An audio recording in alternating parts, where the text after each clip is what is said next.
What is up, everybody?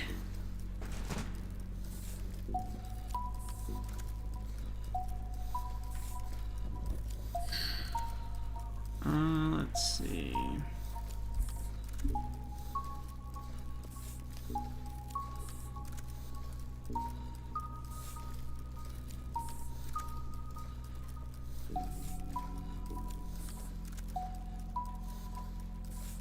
All right, we are going to be factor Y-ing, which is just, it's a funny name. I can't decide if I like it or I hate it or somewhere in between.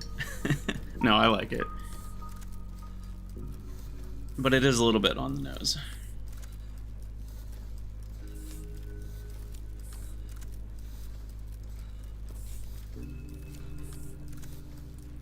Okay. Everything's good to go.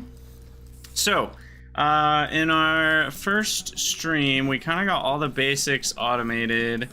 And now we're kind of working towards mass producing Science 1. And I think what I'd like is to make a module that makes Science 1 rather than just do it this way. Basically, I feel like I'm ready for modules now.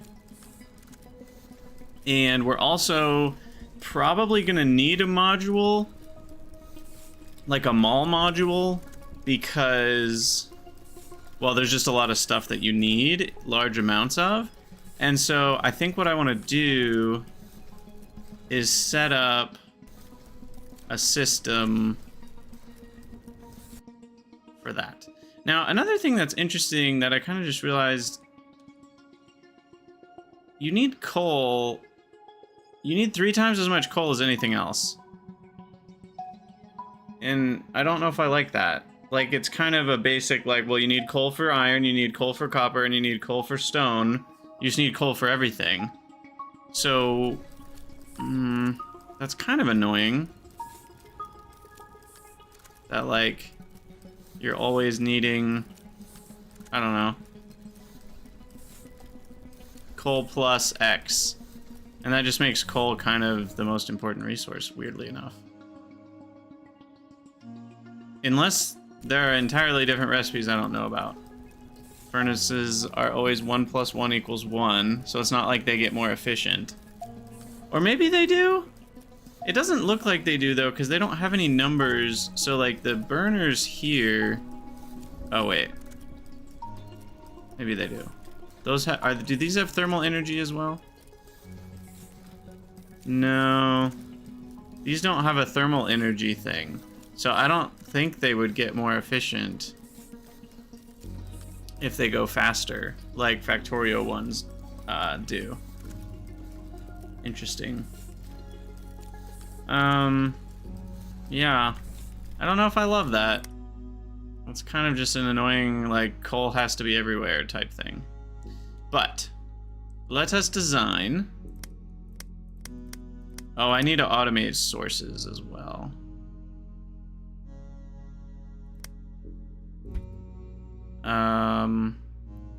Okay, so we're gonna have sources for...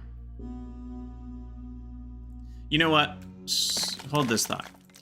I am gonna automate first the tier 2 arms.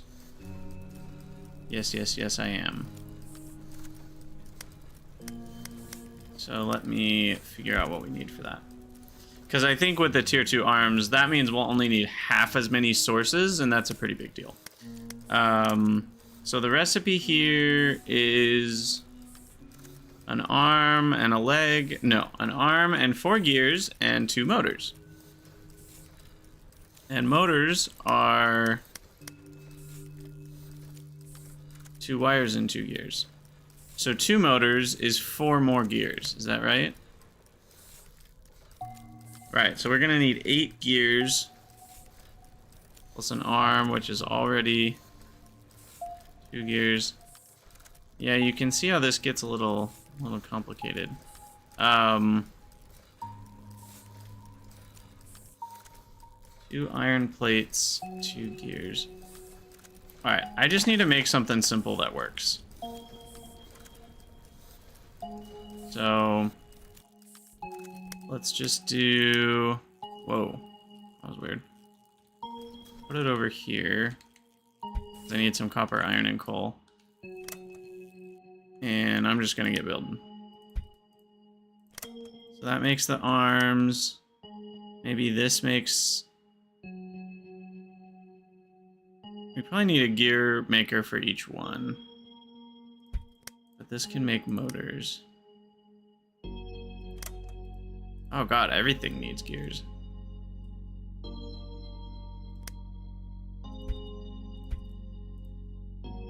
Gears and gears. And then we just need a wire maker. And iron plates come around here. How do you shift to C2? I don't know what hotkey you press to switch these. Huh. Oh, I didn't set the right thumbnail. Sorry, 1 second. There we go. All right.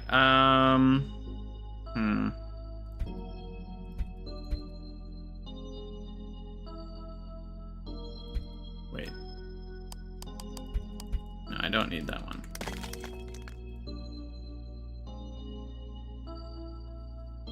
Sorry, my eye is going crazy. Ugh. Oh, I wish I didn't have to wear contact lenses. Okay, so we've got arms into arms. So we need to bring plates around. I really wish we had underground belts.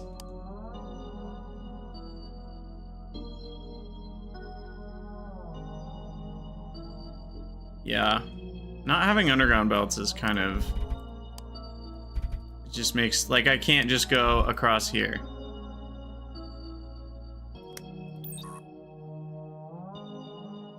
Yeah, there's... I guess I could put it one tile further away, use long inserters, but then that feels...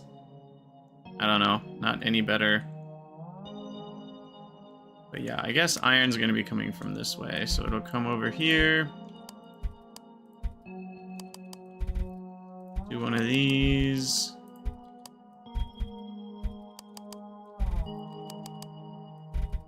And then...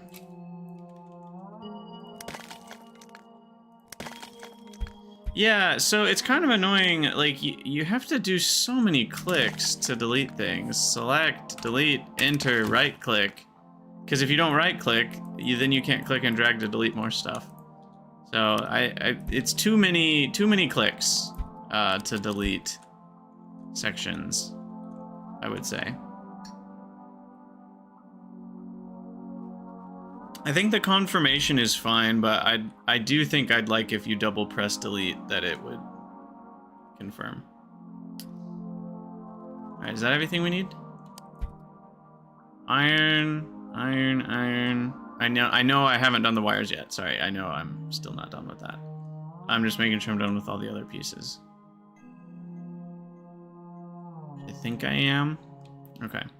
So then the wires will come in, I don't know, here.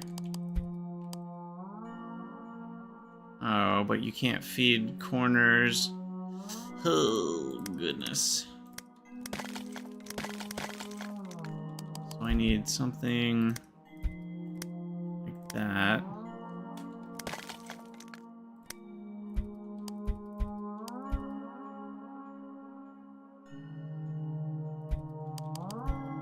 Believe it or not, that should work. Alright. Alright. And then... Alright, I'm right-clicking on the ore to try to select a miner. That would be a nice quality of life feature. For sure. So what do I need? 2 iron and 1... Maybe 3 iron and 1 copper.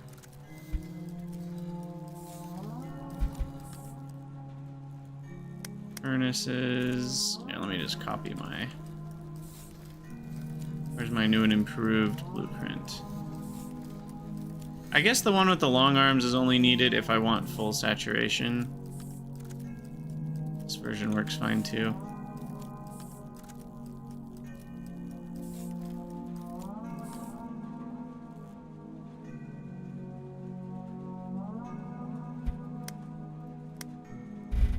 So if that belt's going that way, this belt's going that way.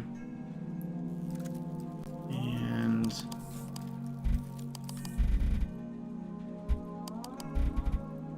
copper. Actually, maybe that'll go across here, in on this side, and they'll meet right there.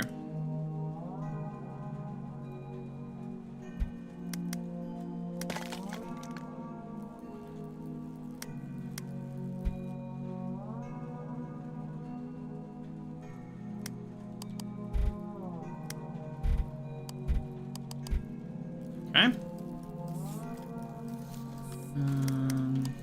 I think that's all we need. Sweet. And now we need to power it all up.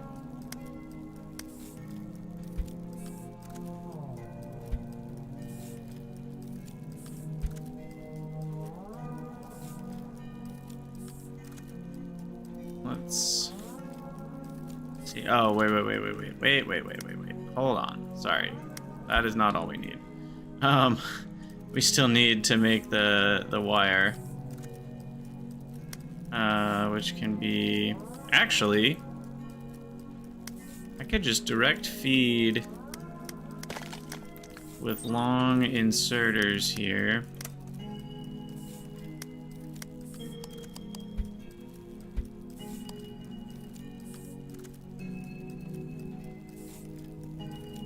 Wait, how does that work? No, that only needs half of a plate per 8 seconds. No, 1 plate per 8 seconds. So I only need 1 long inserter.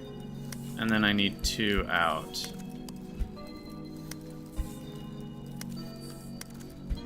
Like this.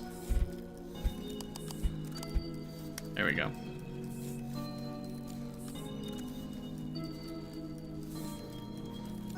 Sweet. So that should get us wire, except I'm being a dummy here. I'll just do it that way. Those go around over here, feed that. Everything else should start to back up. And then we'll place that into a provider. And the reason there are quite a few things that, you know, compared to like Factorio or whatever, that it's like, I don't know if I like that, but I do like in some ways that since I'm not using some sort of main bus because we don't have enough belt density for that, I'm kind of just making everything locally, and then that means I can just let these run forever. There's really no reason to put a limit on that. Unless idle buildings don't use power, but I can't... It seems like power usage doesn't go down when buildings aren't running. I can't tell for sure. But I think buildings just subtract power all the time, always. Echo! Thanks so much for the sub! Welcome, welcome. Martin, how's it going? So Martin is the dev of this game, I believe. Unless I have my names really wrong. So they always use power unless you turn them off.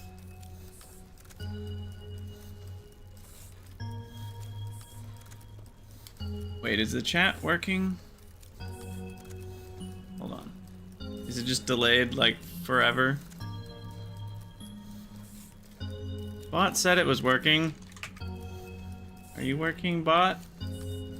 Should be showing up on screen. Oh, there it is. Okay, yeah, it is. Sweet. I missed it. I looked over on my display and didn't see it. Okay, sweet. So that means we need more power. Now, when do I get a research for better power? I know there's solar at some point. Also, small suggestion, dragging this screen with the mouse. That's pretty standard for research screens, I think. But you have to use WASD. It'd be nice if you could mouse drag. Anyway, so yeah, we're a ways away from solar. And burner efficiency, that's more of a late game thing. So we're not gonna see that anytime soon. And then is this the nuclear? No, that's space. Where's the nuclear reactor? That one? That's very late game. Okay, so really, you don't get many other power production options for a while. So that means I'm just gonna keep pasting this glorious coal mining blueprint. Oops. There's that Control-C thing again. Alright. Plop that down. You know what? I should just build these like in some godforsaken area of the planet rather than close to the base. Because they cost me nothing. I mean, except the materials. Is power something that you can modularize? I haven't looked into that. Or is that one that you can't?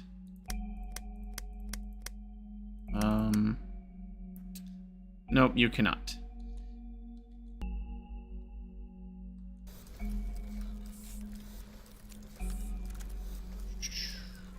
Okay, where was I? I was down here. Is this actually producing? Do we have any yet?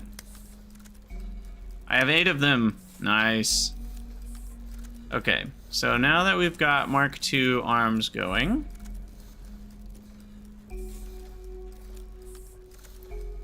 then I feel like I want to start work on a mall for everything, which is a little painful. I'm trying to think of the best way. I might do it with limits.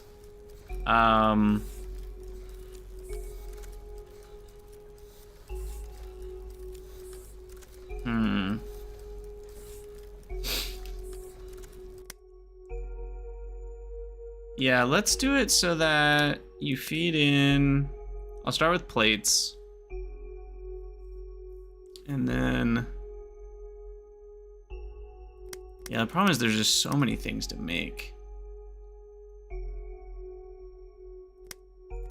Let's do a belt of each. Belt of iron, belt of copper. Although for copper, I might not need a belt of copper because I think I only ever use wire, right? That's the only thing copper plates are actually used in.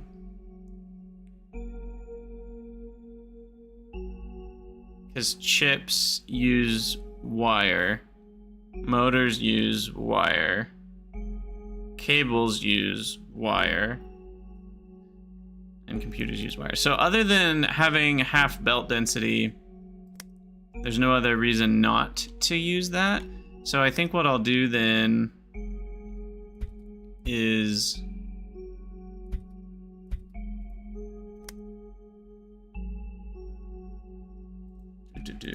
what will I do then? Let me make the sources. So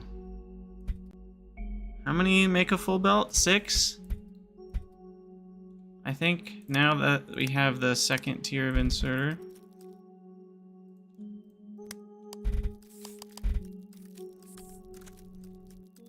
See if that's accurate. It's gonna be close-ish to a full belt.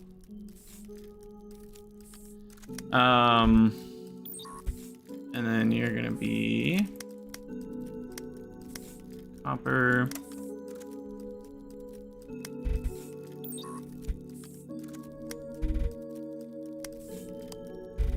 Yeah, and then we want to feed that to some copper wire makers. I guess if I want a full belt of copper wire, I need a half belt of copper plates. I don't know if I'm gonna need a full belt, so I'll start with 6. And those only need regular.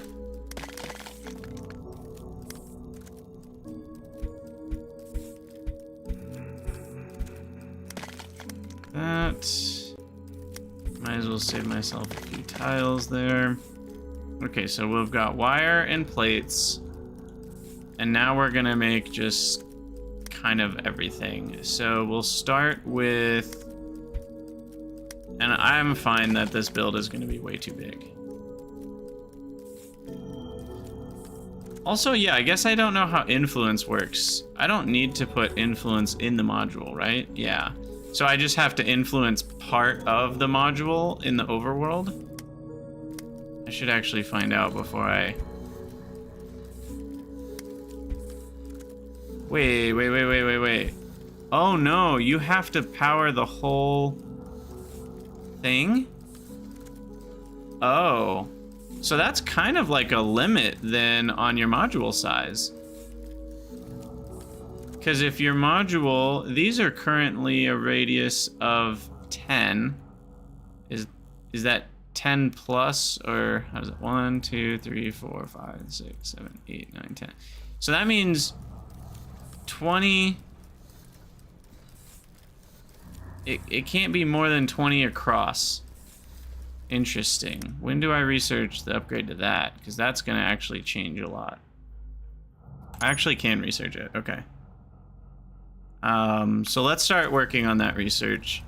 Martin, would you mind spoiling for me what the range is on the tier 2? So I can pre-plan knowing how big it is. Yeah, okay, so then that means I can't go past a certain width. Interesting. Interesting. So you can just make it really long, I guess. I mean, let's just go left to right here. Maybe I'll make 2 malls. I'll make 1 mall for the main stuff, and then I'll make a mall for, like, the secondary kind of stuff. Because I don't need as much of that. This is going to be the mall that I can see myself pasting multiple times. So that's going to need belts, which is gears, and that's motors. Okay. So then gear, belt,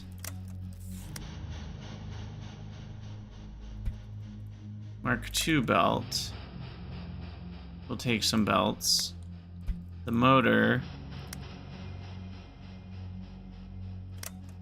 which also takes gears. So then I should be able to do this and that.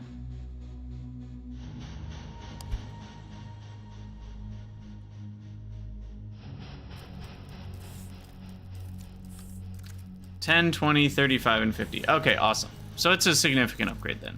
So I can go up to 40 by 40 on my size here if we want to. Where are the dimensions? I know it... I feel like it... when you hit modularize, I feel like it told me what the dimensions were. So that could be another quality of life feature. If it... Oh, hover empty space. There it is. 28 by 13. Okay. Sweet. Thank you. All right, so I'm gonna put... Oh, right. You can't put providers in here. You have to sync them along the edge.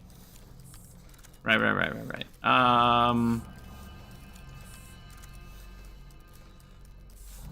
So maybe then we're gonna have some extra space. I don't know how much extra space I'll need, but something like this. The problem is the bigger the extra... This is all just... I wish you could put a count limit on inserter actions. That would make it a lot easier to make these modules that make a bunch of stuff. Because then you could be like, hey, I only want this inserter to swing twice because I'm going to make 1 belt. Or whatever. You can! That's the plugin research! Yay! So yeah, I guess, you know, again, millions of comments I have. It would be nice, I guess... I get the tech tree needs a lot of work, let's be honest. But it would also be nice if... it said a little bit more here. Because that would give the player a little bit more of an idea of what's coming. Because this just says letting them only accept specific items. So that doesn't tell you too much. Oh, I guess there is this. You're right. Okay.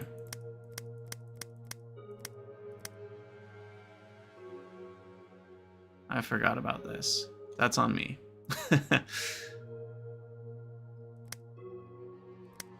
Count, only accept a specific count. Perfect.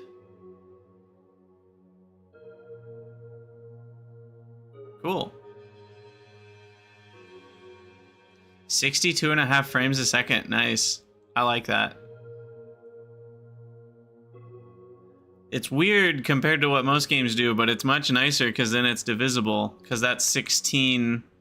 Well, 16 of those will result in 1,000 ticks.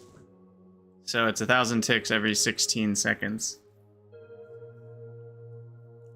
Rather than what, you know, like Factorio does, which is the like 16.666 milliseconds or whatever. Anyway, I'm getting digressed. So how do we make this module then? So someday we'll have plugins in which I could improve this module. Really, I don't even care if this is efficient. It just needs to make stuff, right? Like, I just need to get stuff made.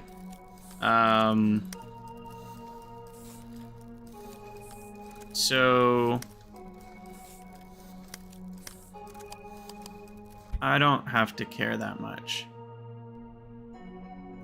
Yeah, you can limit the sources. I do know that, but if they're all sharing the same kind of iron path, then that doesn't work out super well for me. Alright, what am I doing? You need iron. Okay, so you've got gears and wires now.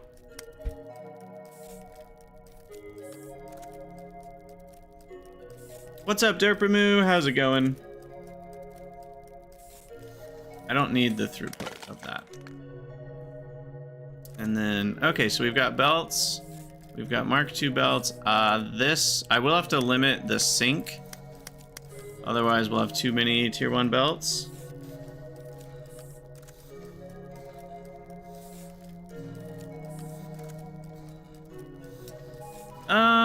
Martin, it limits the arms throughput, but it doesn't limit their total. Like, if I just wanted to make 2 belts and then the rest of the iron moves on, then that's a little different. So it's throughput limiting when you just have 1 arm, but it's not count limiting, which is what I was thinking about. Okay, so we've got belts. Let me preemptively put the chest like with item limit of, I don't know, 50. I don't know how this is gonna run yet. We'll get there.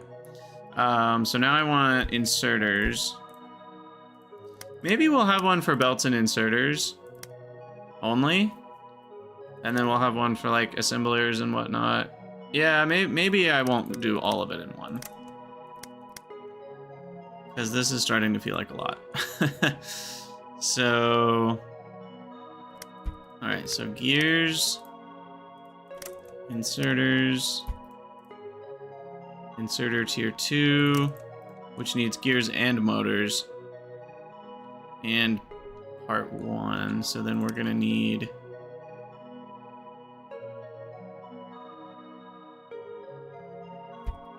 that, where that can make the gears, and this can make the motors.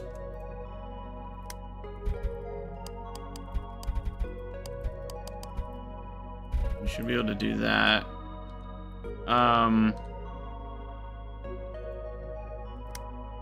This is going to be a hot mess indeed.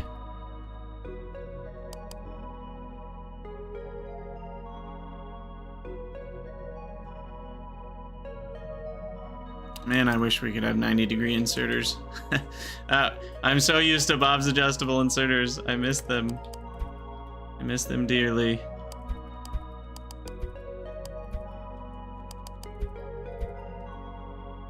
Okay.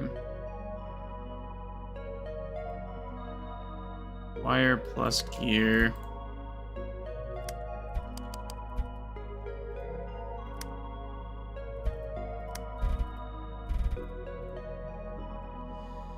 Alright, that's a thing. What else do we need?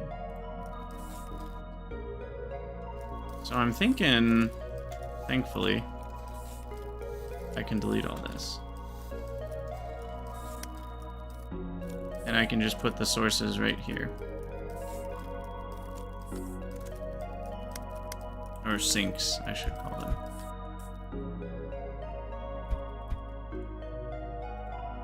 Oh, and I need long inserters. Dang it, I forgot about that. Shoot. What do long inserters need?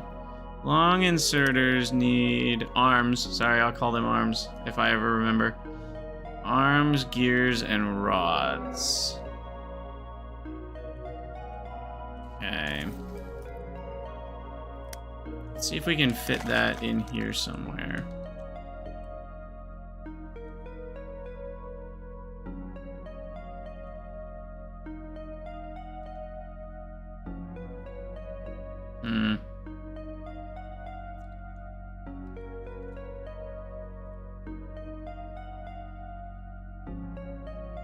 Gears and rods and arms.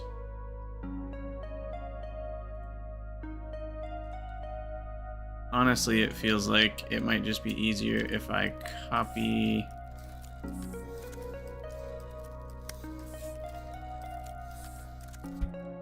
It just makes the whole blueprint so much bigger.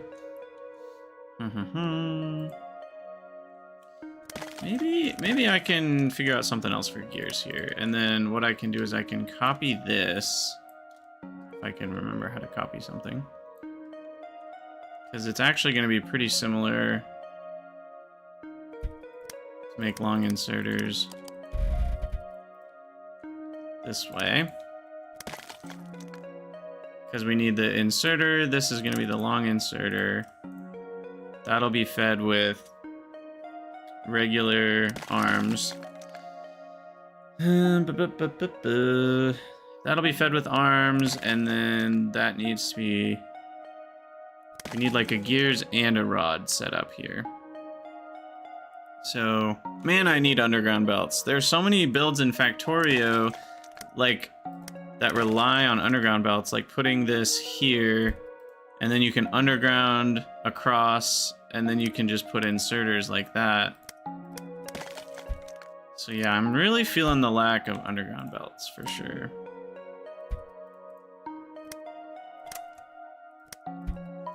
So that can be...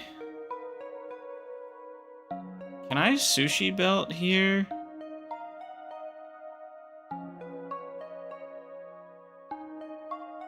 Technically, yes, but realistically, no. So there, I'm gonna talk about Factory Town for a second. There is a thing in Factory Town that you can put on your belts that, I forget what it's called. It's a type of filter that essentially makes it so that it forces count perfect inputs. It has a lot of options, but one of the main ways you use it is if you've got a recipe down the road that needs equal amounts gears and rods, you would take your gear belt and you would take your rod belt and you would put this little special filter thing on the belt, and it basically will only allow one at a time of each, and if the other one's not available, it won't have the extra one flow. So if it has a bunch of gears backed up and no rods, it'll keep the gears backed up until it can let a rod through, then it lets one gear through, then it waits for rods again. And it's super nice because then you can sushi belt for stuff like this. And even in Factorio, that's really hard to do, right? And so it's actually it's a very good mechanic for something like Factory Town, where a single belt means more. And I think this game is similar, where a single belt means a bit more than in Factorio. You don't have your two lanes, so it's a really nice mechanic for that sort of thing. I guess this is probably just better if it's a long inserter. There's going to be so much waste in this, it's not even funny. It's kind of funny though. And this needs gears still. So I can put...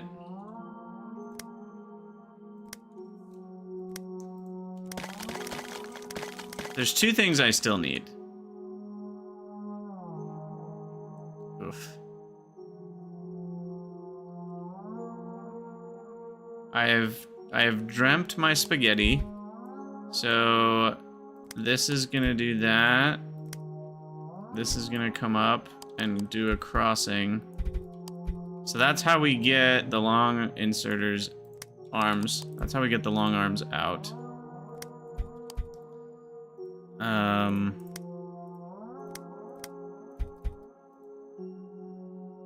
God, the waste on this is gonna be so bad. If I let it run for a really long time, it'll get a little better, but the buffers are gonna be huge, which is just gonna make things worse. Oh man.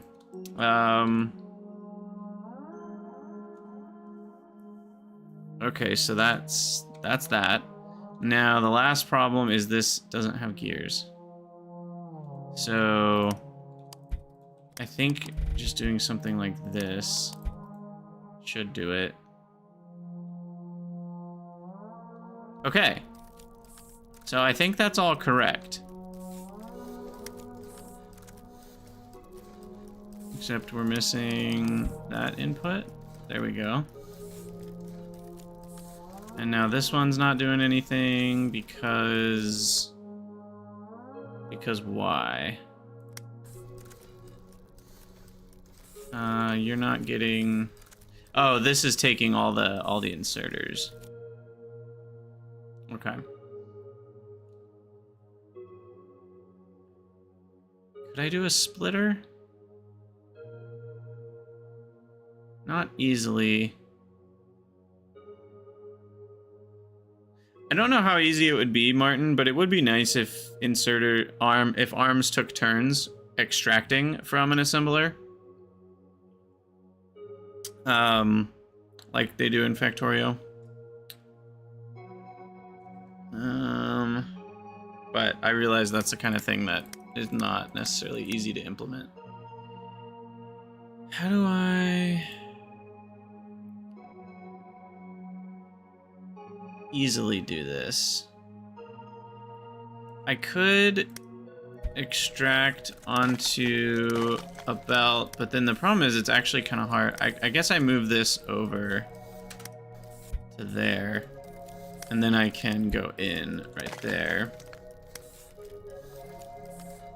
So I can split. Does splitting work like this? I think it will. Wait, no, I did that wrong. Oh, dang it. Okay, new idea. We split here. And then we can do that. And then this. There we go. Okay. So everything's counting up. Let's... Our number of ticks, I'll go with 200,000. And we'll see what numbers we end up with.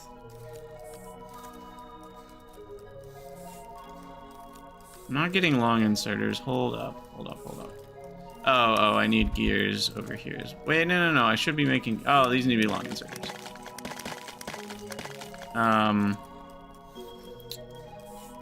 Those need to be long boys.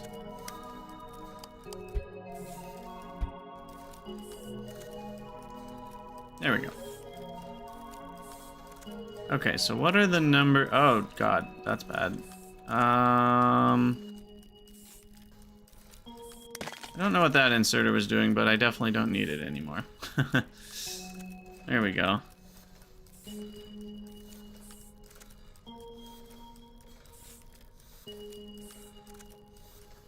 Okay, so I'll probably want to limit belts. So I don't think I need that many comparatively. Maybe I do. Maybe this is all fine. These numbers seem reasonable. Maybe I have too many tier 1 inserters.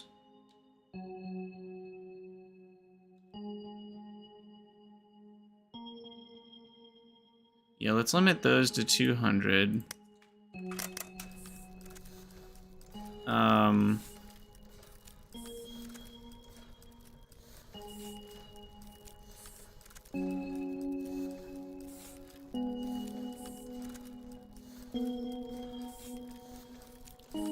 also kind of annoying that these are all different numbers, which is interesting. But does it just take it as one big recipe? And you can feed any... I actually don't know how this works yet. I guess we'll find out. Okay, so 200 inserters. I don't need 188 long boys. Let's do 100 What's my ratio? Long boys to regular boys. We'll do half. There'll be individual spots. Okay, so Martin, each source needs to be fed with its recipe amount. It's not like you can feed the total amount of iron into any of the iron ports. You have to feed each one with that specific number, obviously done by the divisor.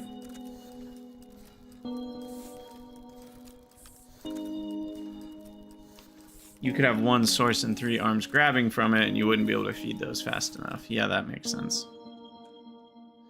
Okay, so 100 of those, 200 of those. That still only landed me with 93 of these, which says they're limited by the motor making. That's fine. I think 581 regular belts is a bit excessive. Let's limit that to 400. And that'll just decrease the iron usage is what that will do.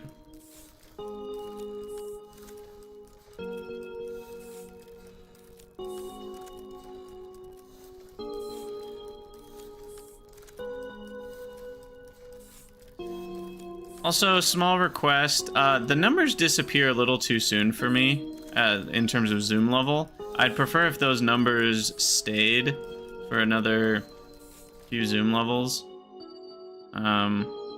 It's also weird. The in and out aren't the same, so it like disappears and then you can zoom out one more and it doesn't disappear. Ooh, but not every time. Ooh, that's kind of funky. Anyway, so this is fine. I can do my divisor by... Well, maybe I should get everything to a multiple of 100 then. Go a little longer.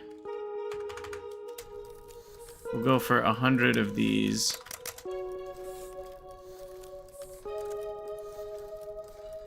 And I forget how many we ended up with of those. Probably also 100.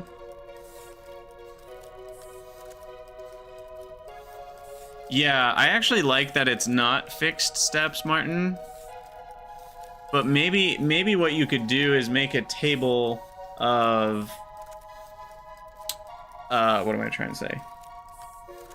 Basically do the 90% and 110% zoom, make a table, but then from that table, shift it into fixed values that are a little bit more, like they're really close to the same as zooming in 90 and 110, but now that they're fixed steps, you're not going to get that weirdness.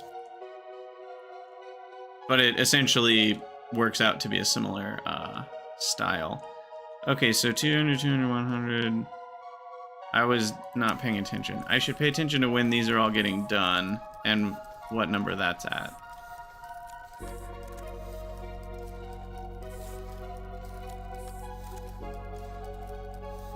Okay. Yeah, so that's... So it seems like the advanced belts are about double the inserters, which is good. They should be.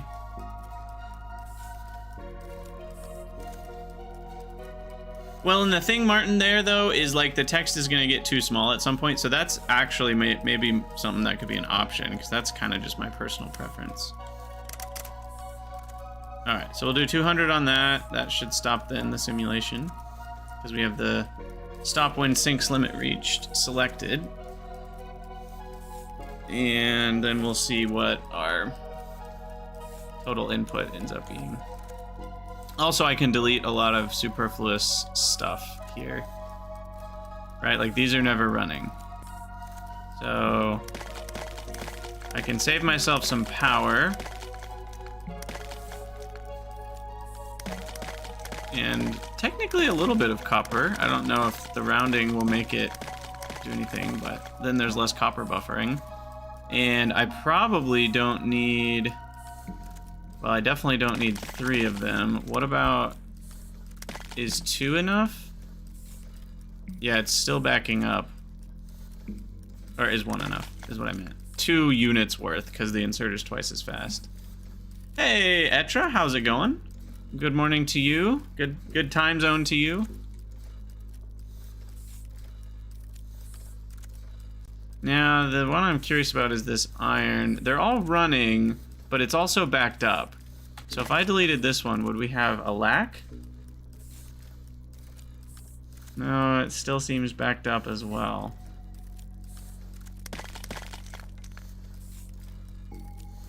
Okay. 11 a.m., so still morning? Yeah. For me, it's just barely the afternoon. It's noon 02 here.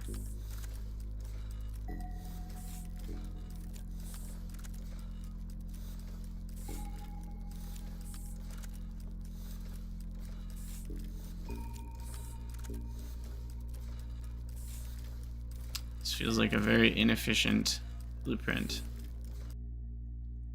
But it's our blueprint, and we love it. It's our baby. Okay, so then divisor. These icons take a little bit to get used to. 100. And now we save it as... what do I save it as?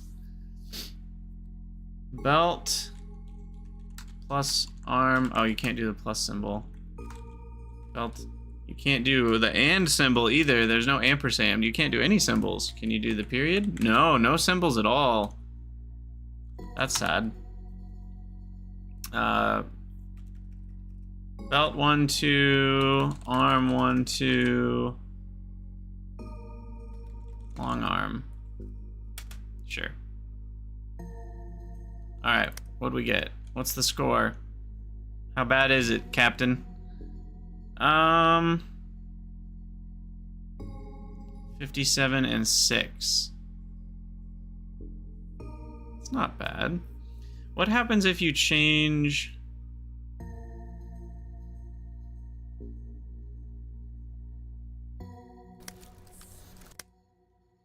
the divisor to like 50? It's also really annoying that you have to retype the name every time. Because often what you're wanting to do is saving over the other module. So that's like kind of annoying, especially if you're typing long names to be descriptive. I misspelled long arm. Lognarm. 111 and 12. So what is that? That's 3 less. 3 less iron compared to double? I don't think that's worth it.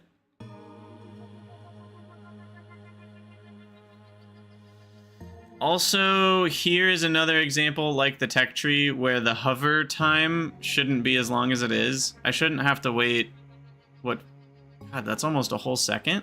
That should be like 0.1 seconds or 0 seconds even. I don't know. It should definitely be very short. I also would really like to see the name somewhere on here rather than just the picture. The name would be nice. Again, I'm just dreaming here. I know everything I say, you're like, oh god, that'd be so hard. Or maybe some of them aren't hard, but I know your list is infinite of things to change. Okay, now, do I care about... I mean... The time to finish is still only a minute on that, so I think I'll just delete that one. I'll go with my Lognarm. Okay. Sweet. Now I need to... So belts and arms. The next one I want to do is going to be...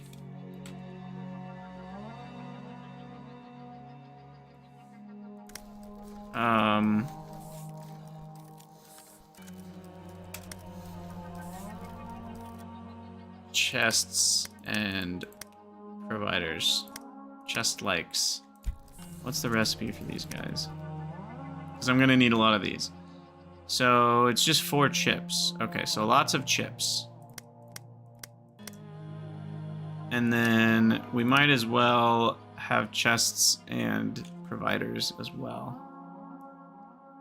So that's rods and screws to make chests and then make chests and chips. Okay. So rods and screws. Could be here.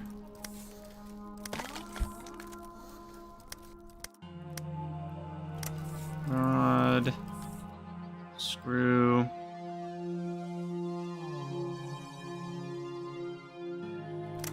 Yeah, Martin, that I feel like I will get to the moduleception soon. I think for this, I don't want to stack modules too much because that's spending a lot of extra space and inserters and belts and chest legs to do that, which I don't know if I can quite afford that yet.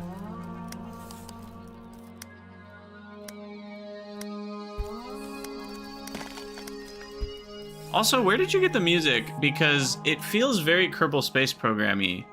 There's one of those effects that reminds me a lot of Kerbal Space Program. I like it. Oh, what am I doing? Chests. And then those chests will feed into... You made it, some people hate it. Well, that's true of any game, though. Music always kind of gets grating eventually. For some people. It does feel a bit repetitive, maybe, so having more music to make the overall loop longer is always a good thing, but I definitely don't hate it.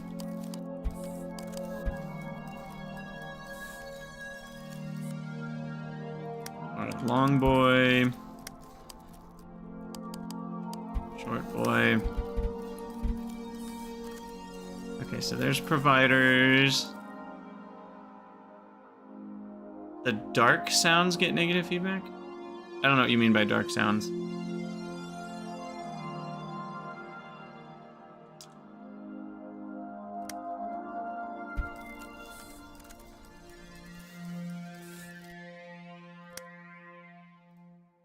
Okay, yeah, let's put this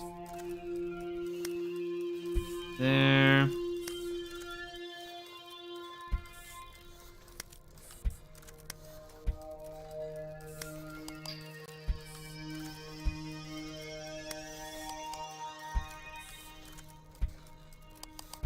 So this will be the chest like 1, chest like 2.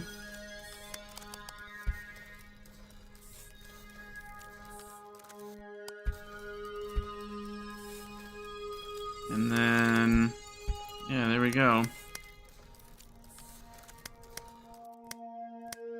Boom, boom, boom, boom. Let's see what we get for numbers. This one's not running because... Oh, yeah, it's that turn-taking thing again. I guess I'll just limit the number of chests. I mean, I'm not going to use chests that often. I'm going to limit that to 50 to start. We'll see where that gets us.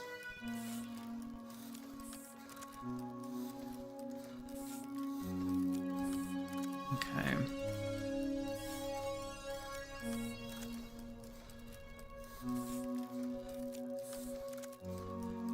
Because I'm going to need about 1 billion of the chest likes.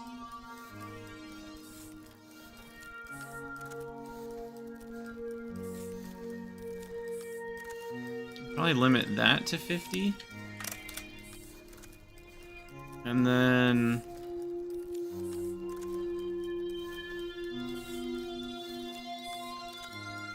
Ooh, a priority to arms? That could be cool. Do you mean in terms of extracting from a assembler?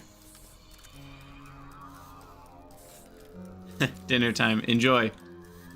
Thanks for hanging out. Very, very appreciated.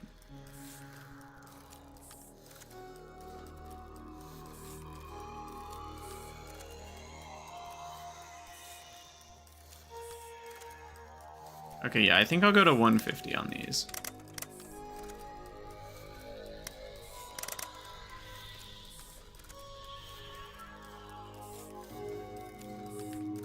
Interaction pairs. Interesting. These are not needed. I wonder if that one's needed.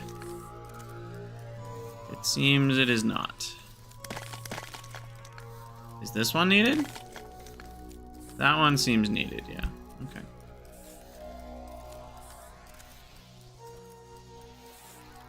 Ordered to be cache efficient. Which, to be fair, that's always a good thing. In a factory game, optimizations are a big deal, so...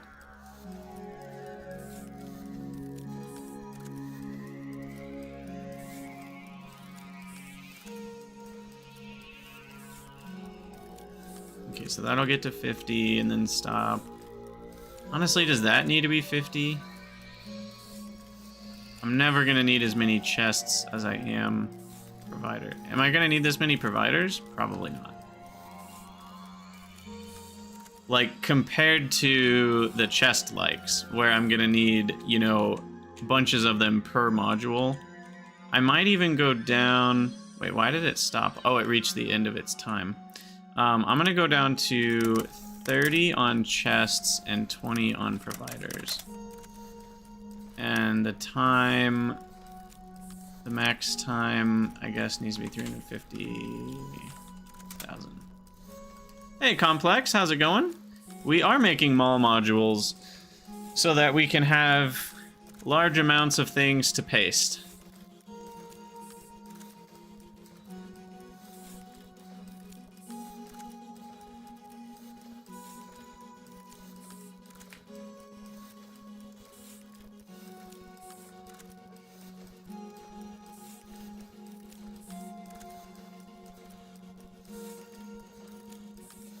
Okay.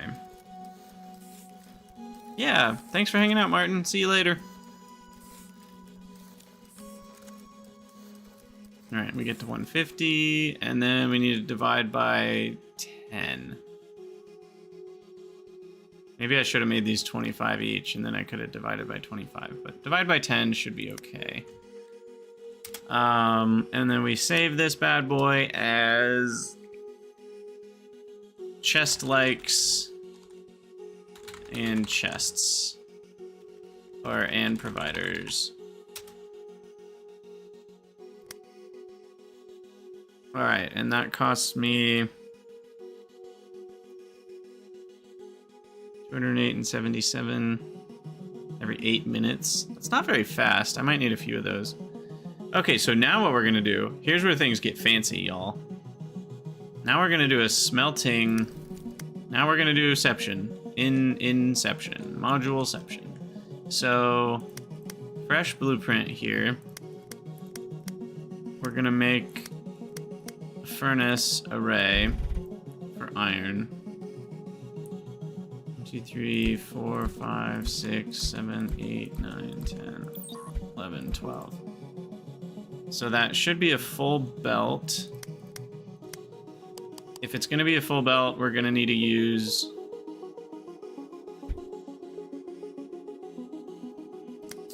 the this method.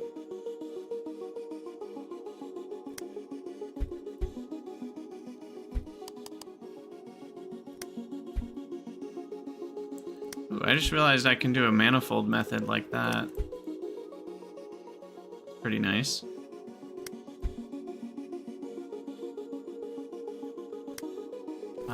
Ah! Control C, damn it. Okay.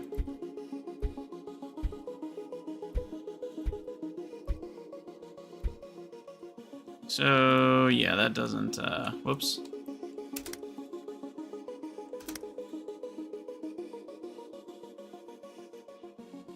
Alright, 4 of those.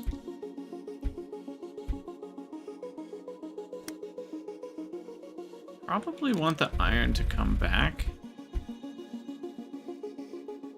So there's a belt of iron.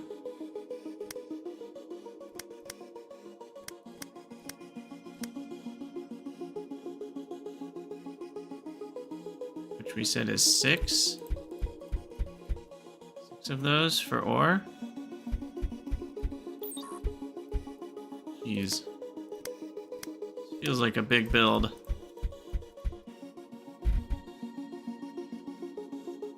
So that's iron, 4. This one's copper, or coal.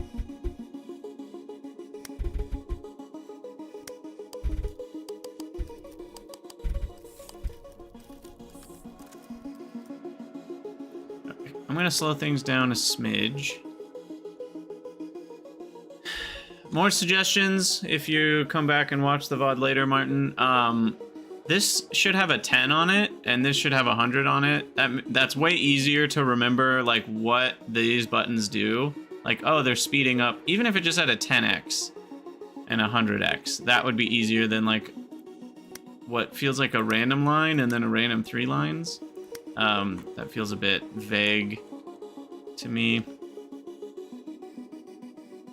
I wonder if a better way to position this would be on the long edge,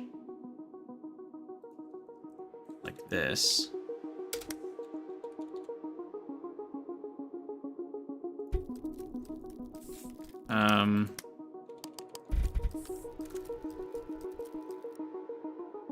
Yeah.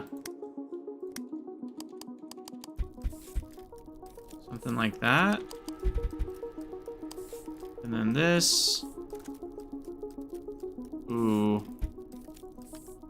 Unfortunately, I can't put the splitter that way because then it'll go sideways onto the iron belt. Yep, which creates all sorts of problems.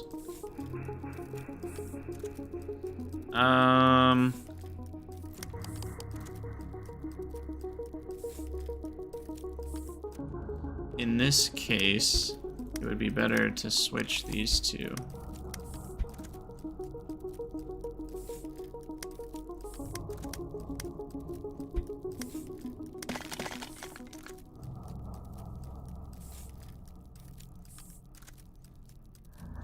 It's also bad this splitter is feeding back onto itself. We need blockers. We need belts that can block. So that's going to create issues too. I guess what I can do, I'm being dumb. I can just feed up like that and then have these go the other way.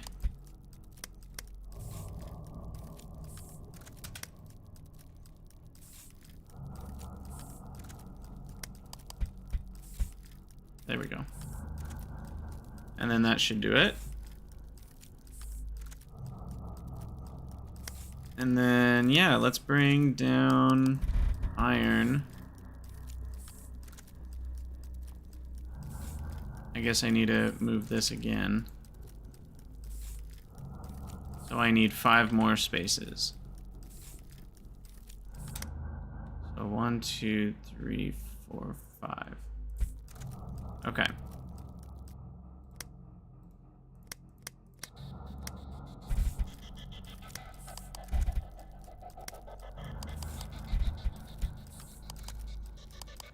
And then the iron. Oh no, now the iron's too close to the coal.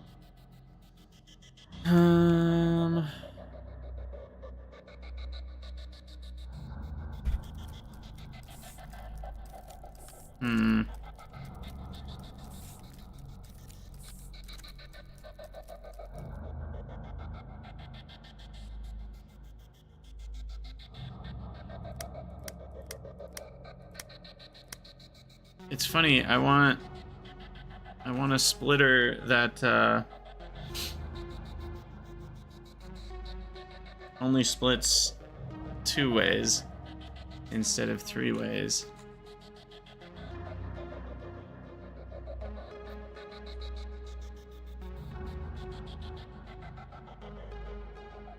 I'm just trying to think if there's an easier way to do this.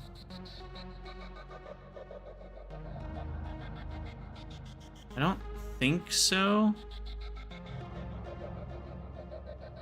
But I'd rather not use a whole extra tile either. So there's gotta be a solution. The solution could be... not an inserter, that doesn't work. Wait, an inserter might work. It might just work. So you're telling me there's a chance. If I do that, it should be fast enough to feed the one that we need.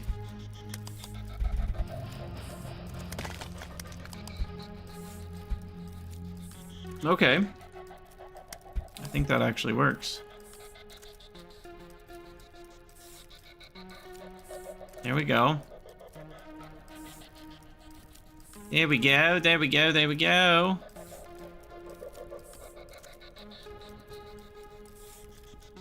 Takes a while for this last one to get started, manifold-wise, but they should all be swinging all the time. Beautiful.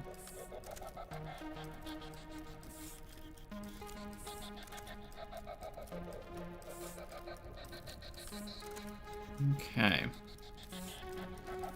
So it'll be a little bit lossy, but that's okay. A smidge lossy is acceptable. Actually, maybe would I rather have it be time lossy or resource lossy? Either way, I'm not getting a full belt out. That's the frustrating part. Yeah, whichever way I go, I'm not gonna get a full belt out. So I guess time lossy is the better version, because then if it's time lossy, then that just means we will eventually, like if we have a little bit less iron or coal, then it will still run at like full rate. Whereas if it's resource lossy, you always need to feed it the full resources. It still nets the same overall time issue. I don't know if any of what I'm saying is making sense. But basically, I think I just want to limit... I'm just going to limit all of these to 400. And then we will have exactly the output we want.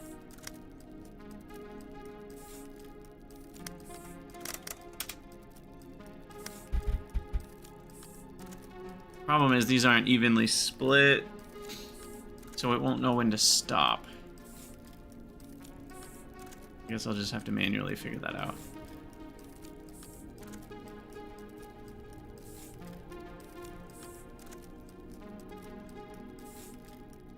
Yeah, we'll just change the number of ticks. Maybe? Spacebar pause? No, spacebar does not pause.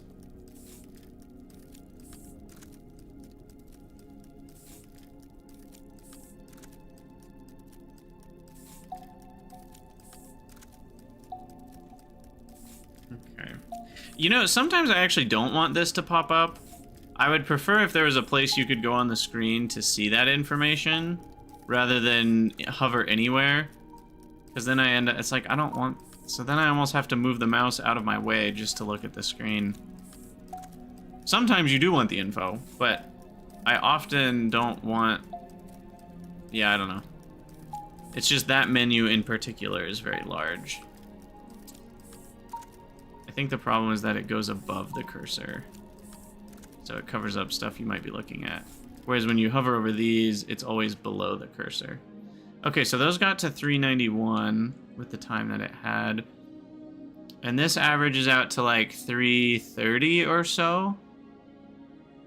So yeah, I'm losing 60 each. That's a pretty big loss, actually.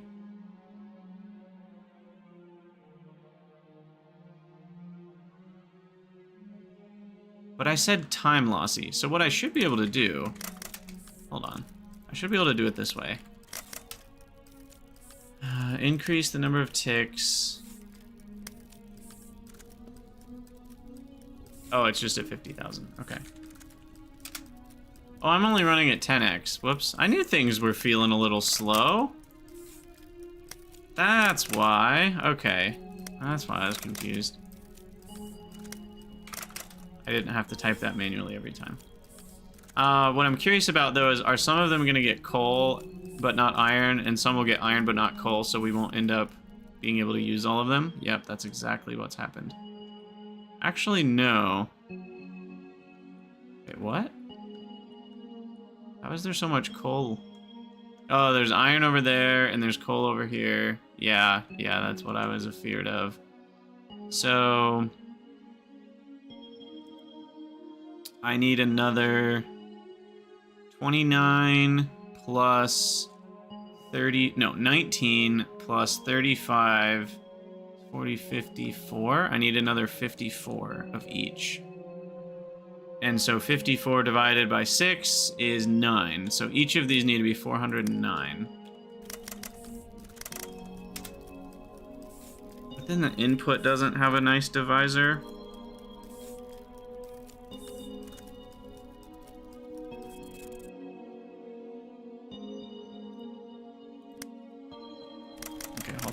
I'll just keep those. I'll reduce these by 9 each. Or let's just do 390.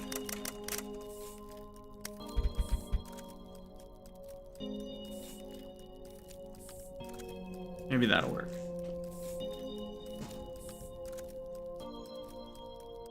Okay, there we go. Now we'll save this as iron smelting.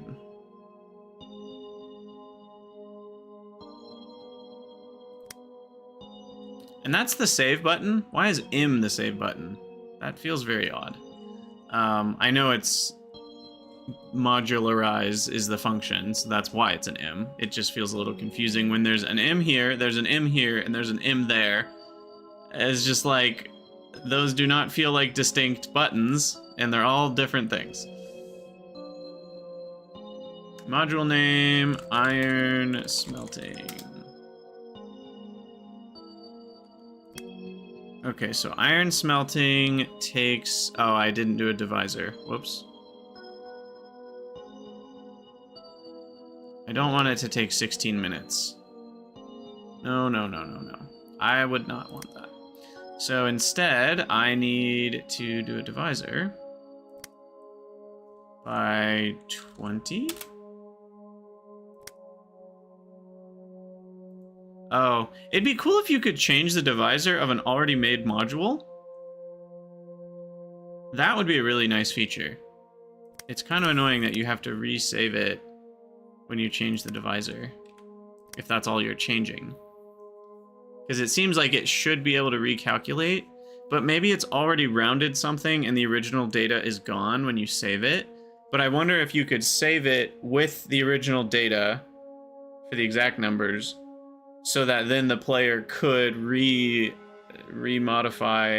the name and the divisor. Those would be nice to be able to edit on your modules. Anyway. Okay, yeah. There we go. A 50-second is okay with me. Now, the problem is I don't have sources and sinks. So I need to craft those somewhere.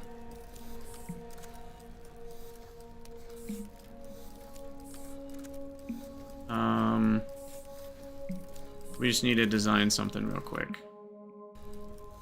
that does that. And it's going to be a lot of chips to make those. What are chips? Chips are 1 and 1, so it's half as much copper as iron. So we basically need 2 iron. Let me get my blueprint here. Are we making splitters?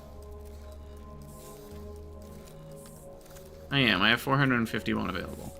I'm guessing we're going to run out of those, because I'm using those in my smelting blueprint. So we're going to need a mall item for that. Regardless. Control C is really funky. I don't know what's going on with that. I know I complained about it last time, but I'm going to complain about it again because Martin said it could be when you press it in the same 2 frames. But, like, I'm definitely... Like, there are times where it goes to the C menu, and it's like, I don't feel like I did that within 16 milliseconds. Maybe I did. It feels like there's an even longer wait time that I need to have.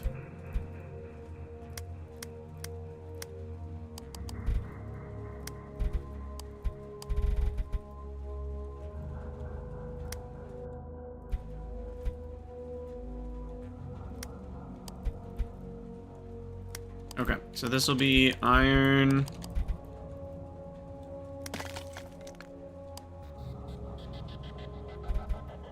It's possible I'm just faster on the keys than I give myself credit for, and that's true.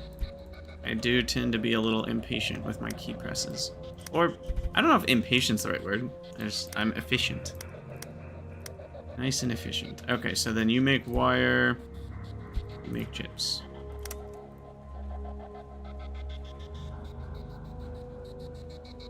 Right? Yeah, I should only need 1 of each.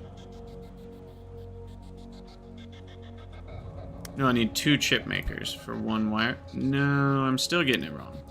I need 2 wire makers and 2 chip makers. There we go.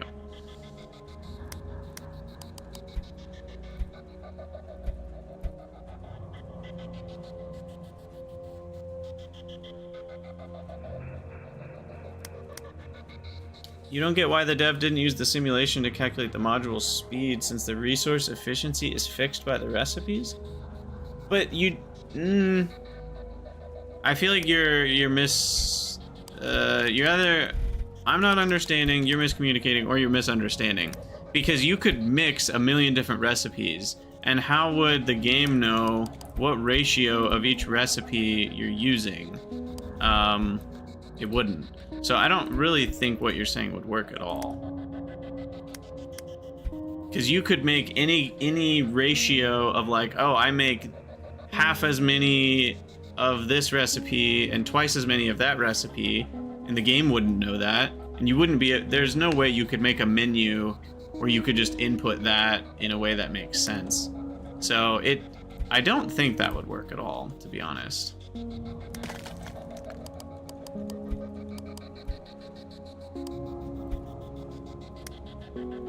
I mean, I do understand that it is, like, there are frustrations with the system because of the lossiness, but I don't think there's really a great way to do it better.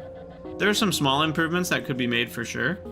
But I actually think it's kind of exactly what I would expect it to do.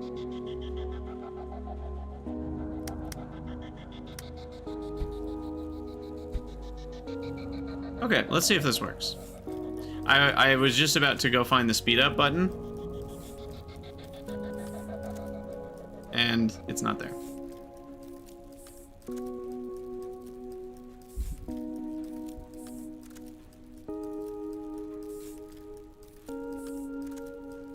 Oof, it's also slow. Oh, I'm going the wrong way on these. Wait, no, I'm not. No, I'm not. Oh, jeez. Hold on. This needs to come down here. What did I even do here? I like... Goodness. I don't know. I had an aneurysm, I think, while I was making this.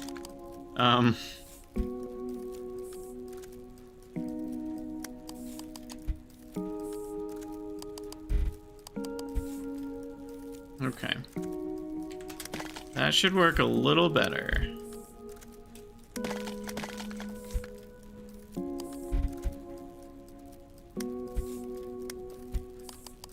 So that's the copper. The iron, unfortunately, I'll have to go around the other way. The lack of undergrounds makes this quite difficult to end up doing what you want to do. Like, I have to go all the way around here.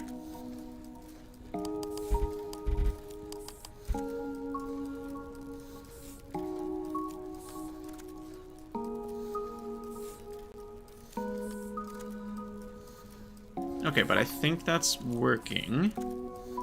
And that will get us our initial source of chest likes.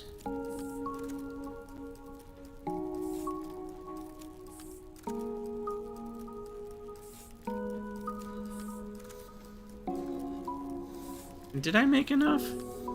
Yeah. Yeah, because these only use half of a furnace's output.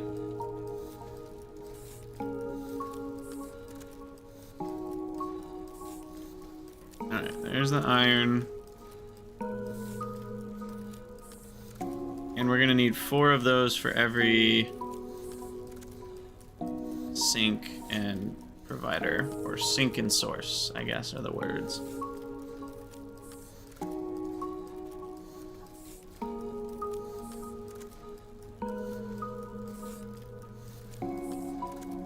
Oh, and then I need a provider for each.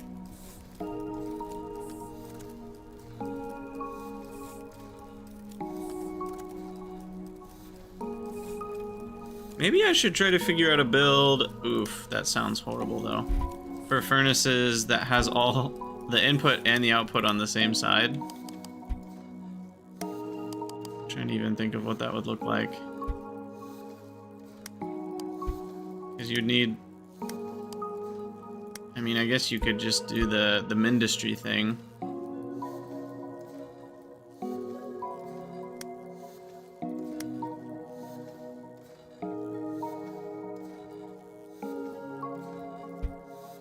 Actually, would this work?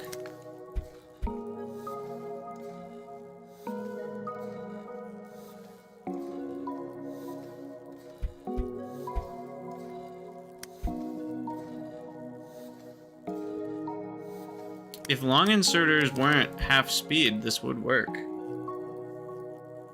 Would actually be kind of nice.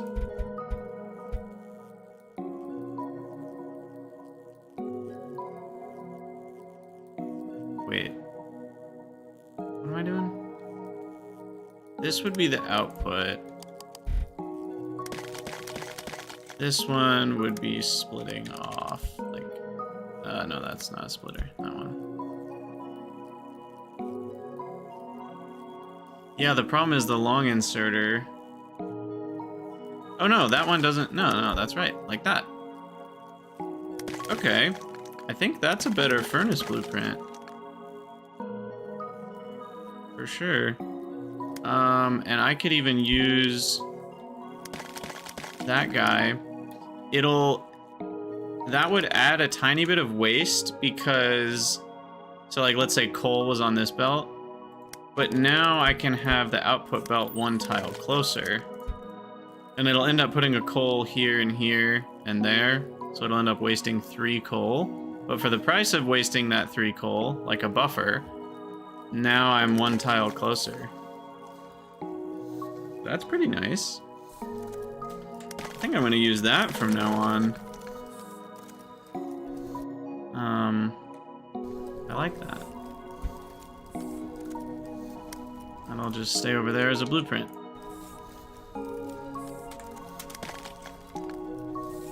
Alright, now it looks like we are crafting up a storm. I didn't even look at the time on these, but I'm glad it does work out such that everything runs at full speed here.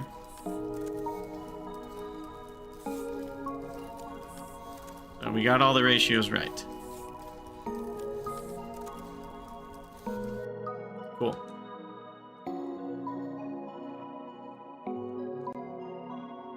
Okay, so then now that we have that done, we need to basically copy this but change it to copper.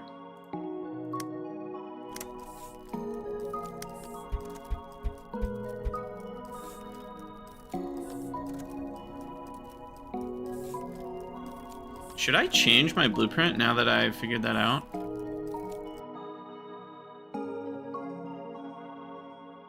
No, I don't care. No, I don't care enough right now. So then we save this as copper smelting.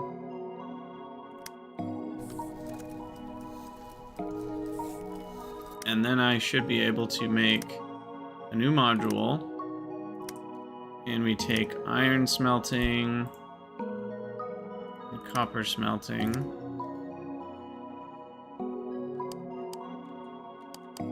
I wish we could flip. Nice if we could flip them.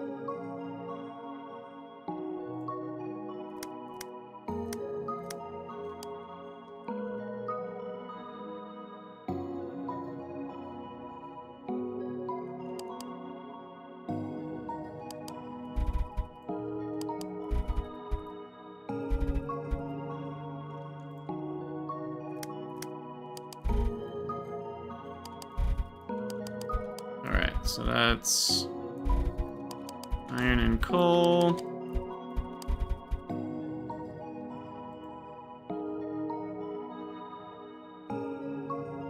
Yeah, the builds just end up being so much bigger. I mean, if you think about what is inside of this module, it's just a bunch more and then a bunch more belts. We're just wasting so much space because of that. It's okay. I gotta think bigger scale. I gotta stop getting worried about the individual. It just feels bad. I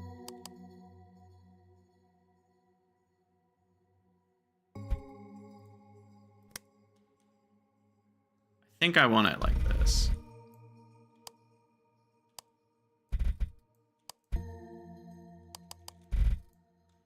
Oh, that's not enough tiles.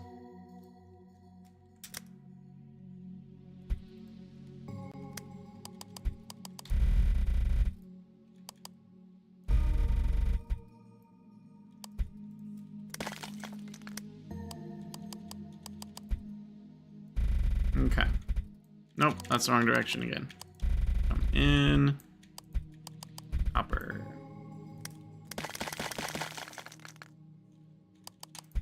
Sweet.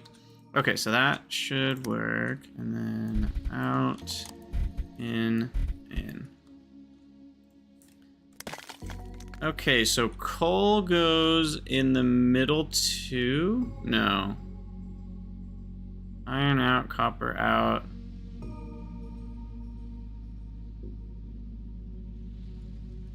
Oh god. This module now is gonna be... This is a beast. It's too big, isn't it? 37 by 32. Not yet.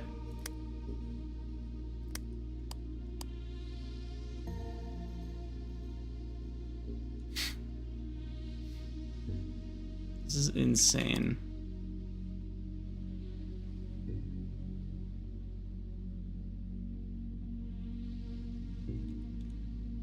We really need flip. Not having a flip is so painful. Like I can't even describe how painful it is.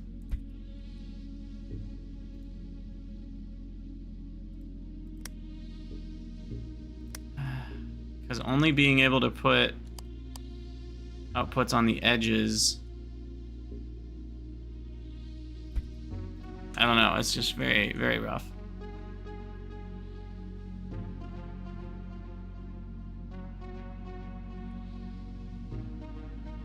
Yeah, I guess the inputs...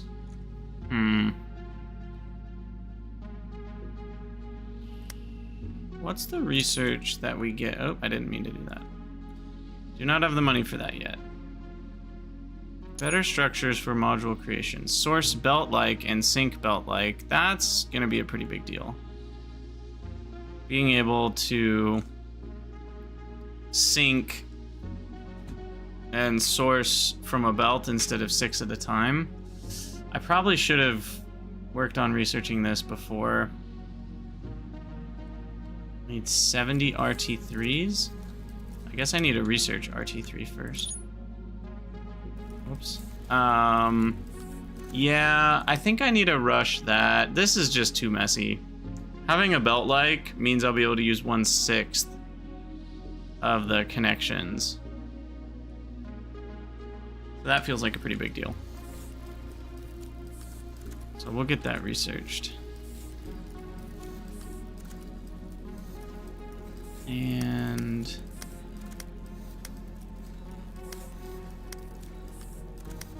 what else do we need?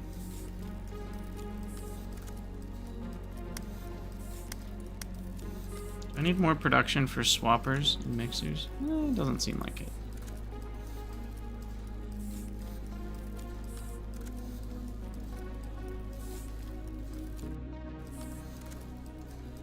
How's my RT2 factory going here? They're not all running because the RT1s aren't all running because I don't have enough coal here.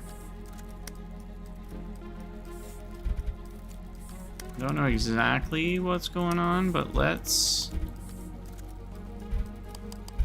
just make sure we have enough coal.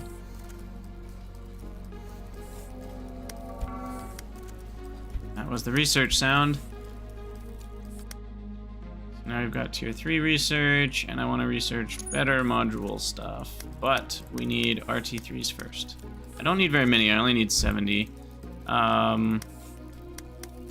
So RT3s cost 2 computers and a long arm. Oh my goodness. Okay. So the computers are chips, cables, wires, and plates. You need 4 ingredients? Oh my god, that's awful. That's pretty rough. Yikes. Okay, let's just start. I don't even know where to build this. I'm just gonna build over here. Okay. I'm gonna build some iron smelting. There's a lot of coal right there, so maybe here-ish.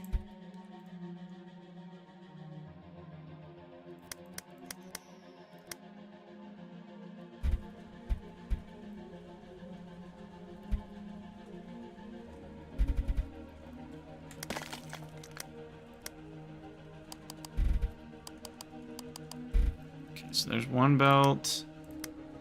I should blueprint this, because this is going to be a pretty common build.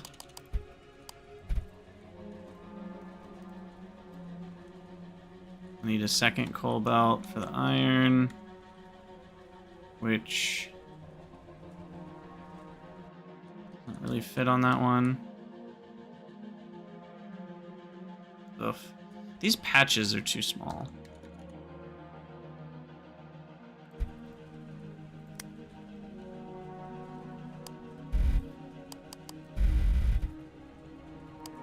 So weird, it missed some. Huh. I mean, I can guess it's because of frame rate and the screen is moving more than one tile per frame, but I think you probably want to somehow make it so that if you're click dragging a belt, by moving the screen, it would always make a perfect line.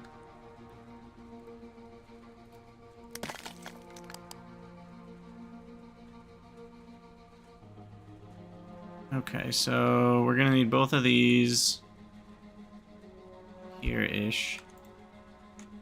That one needs coal.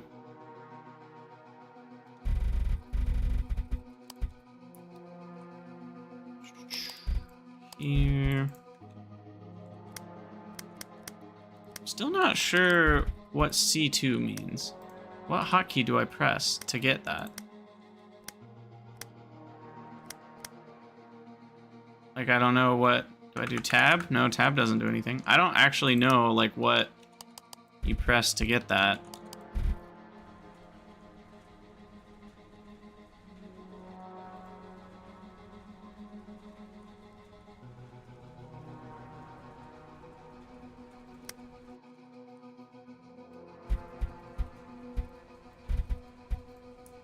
Yeah, I don't know if I love miners just the way they are, because you need so much space to place the inserter and to place the belts.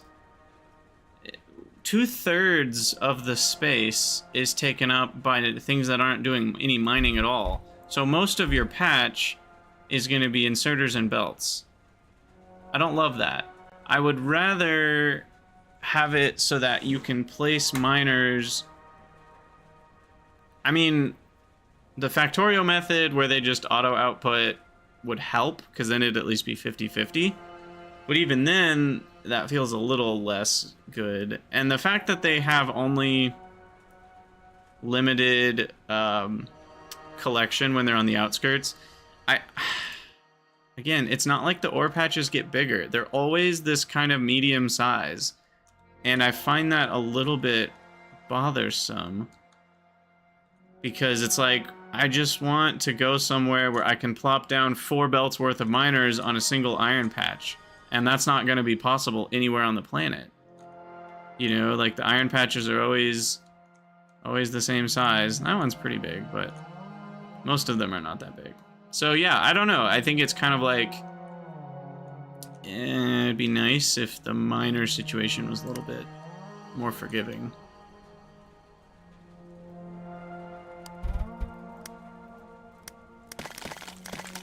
Okay, so we've got our iron coming up here. I'm gonna run out of belts soon. Just realizing.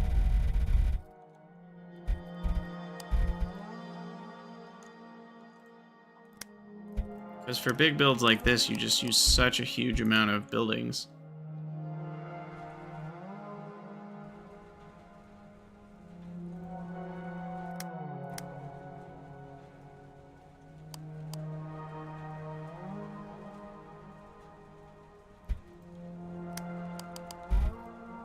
Yeah, I don't know if I like this. I think I would prefer. It's a little tricky because sorry, I'm saying half sentences and not finishing my thoughts. It's a little tricky to do what I'm thinking, which is if you could put items anywhere and take them out from anywhere. So the Factorio version, there's a mod called Composite Factories that it doesn't work as nicely as this because you can't create it in game. You have to kind of modify files. It has a tool to help you make the thing to put in the file, but it's a little bit messy in Factorio. But it essentially just makes an assembler that does the in and out rather than needing to connect these specific sources and sinks.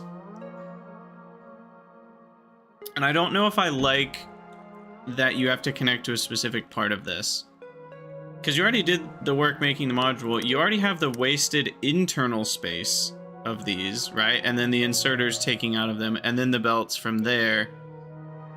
And then you also have to have a belt feeding in. So you've got a 5 width cost, right? Belt, inserter, sink, inserter, belt, instead of just the belt. So that, I guess it's it's already 4 tiles wider here than it would be if you didn't use the module. And so because it feels like in most cases you would just have a belt coming in. I mean, I know the research is going to help. I don't know. Maybe I'm just being too picky. But I kind of just wish I could feed them anywhere rather than them having to be here.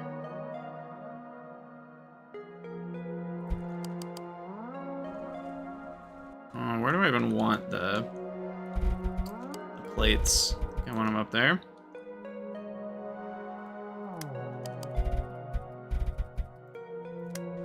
Alright, my second belt of coal comes up here. And then I need a belt of copper, which, you know, I could have gotten right there if I had really been thinking about it, but...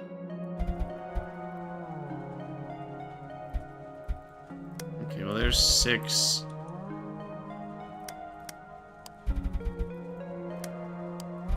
And that will feed 3 of these. Then I need 6 more. 5. See, I can't even fit 6 in a row right here because then it's less.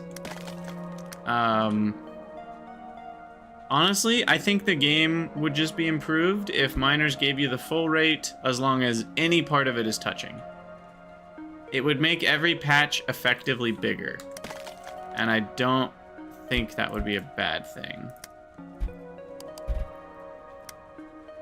Would it make the game broken and too easy? I don't think so. I don't think it would. Okay, Okay, this comes down here, belt crossing.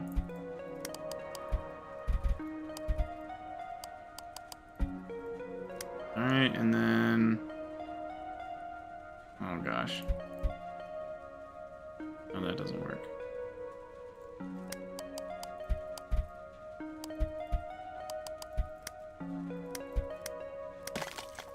So the output...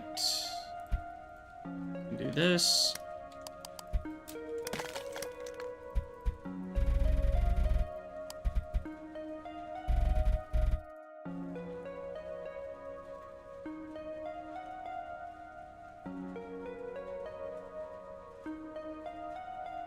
No, I did that wrong. Did I? I guess that is technically the right way to do it.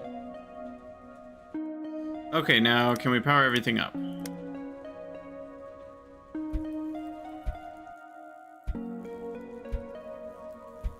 How many of these do I have? 151, that should be enough.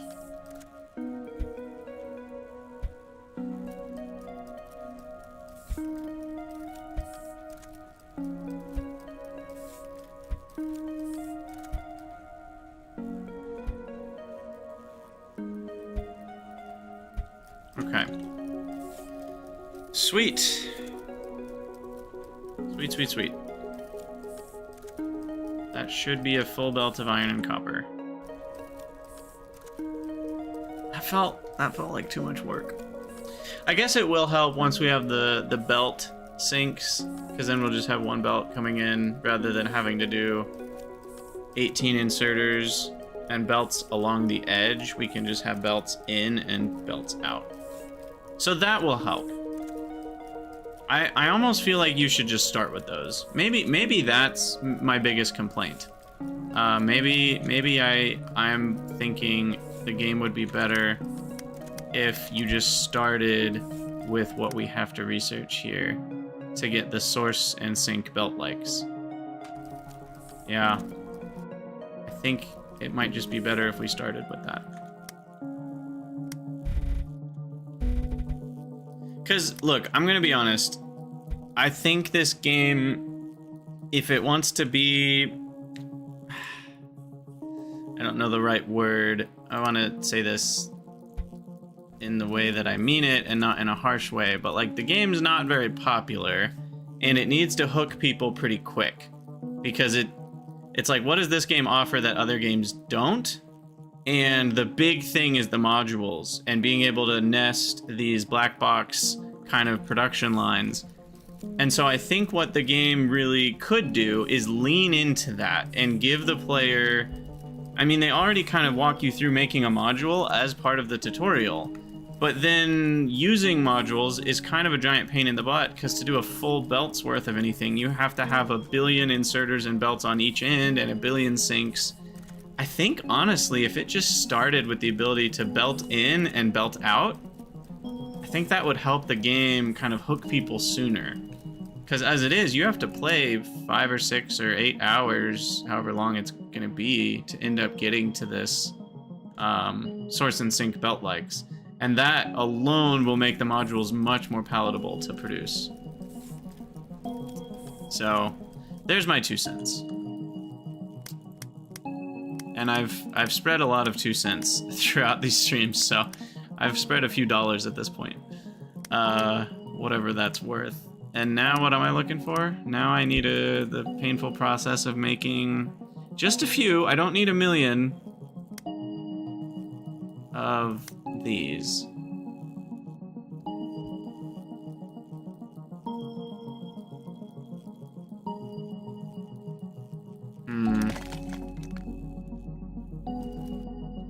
But I already have RT2s over here.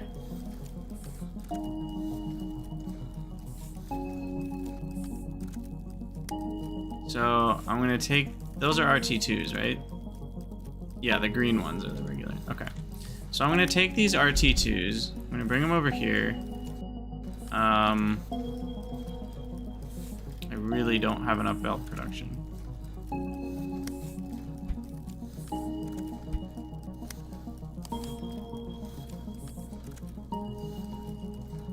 I don't have more iron here, though.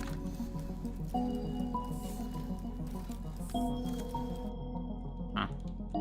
Okay, well, here. I'm about to have iron here in large amounts. So let me make, just for now, splitter. It's not a, is that a splitter? Can't even tell anymore which one's what. Okay, just for now, let me get some more belts going, because we haven't put our module out in the world yet. This should be pretty quick.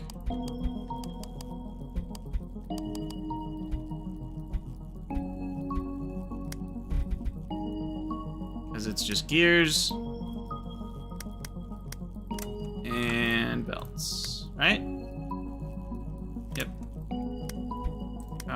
Copy, provider. Okay, so there's some more belts, just make sure we don't run out of those. And then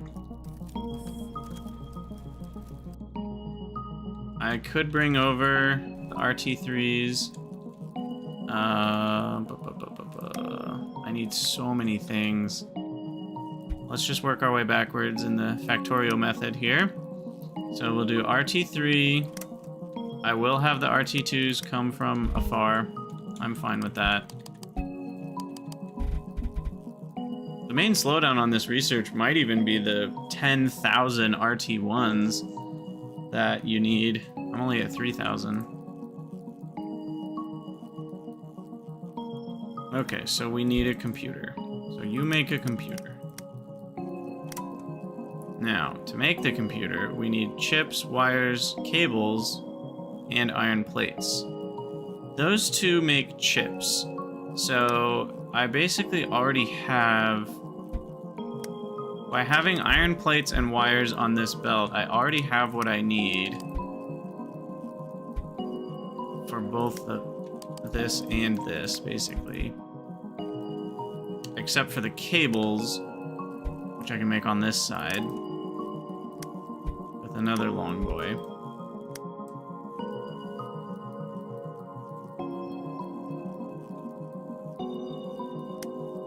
Yeah.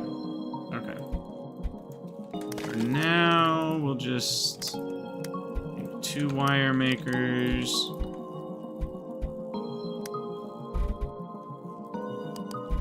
Oh, maybe this is the horror one? I don't know.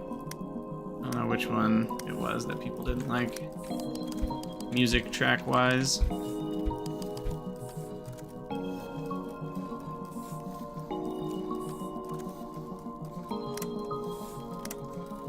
Okay, so we got chips, computers, cables.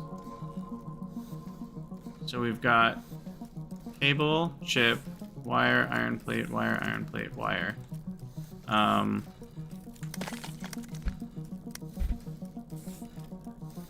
So those are computers. And the long arm, I don't remember the recipe for. Arm, gear, and rod. That's plate and gear, okay. Yeah, it's just a bunch of crap around iron. So...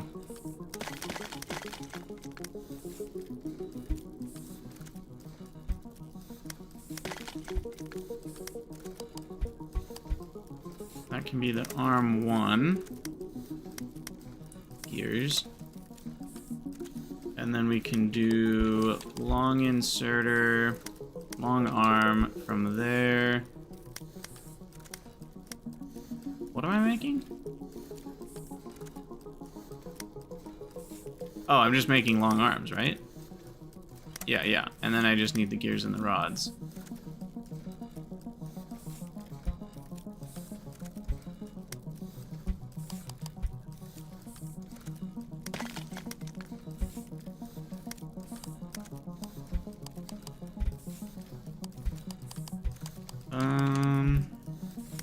I can do that, and you are... Ah! No!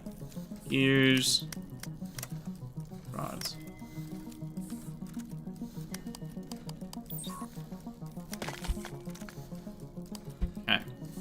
Oh, we need power.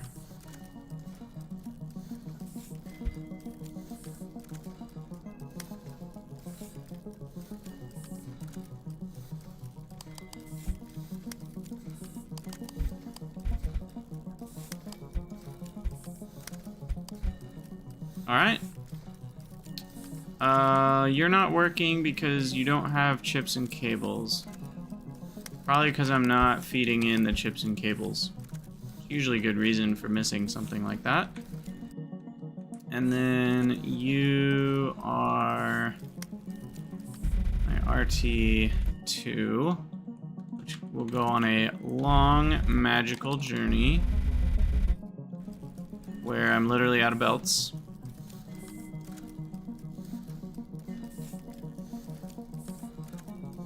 Copy. Let's get some more.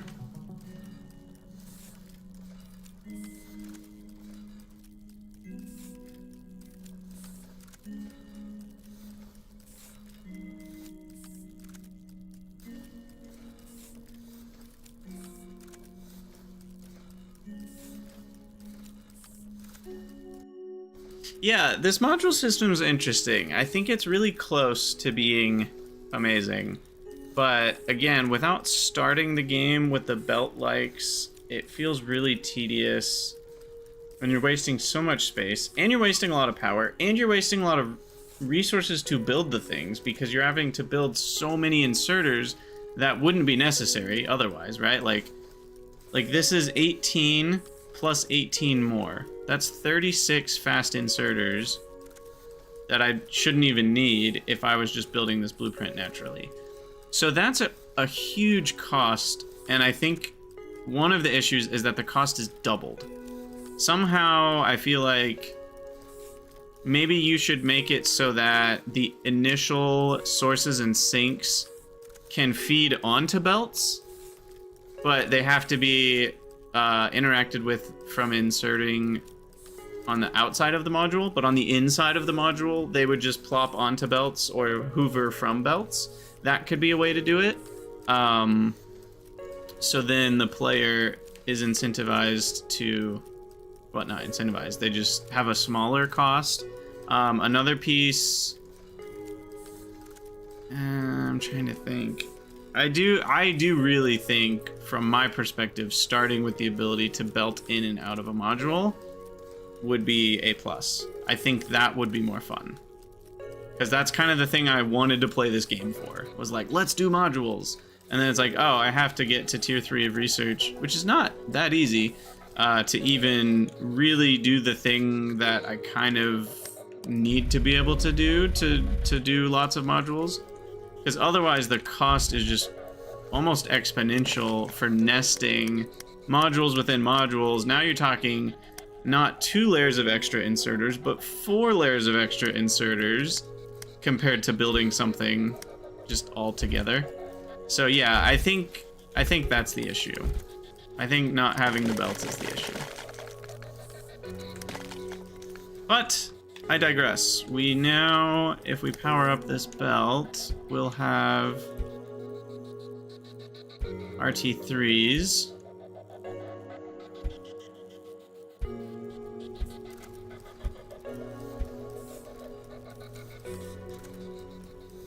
And there you have it. And now I probably just need a build for RT1s. I'm at 4,000.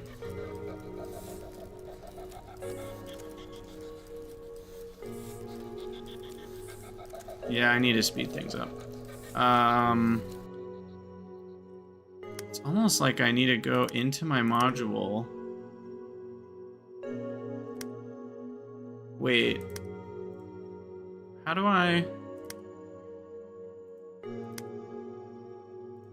Oh no. Oh, the game does... Oh, that's bad. Oh, that's really bad. You can't load back in what is inside of this? That's... I don't like that. I don't like that one bit. You should be able to click on these and get back what you put in, but instead there's a separate system here that's just pages And if you didn't save it in a page, it's gone forever. Except, like, you can place the module, but you can't get back to what you had. That's really bad. Yeah, this system needs to be improved with just a... Again, it's like, I feel a little rude for saying this, but it's like just a basic save load system. Like, you can't even load what you already made to edit it again. Like, you should be able to edit this. I don't want to be mean, but that feels really bad that I can't go back and edit this blueprint. Or module. There are no blueprints. That's part of the problem.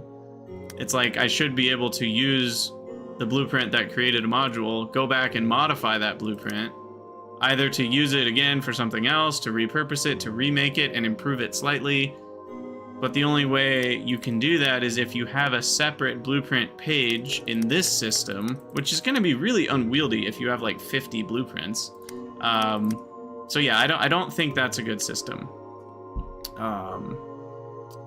Don't think that's a good system. Yeah. Complex, this is not in early access. So that is... I don't feel like I'm being very harsh. I think the suggestions I'm making are good ones. But given that the game is out of early access, I feel like that does invite being slightly more, not more harsh, but just more like, yeah, that should be in the game, and it's not. And I think that's a little bit of an issue. Now, to be fair, the game is cheap. It's not an expensive game. It is a solo dev, so I'm not saying... What am I trying to say? Like, I think this is par for the course, given the price of the game and kind of what you're expecting to get when you buy the game. But at the same time, the game could still be a lot better, and I hope it does get better, and I think the dev wants to make it a better game. So, like, it's still okay to have suggestions and constructive criticism, you know, even if what already exists is, like, acceptable for what it is. Like, for a $5 game, this is completely acceptable. You know, if it was a $30 game, I'd say, nah, not so much. Like, you're charging full indie price for a game. This would not be up to snuff. But it's like, it's a $5 game. I've already gotten more than my shares of entertainment out of it. But it's like, what's the goal? Is the goal to make a factory game that has dozens and dozens of hours of play? If so, you really need a better blueprinting system where when you make a module, you can go back and edit it, right? Now, obviously, the more you play the game, the more you get used to its quirks. You kind of already know that that's happening, and you get used to it. But then you're kind of catering to, like, a few people who get really into your game versus, like, I want to appeal to the average factory player. If you want to appeal to the average factory player, you need to be able to modify your blueprints, or modules, whatever they're called.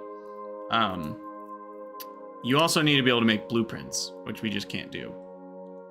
Sort of. You can make something on one of these pages, and then it'll kind of be there so you could copy it later. It's kind of a blueprint. Yeah. A lot of weird, kind of like semi-normal, but not quite normal systems that I think are gonna throw a lot of people for a loop. Also, I'm not holding down the mouse button, and this is flying around like I am, which is kind of interesting. Anyway, what was I even doing? Now that I've gone on my rant, game design rant, I forget what my purpose. Why do I exist?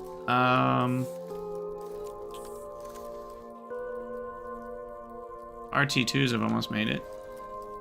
I think I wanted to make more RT1s, and what I wanted to do was make more iron, but then I realized I can't modify my iron module. So that was the problem.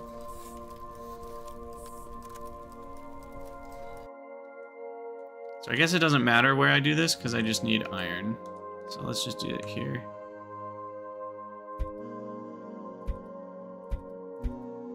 Let's do 6, 7, 8. Sure, we'll start with 8.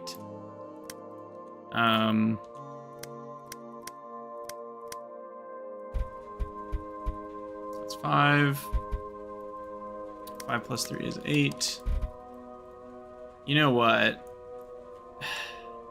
But see, then this becomes the problem of miners can't be placed on the outskirts of a patch, but it is going to be a lot better if I do it this way.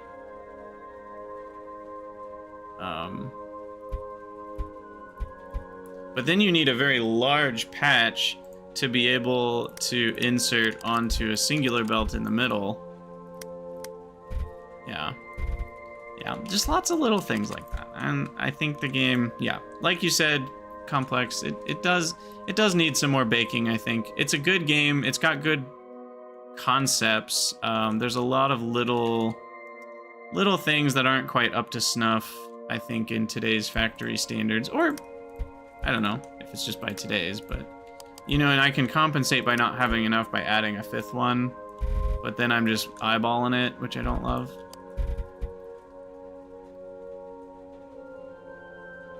Okay, is this right? So, no. What's going on here?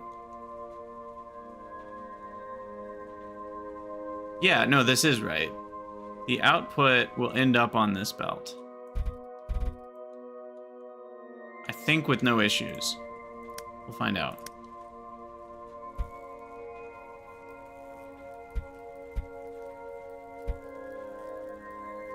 I do like that the power poles are huge. That is nice.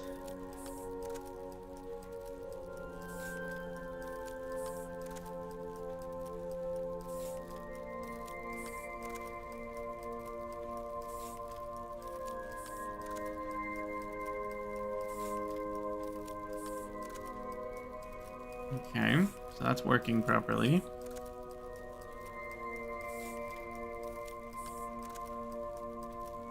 Yeah, as much as I miss undergrounds, crossings can do things that underground belts cannot do. So there is a fun... I almost feel like having both could be good. Having an underground belt could be very nice in addition to keeping the crossings, because the crossings allow for some stuff you can't do with undergrounds. Yeah, so see, we're wasting 3 coal here, but once that's buffered, then it's gonna be fine. So we are good to go. Iron plates seem to be doing the right thing. Awesome. Okay, and then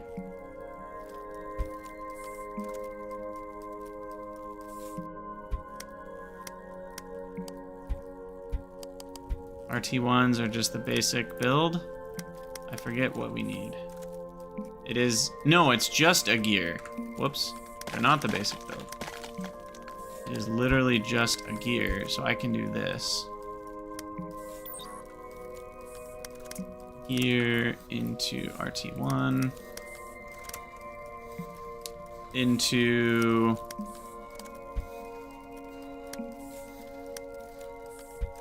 Let's do it this way. Just directly into 4.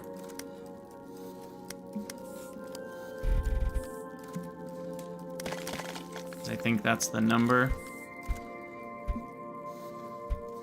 that one can support.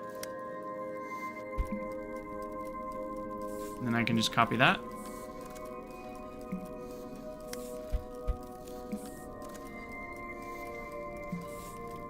That is 2 tiles wider.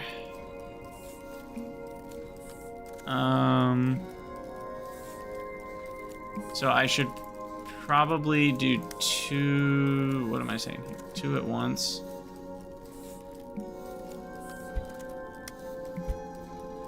So this, that. This, that, and the other. And then I can get a little bit more going here. Then I'm wasting less space.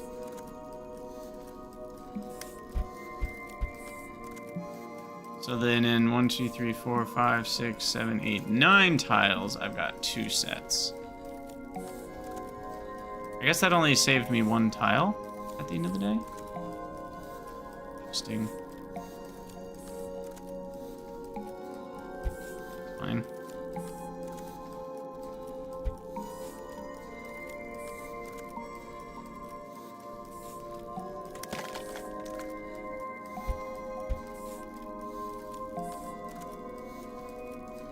I actually don't think I'm gonna have the iron to support that. I only have 8. So I think No, I do have the iron, right, because each of these is only one gear. RT1s are very cheap. They're just gears with an extra step, so that's nice. I can have 8 RT1s running here, which is equivalent to 2 per second, which is pretty good. That's 120 a minute, or 1,000 every 8 minutes. I think that's doubling our RT1 production, actually. I think that's what I already had. So. Cool. And we still haven't seen an RT3. What's going on with that? Oh, my power. My power is not looking good here. Quick, build more power. Out. This is my random power area over here. Boom. Boom. Boom. I don't think that one's gonna quite be enough. Alright.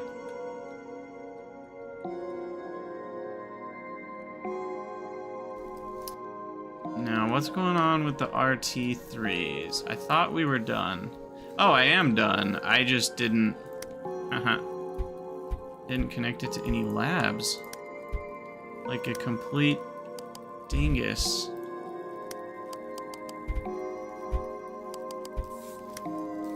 There we go. You don't just make the RT3s, you gotta research the RT3s. Research tokens must be researched.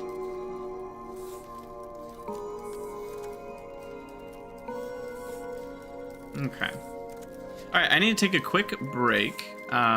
Use the restroom. You guys should do the same. Stretch your legs. I will be back in just a couple minutes here.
All right, we're back.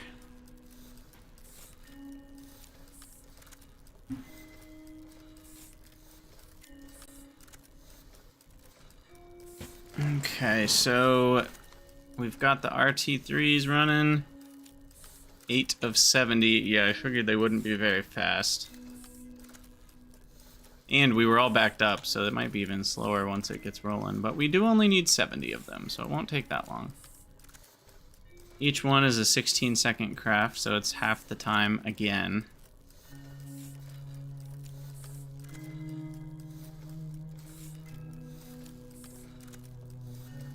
Yeah, I think having modules that allow for belt inputs is going to be a lot better. This is just a pain in the butt. I do not like this at all. Blech. Yeah. I'll stop complaining, but I don't like that. And I'm glad we're gonna research the better thing soon. Soon.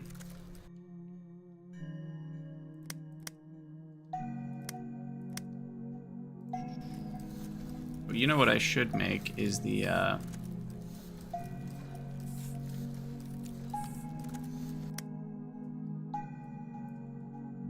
these both need iron and copper. Should make my belts module. I guess over here.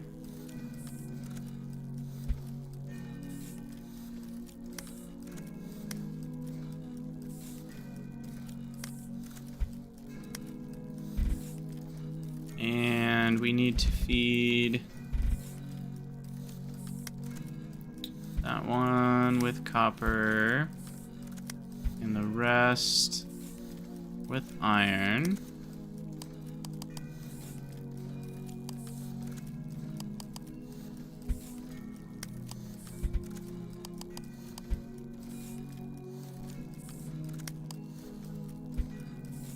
This is just gonna be annoying, isn't it? Okay. Oh, no. Here we go again. See, I forgot that we even needed inserters over here. Oh, man. Alright, let me just make this a little simpler. That'll be the iron.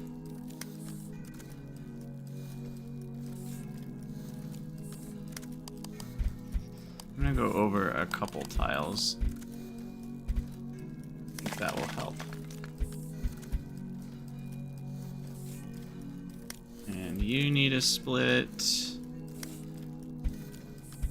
You need a split. There we go.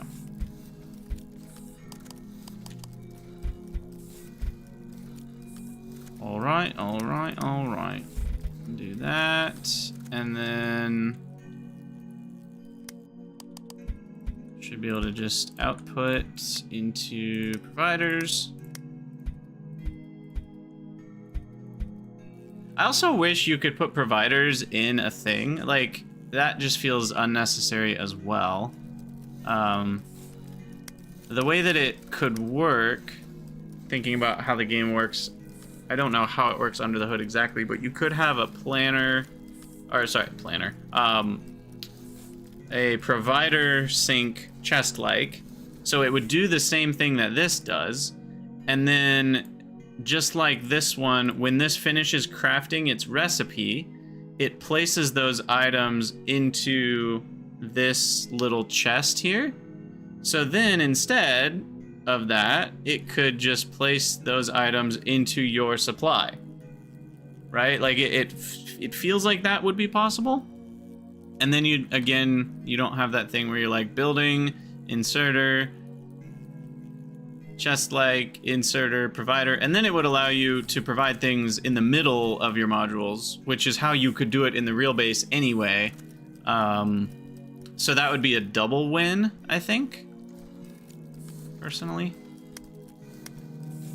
I would like that anyway.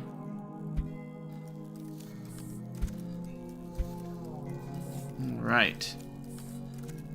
Powered on. And that should get us all of our belts and inserters.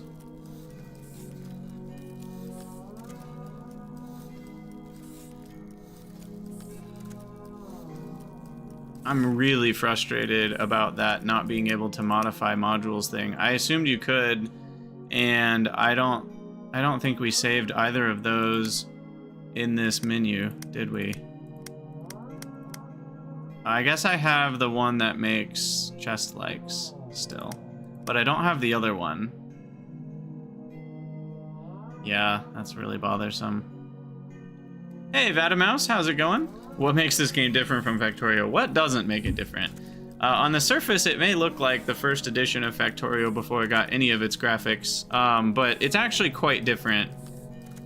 There's a emphasis. Okay, let me back up.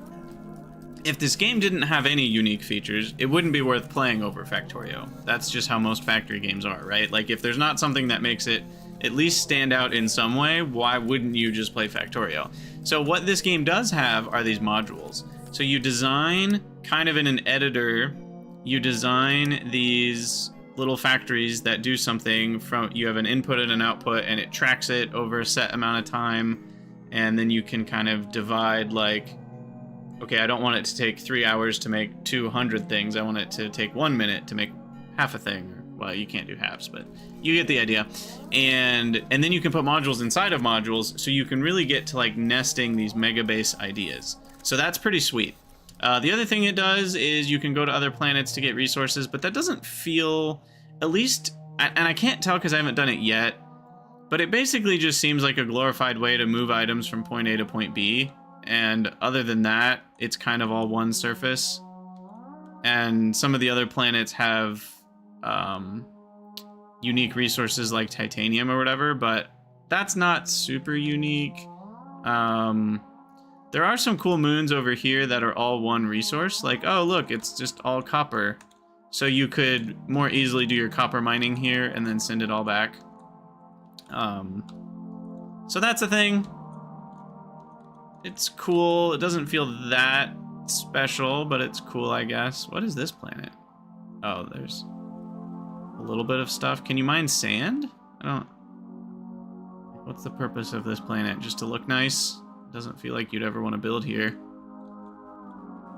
I guess there's titanium here, so that's maybe where you get titanium.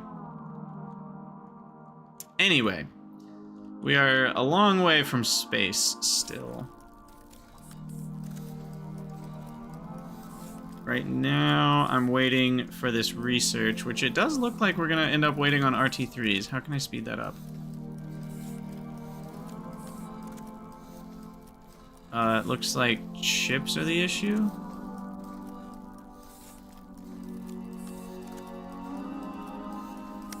I need a second one of those, is that right? Yeah. So that'll make it a little better.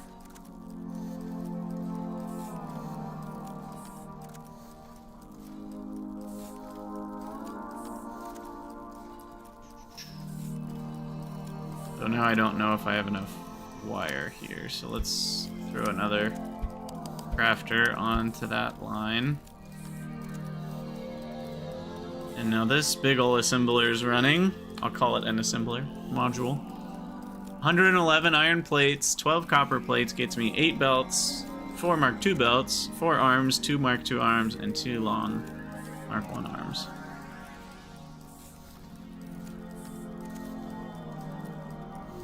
Yeah, so basically you fill these things up to their amounts that they want, and once that's all met, then it'll trigger the crafting process, and then once the crafting process is done, it'll put those into the respective output areas. And then these things just put it into the base, so that's great. Yeah, we're still a long ways away, aren't we? I really screwed up. There were probably 10 or 20 minutes where this wasn't running because I hadn't connected two of the arms, which is, you know, classic Factorio. Forgot an inserter and nothing's working. That's just how it goes.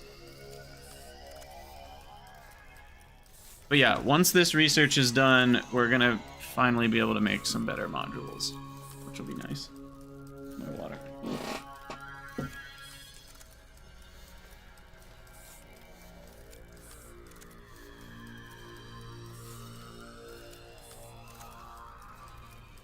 And we can replace these old ugly things. Yeah, exactly, Vatamouse. And that's the cool part, is it makes the concept, and I don't know if you played or have watched Strm.2, but that has a similar feel because it has the smaller factory bits, but then when you zoom out, there's the foundations, and you can just copy those really easily. And so Strm.2 has a little bit of that similar vibe, but it's not better for performance because it is still calculating every single one of those little factory buildings. So I actually think Strm.2 could use a little bit of a black box type effect, where it's like I have a 1x1 foundation that has the effect of stacking, you know, the 4 belts that come in on layer 2 on top of the 4 belts that come in on layer 1, and it outputs all of that on layer 1. And that's what this 1x1 foundation does, and then it could just skip calculating all of the individual belts and things.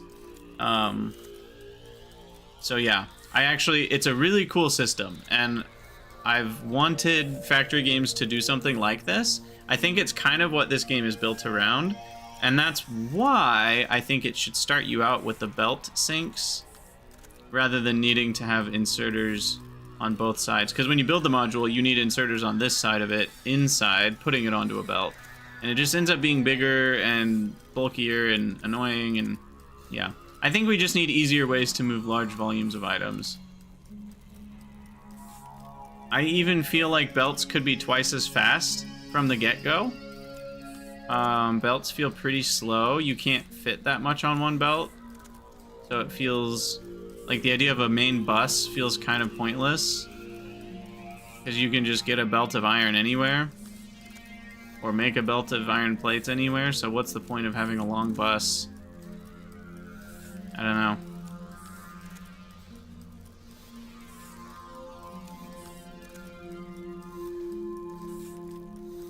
And these patches are also small. That's the other thing I've complained about. I would really prefer if the patches were about, I don't know, way less dense. That's not a number. But I'd be fine if iron patches occurred 1/10 as much and they were 20 or 30 times bigger. Like, I want to be able to have an iron patch and I want to be able to make 7 belts of iron there. Whereas right now, it's like, you got to get really finicky with these things to even get 1 full belt out of a patch. So, yeah, that's the thing. Okay, 31 out of 70. How can I speed this up? Can I speed this up? I don't know if I can. I think it's going at full speed.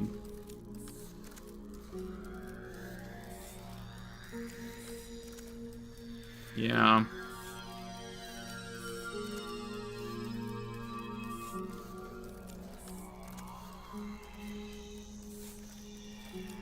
Yeah, computers and RT3s take the same... Oh, no. I guess I would need to make 2 computers at a time to make RT3s faster. Right now, I'm only getting an RT3 every 30 seconds. That's pretty bad. So if I want 30 more, that's 900 seconds. That's another 15 minutes? I don't want to wait that long. So let's fast track this bad boy. 2 chips.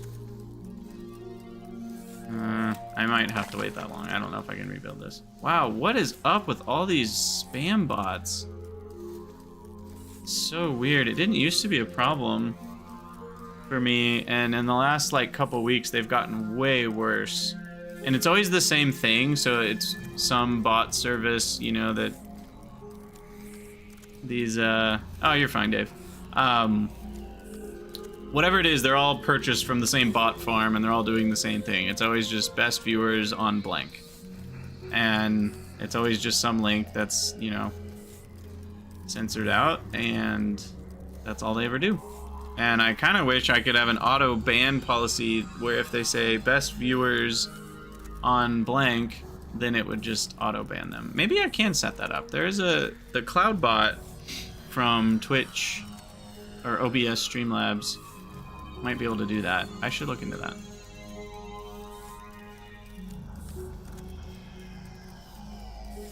Anyway, Dave, where are we progress-wise? So, not that much farther. I worked on some modules for, like, smelting iron, but it's just really cumbersome because of the...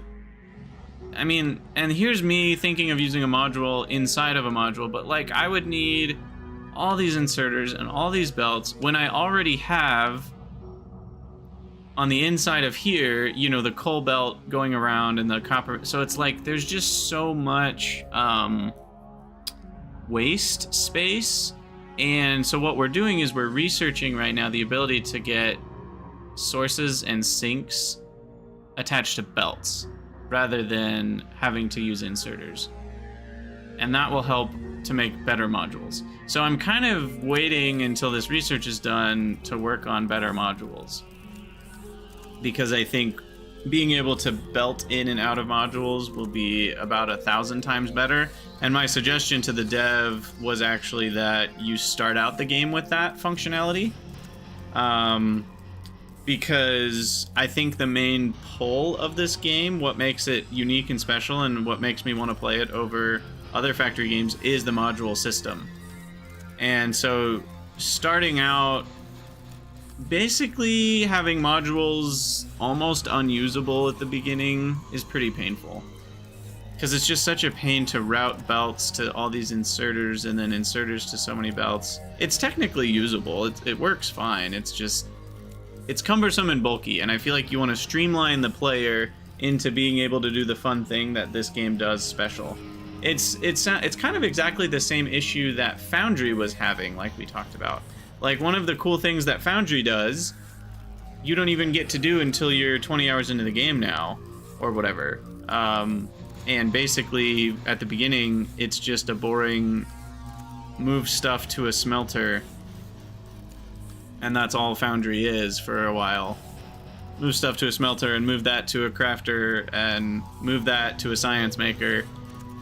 I don't know, I think factory games need to spice up. What am I trying to say? I'm thinking big picture. Like, if I was designing a factory game, I think I would say, I can't do smelting iron plates better than Factorio. So I'm gonna skip that step. I'm gonna find a way to design a game where whatever makes my game unique is where you get to start, right? Or at least close to start. It doesn't literally have to be step 1 is doing your unique mechanic or whatever, but like skipping the you spend 7 hours learning how to mine ore and smelt it and craft those plates into gears. Because every factory game's done that now. It's not new, it's not novel, and I think it's kind of boring unless you're doing it perfectly, right? Like Factorio does it so perfectly, and I'd say Satisfactory's pretty high up there too, where it's like, it's okay to have some boring-ish mechanics if you do them really, really well. But if you're, for example, a solo indie dev, as the creator of this game is, and you're trying to really focus in on one unique mechanic, I think you should actually step back and pull back on the more standard mechanics, because you're not doing them better than Factorio has done them. You're actually doing them worse, or a better way to put it is, you're not able to do them as well as Factorio does because you don't have the dev time, you don't have the resources, you don't have the manpower. So because of that, I think it would be best to actually cut out some of the simpler, more boring, like, everybody knows how that works already, steps, and focus in on the other steps. Now, obviously, I'm not making it black and white. You shouldn't cut out all crafting and all smelting, because then you don't have a factory game anymore. So I'm not saying that. But I just think the essence of what I'm getting at here is that games should really try to play to their strengths, and even if there's a genre norm, right? The factory genre norm is ore, plates, refining of those plates into wires and gears and such, and then making of products. Like, that's kind of just the 1, 2, 3, 4, factory genre norm that we have right now. I think more games should cut out some of those steps, or make those steps simpler and more abstracted, if they can't do them as well as the current leaders of the genre are. Because people are going to directly compare, like, in this game it's kind of a pain to mine, it's just kind of a pain to make a belt of copper. And when I compare how easy it is to make a belt of copper in Factorio, and it's kind of a pain in the butt to make a belt of copper here, would it just be better if the miners were combo miner smelters and you didn't even have to smelt, and you could just place a big machine over one patch and it would just spit out copper plates at maybe a full belt if the patch was big enough. Maybe if the patch isn't big enough, it's not a full belt. So you plop another one over here and you combine those two belts and boom, you've got your copper. Like, because that's kind of how you want it to feel in the late game.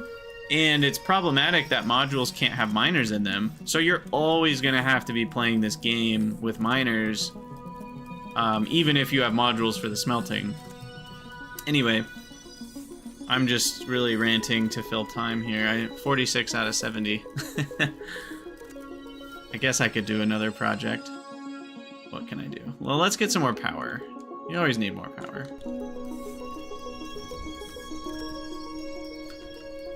Always can use more power. That's not enough coal. This is enough coal. One there.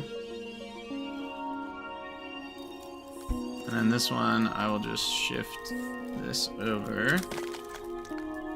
Or maybe back here. Yeah, I'll do that.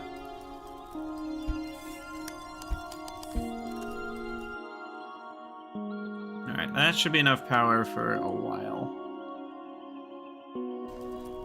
And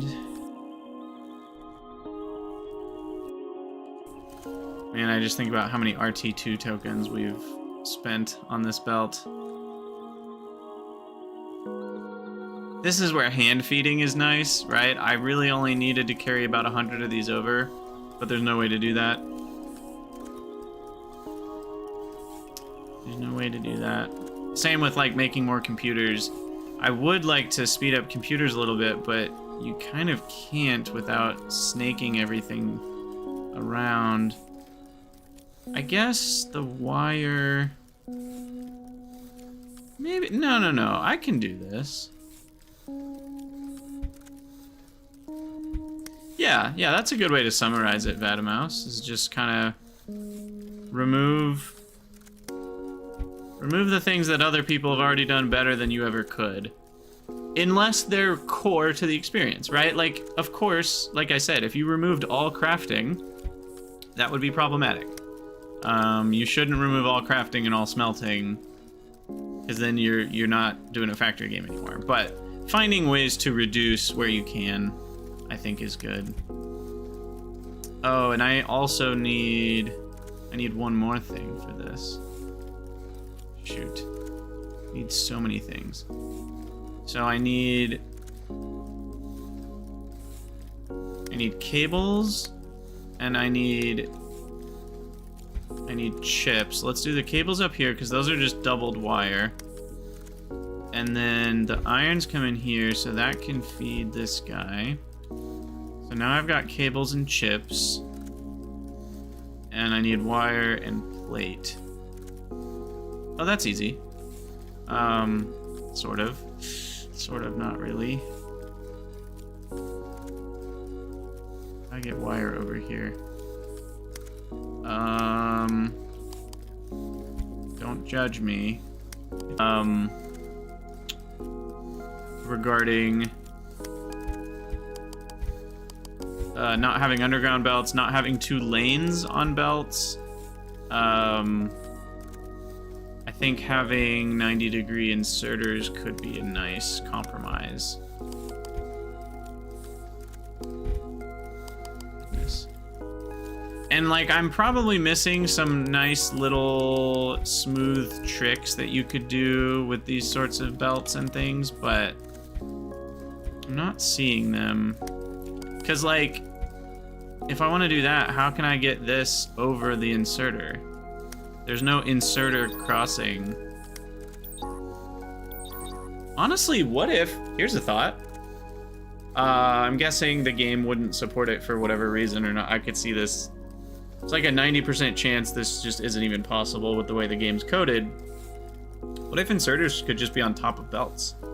They've got legs, and they're standing. So, like, imagine if you just superimposed that sprite over this. Why not? Why not do that? It's standing over the belt, the items go underneath it, and then that allows for far more builds and diversity. And it kind of helps to, you know, get through the issues I just brought up, which is like, there's not 2 lanes on a belt, there's no underground belts, so it helps to combat those issues. I don't know. It's a pretty winner of an idea, if you ask me. It's probably not possible, but it's a good idea. And see, there's an idea that, like, again, would help make your game unique. It's like, ooh, you can place inserters on top of belts, and then that's something you walk the player through in the tutorial at the beginning, and then it's like, oh, that's different. That makes my brain brainolate and want to know what I could do with that, and I think those are the types of things you want more of. All right, what am I doing? I have chips on both of these. That's the problem. That needs to be wired, or cables. There we go. There we go. There's another computer.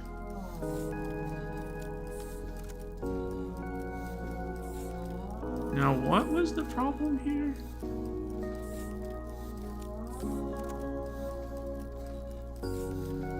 Oh, because I need 2 computers for every RT3 crafting. The problem is I don't think I have an... This probably doesn't even matter. DSP kind of has inserters on belts. Yeah. Yeah, no, you're right. That's the same essence. But given the way that you build belts is fundamentally different because of the Z levels, and yeah, it's similar, but I do think it's different enough that the idea of being able to place inserters overlapping with belts could work really well.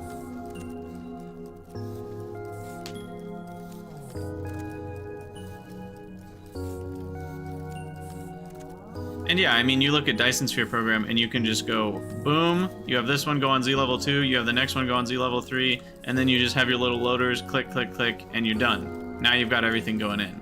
Whereas in this game, it's more like, how on earth do I get 3 items onto one side of a building? I did figure out, Dave, a pretty cool blueprint for smelting using the, so this thing right here, it outputs onto the same side. So you have 2 belts in and that belt out. And it's pretty cool because of those crossings are powerful. Just 10 more. 10 more RT3s.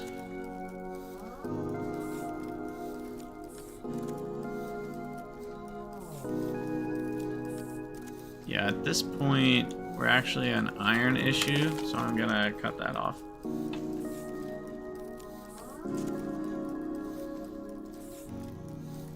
Yeah, Vatamouse, you would need... my thought for a black box approach would be to allow the player to select from a large predefined list of sprites and animations. So you give the player a little bit of agency. Another method would be to have a kind of like, I don't know if you guys know how City Skylines, I think it's City Skylines, does like their little doodad arrangement where like everybody's house almost looks different, even though the game only has a set list of assets. It's like that, but for factory stuff. So at least it looks factory-ish in these empty areas. I do like having like a what goes in and what comes out indicator. But yeah, the rendering's pretty rough for a black box because you obviously can't render all of the things that are inside of it, because then you've lost all the benefits of being a black box in the first place. So you would have to find a way to turn rendering hundreds to thousands of things into rendering just one or a few things. And that's not easy to do for obvious reasons. But even just having like a...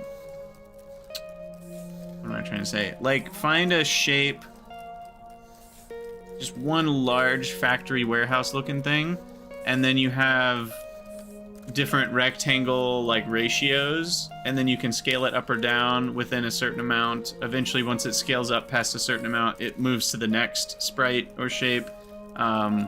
You know, you could get by with just a few dozen of those, and then at least you have some graphics rather than just a square. Like that's how the the mod in Factorio where you can merge chests, right? Like that's how they do it. They've got probably 10 different sprites. Like if you merge a long rectangle, it looks like a long steel chest, but if it's a little wider, it looks like something else. And so there's kind of a little bit of a give and take where, like, depending on what shape you have, it turns into a different sprite. And that works. Animated sprites would be a whole nother story. Because then it's like, well, what if you have mostly furnaces? And then you show the player an animation of factory buildings making items. And it's like, well, that's weird, because this thing just makes plates from ore. Like, all it is furnaces. So then you have a little bit of that, like, if you are going to put some sort of sprite and animation, what type of animation do you do? So maybe instead it's just a large warehouse where you can't see what's happening inside, but there's smoke coming out the top or something, you know, and then it's like, okay, you covered all your bases there.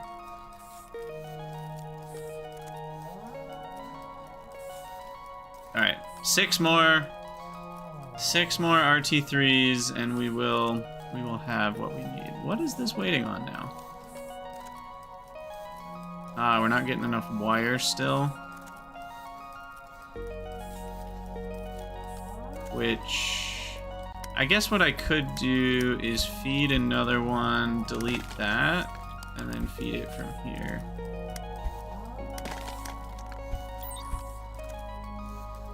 At this point, it's probably not gonna matter because I only need 6 more, but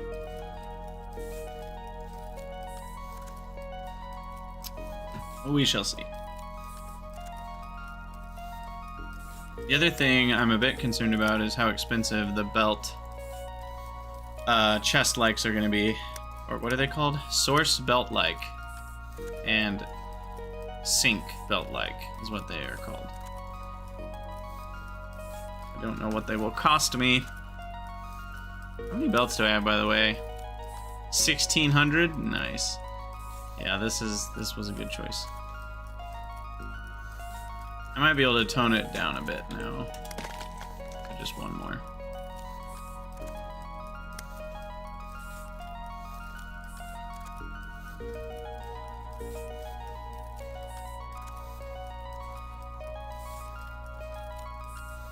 Gosh, these things are so slow.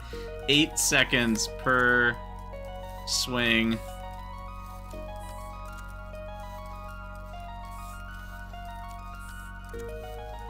Could you be any slower? He's thinking about it. Oh, there you got it. And swing it around. And there you go. When do we get faster long inserters, by the way? RT3s. Okay, so I could research that next.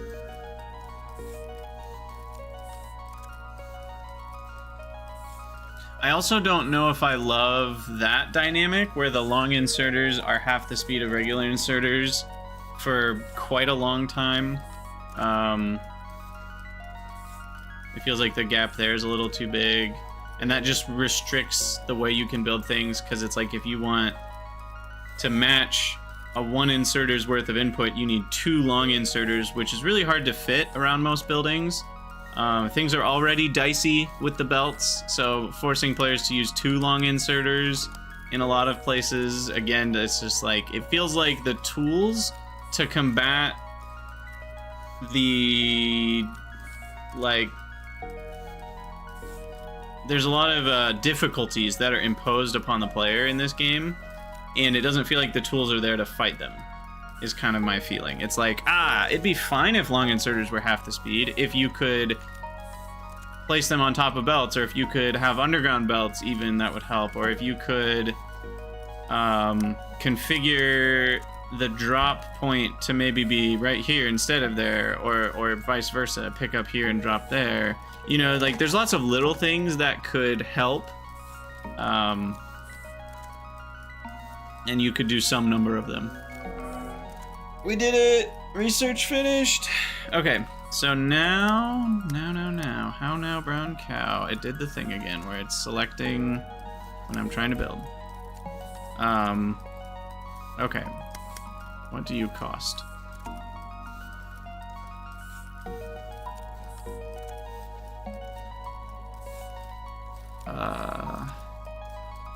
Just a belt and a motor. Okay.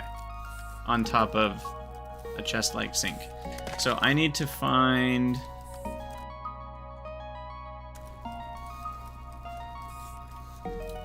Where did I make that? Is it this? No. Oh gosh. Here it was. So here's another thing that's really bothersome is like this would be the build I'd want to modify, but I can't go back and modify it unless you happened to save it in one of these pages, which I think I actually did in this case. So I could modify this one and add a belt and a motor to each of those.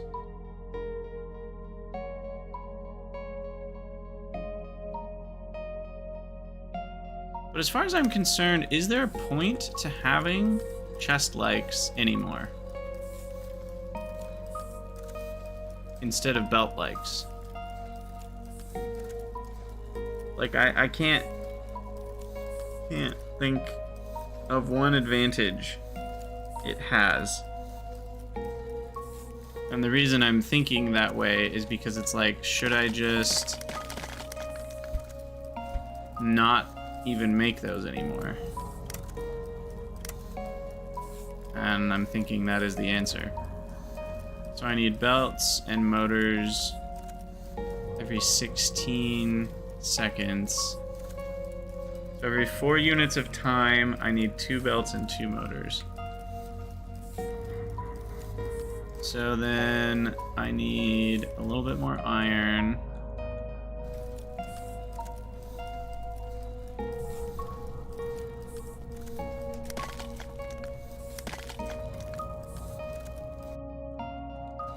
Okay, so I need basically half a unit of iron, half a unit of belts, which is 1 unit of iron.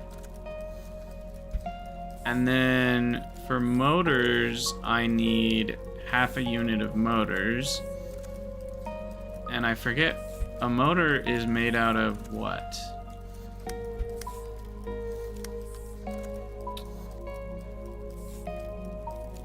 Two wires and 2 gears. So a motor is 2 gears and 1 copper. Unfortunately, that's 2 wire makers, though. Wire makers are half speed, not double speed, which is also different than Factorio. So then... that means I need a lot to make motors. Okay. But it's made in half time. So I should be able to share then between the two.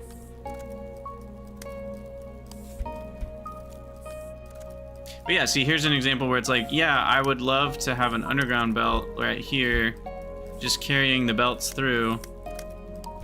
And then I can, you know, put inserters there. But that doesn't work. So, what if I just delete? I don't even know. So instead, I have to move this up here. Long inserters will be fast enough in this case, and then I have to route that around. So you're gonna make the motors. And it needs to run at full speed, which means it needs 1 wire maker and 1 gear maker.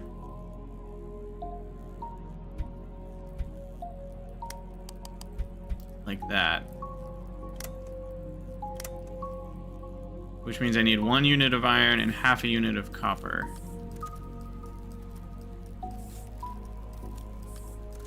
And then the belts...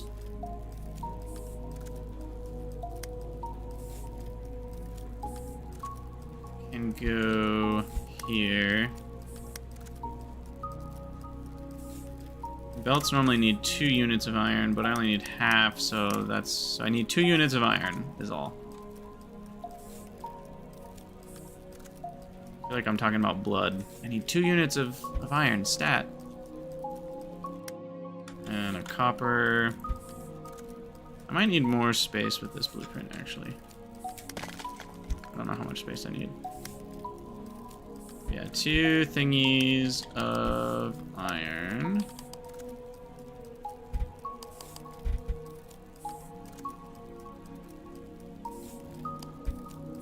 Guess if I do a crossing there, then the coal can be for everybody. Here's the nearest coal, still down here.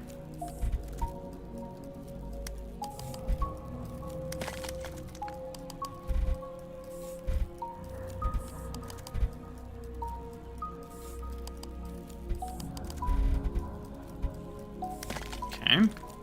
So we feed coal in, and then copper's gonna do one of these guys.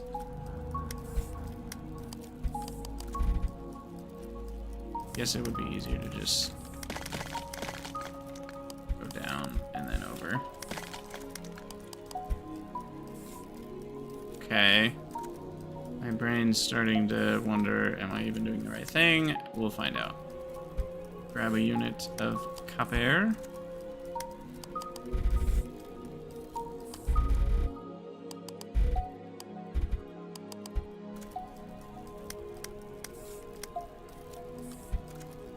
Alright. Beautiful.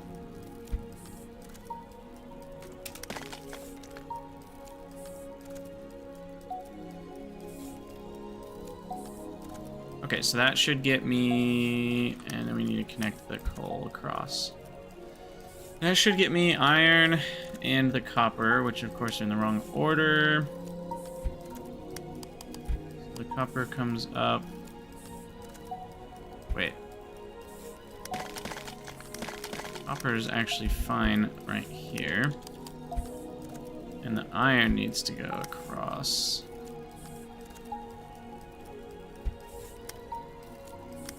And split.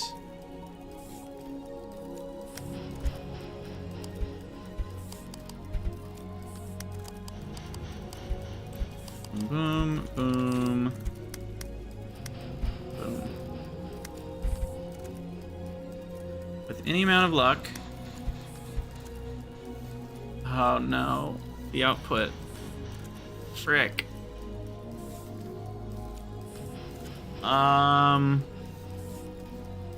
It's crazy to me with how much room there is around this build, but like without 90-degree inserters, you just can't.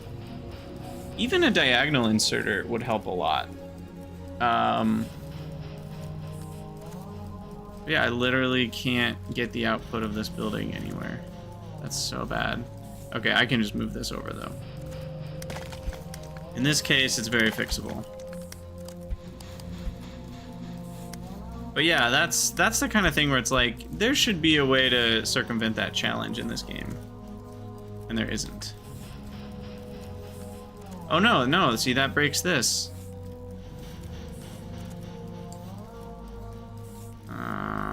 Man.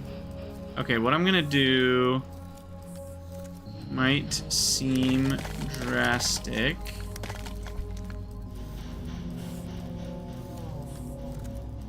But it's fine.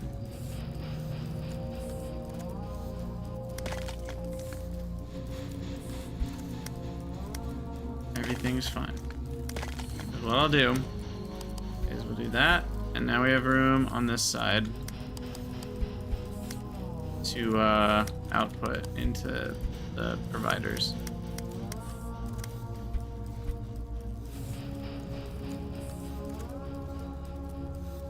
Sweet. Nice. Alright, so that's disconnected. No, that's supposed to be disconnected. Whoops. Here, let me do that so it looks better to my brain.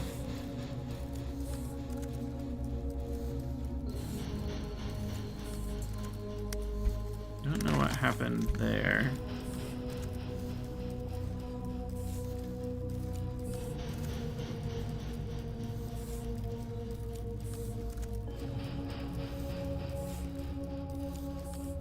Sweet.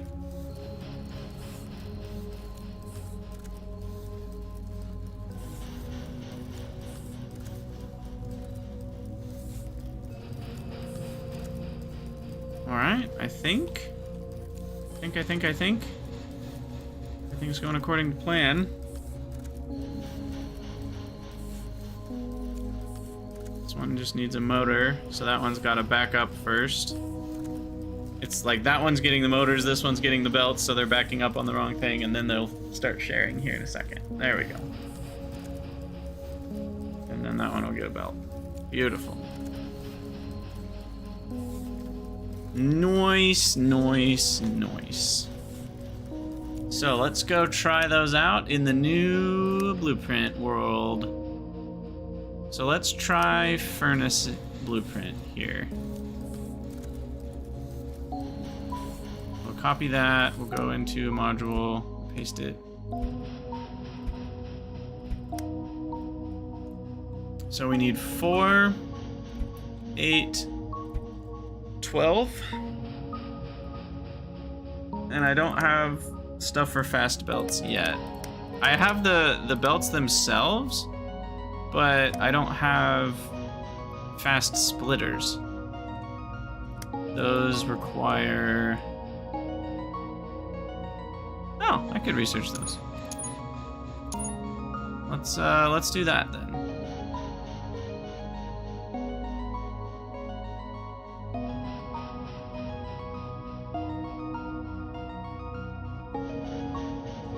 Okay, there's also the faster belt mixing, which I kind of forgot about. Because they have compression issues. So I've been using these instead.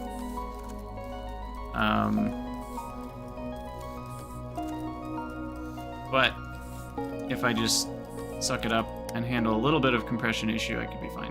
But yeah, so check this out. With these belt sources, this will be like about 1,000 times easier. Because I think I can just source belt like on those two. And then sync belt like there. And then we've got ourselves what we need. Yeah, I don't think we can change that. Okay. So you do iron, do coal.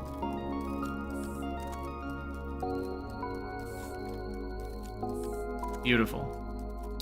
Beautiful. Okay. Why don't we limit... Wow, it consumed 70 more coal. I guess it's 12 times 1, 2, 3, 4 is how much we're wasting. Because there's no two-way splitters. No, we're not. I guess we're only wasting 3, but then there's also an extra buffered 2. So there's like an extra 5 for each times the 12. Yeah, that adds up. That sure does add up. We don't need this square at all. Nor does this one need to be a splitter. So that'll make it a little easier to get the ratios where we want them.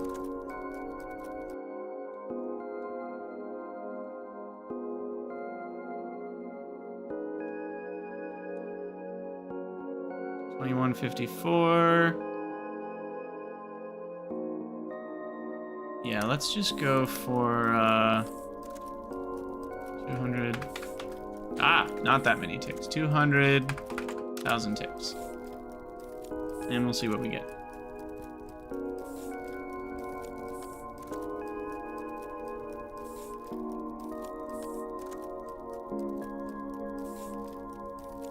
Maybe I should just go for 6,000 iron plates. 7,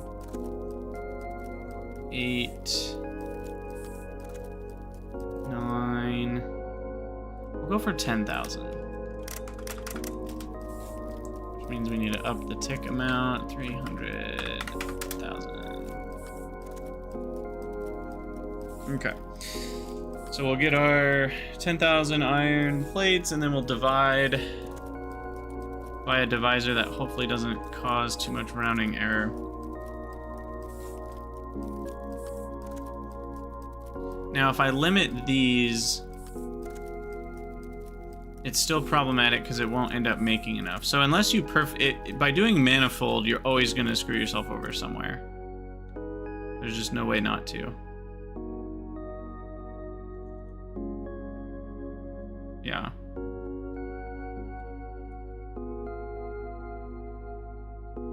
So if I do like a divisor of 100, what do we end up with?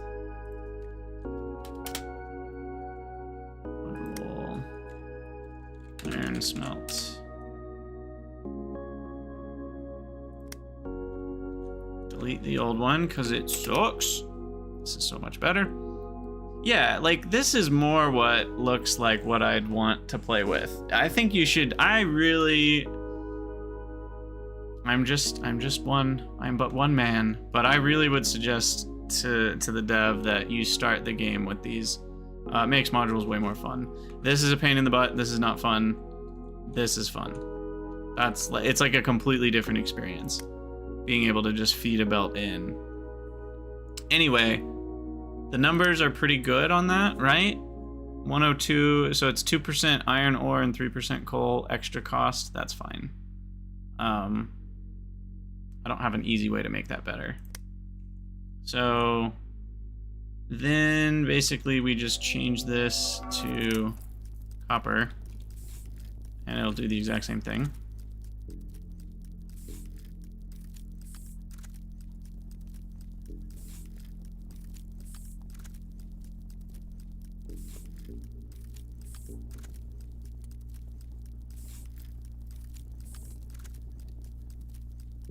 And then what else do we need to do? Go away. So then we've got our iron and copper belts, and yeah, I guess we need to make a better mall blueprint again, unfortunately. This is copper smelt. All right, delete those old crappy ones.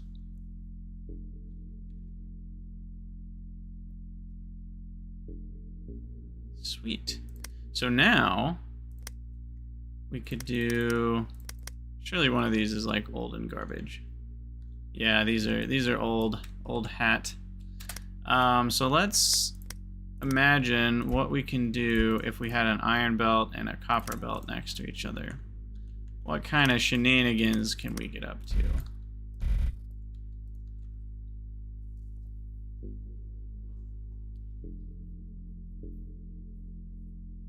You know what? Here's my thought. It's just the problem is every module is lossy, and so like the more module steps you introduce to something, the more loss you add to the system.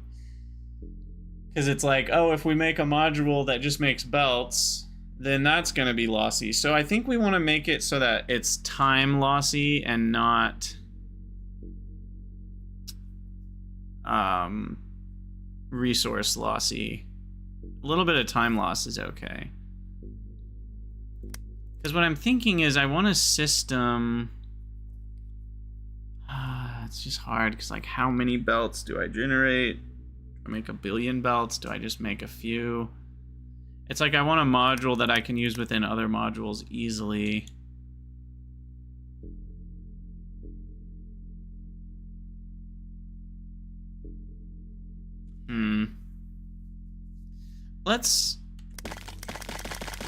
Let's go full bore. Let's do a full, like,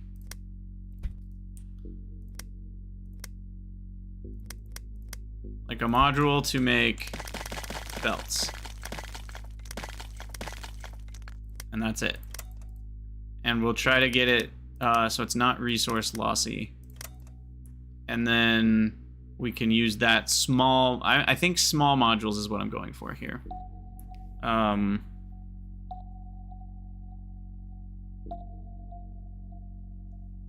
So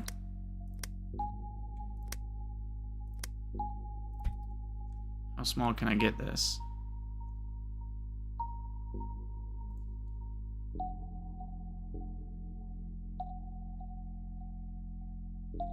I mean, I'm pretty sure we need an extra square here.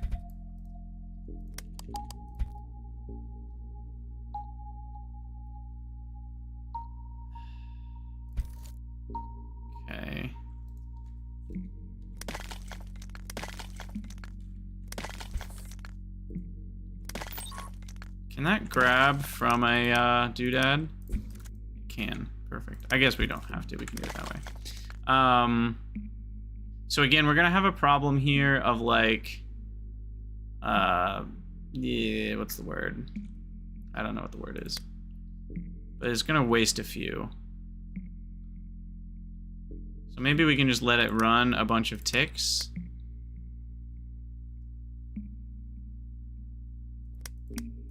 And like, which way do I want this to exit? Do I want it to exit out the side? I think that might be better, actually, if we do it like that.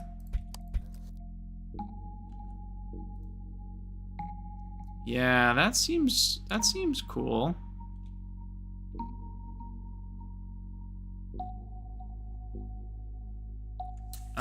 This one, I can do this.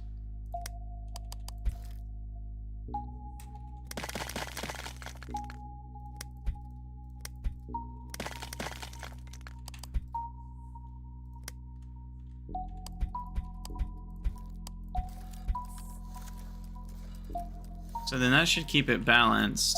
Half go each direction.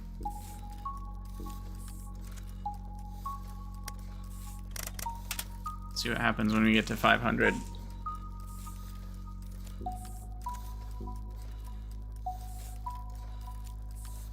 Oh, and then this should be a limit of 1,000.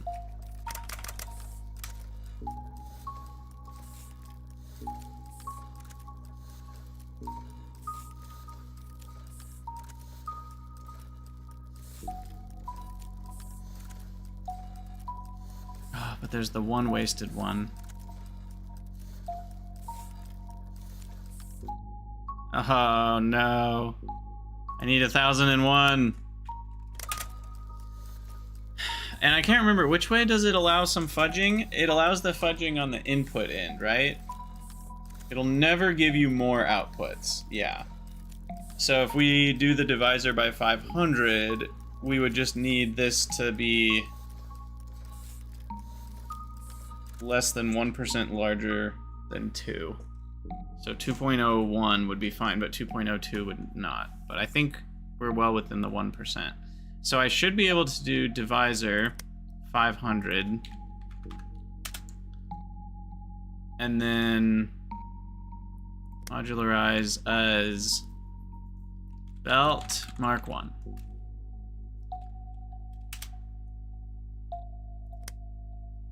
And then we've got, what? What? Wait a second. We're definitely within 1%. Am I remembering the which way it can fudge wrong?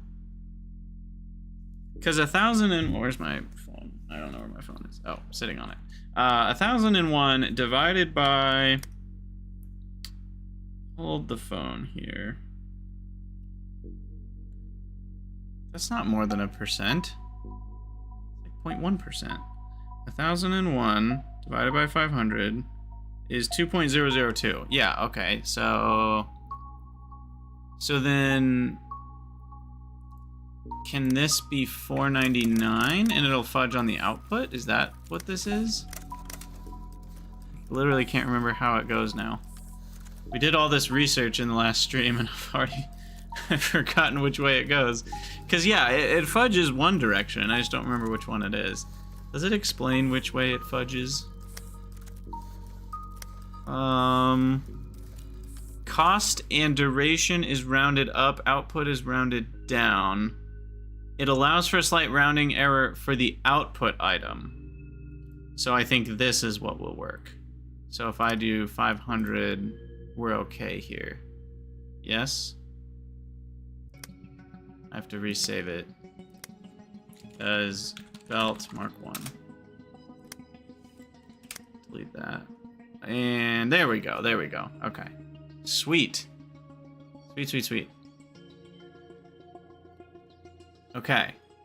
So now we can easily make belts within another build. Oh, I like that. I like that a lot. And it's nice that we're using these belt sinks because then I can either belt out and in, or I can use an inserter if I want to like limit the rate, which I don't really think I need to do, I guess, but yeah. Okay. I'm digging it. So now what's the next thing? Belt Mark 2? We'll need motors for that first.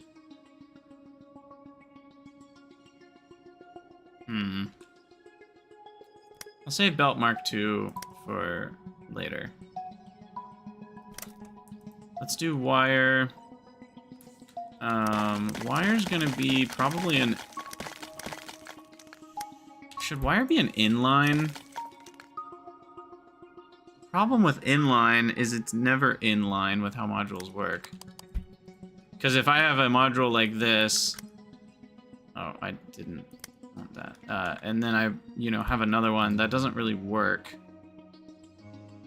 So modules should always feed in and out like that. And then if you have two in a row, then you can use, these guys and the splitters. So then you've got like your copper coming along here, and then your outputs can add up along there. Which again, you need that so it doesn't screw up. But yeah, okay. Okay, that's fine.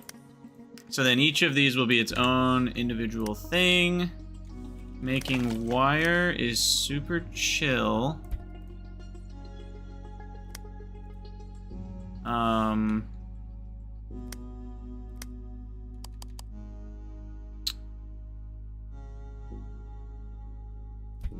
Do I literally just do that? Is that even saving me time to do one of these? Maybe I'll build them two at a time. Problem with that... No, I guess we're okay.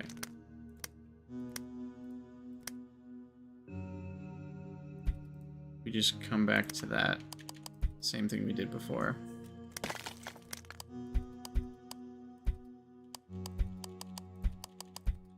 Just enough space.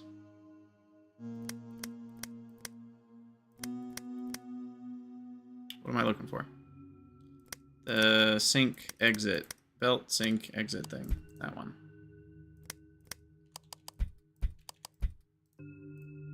Okay. You shall be copper.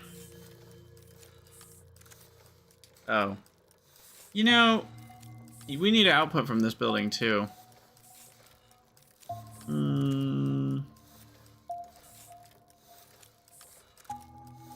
Alright, new plan here. I might need an extra tile.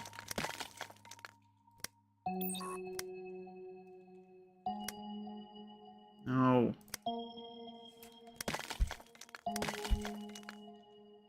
In which case, it does make sense to maybe make a few versions of this.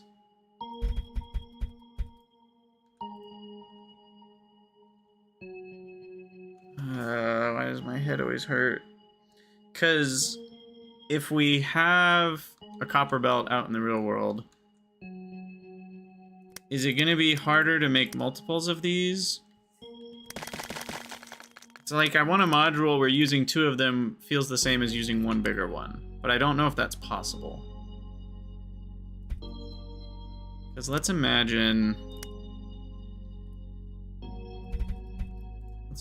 version 1.0, something like this, and then that, and that.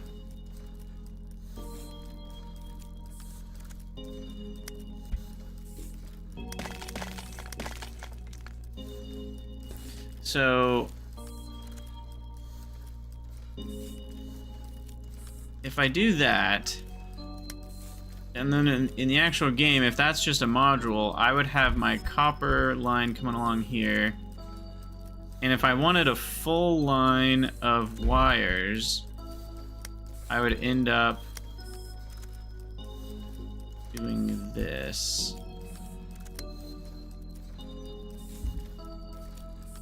Yeah, complex. You're definitely right in that sense that, like, do, but what I can do is I can combine multiples of these in a different blueprint, and then we're getting a lot of, you know, computational savings.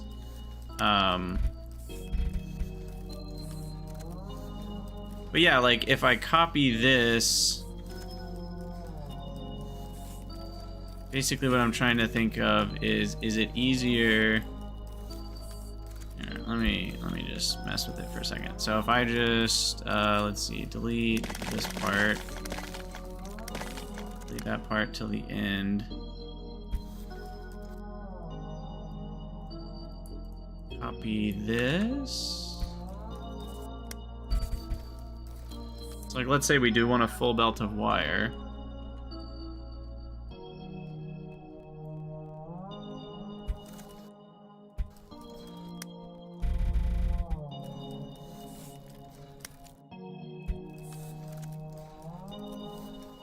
So this right here takes in a half belt of copper, creates a full belt of wire.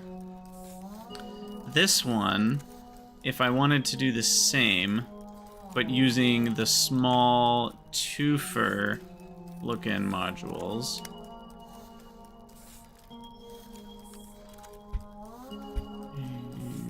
6 would look like that.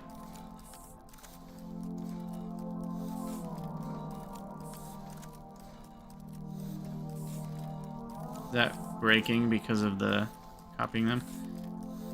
So then in the real world, I would have copper coming in here, that coming out there.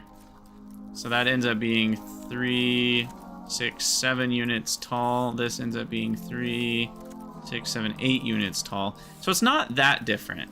The only difference here is that the output from the wire is coming from 6 sources that I need to congeal. Congeal? It's a weird word to use here, but I think it kind of makes sense. And there's 6 different inputs, whereas over here, there's just a module with 1 input and 1 output. So like, that's obviously better.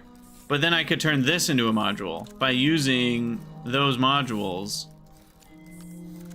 and then it ends up being 1 tile bigger, is the problem.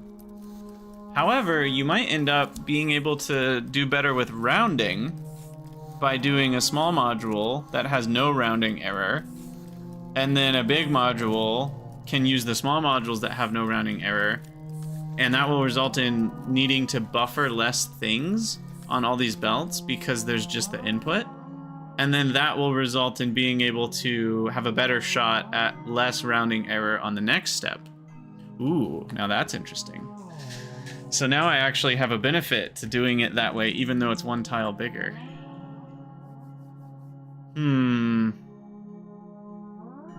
Porque no los dos. We can also do both.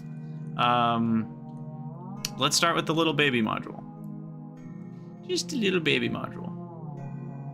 Copy, new blueprint. That's it.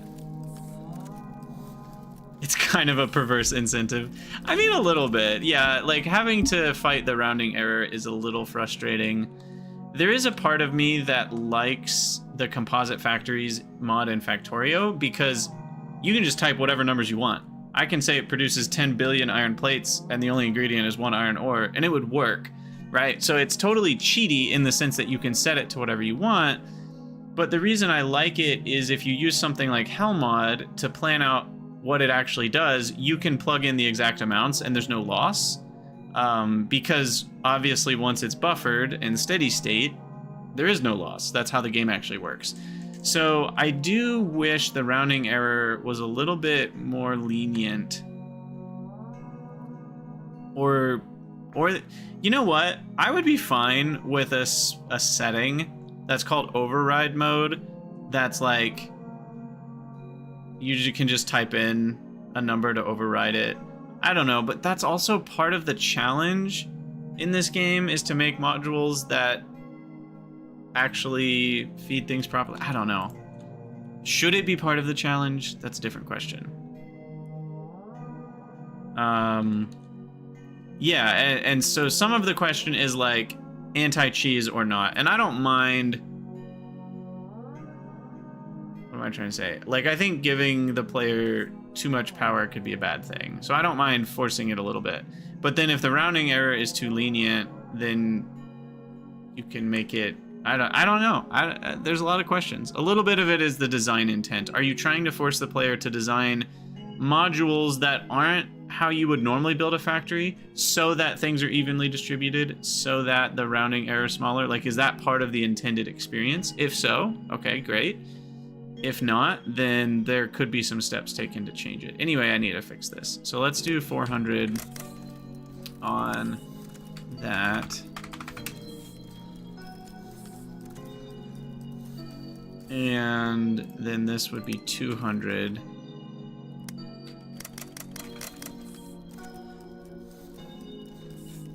But we're gonna have to go a little higher or a little lower on the output. 396, okay. Which is exactly within the rounding error. But the problem is 396 over 400 is gonna be a little over... Well, 400 over 396 that's exactly 1%. But it's more than 1% higher than 396. 404 would be 1% higher. 396 is 1% lower, but the problem is 400 is more than 1% higher than 396. So I bet it's not going to work. Also, I need to do 200 because of the input.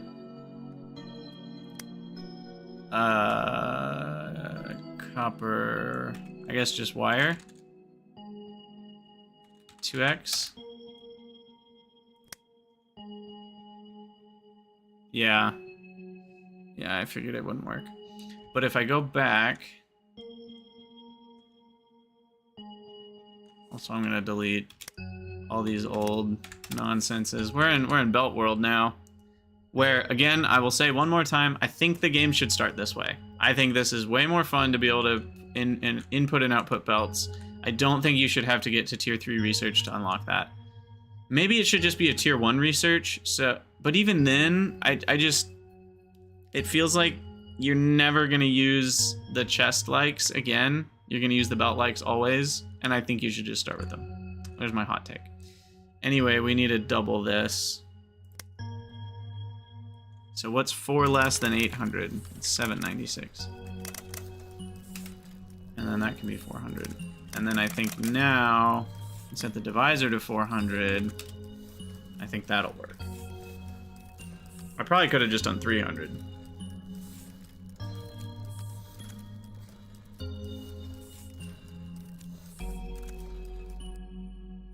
Wait. Why did it stop? Oh, we reached the tick limit. Whatever.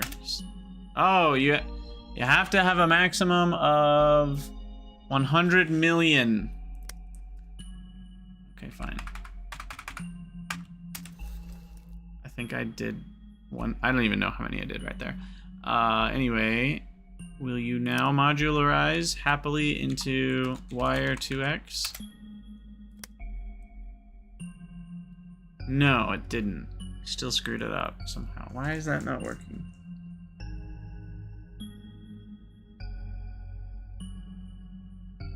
Why is the output not 2 wires for that?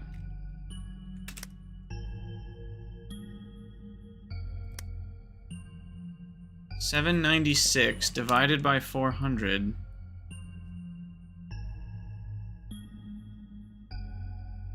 is 1.99.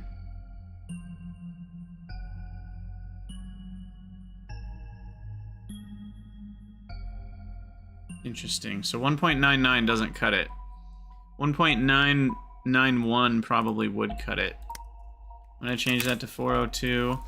We're gonna change this to 800.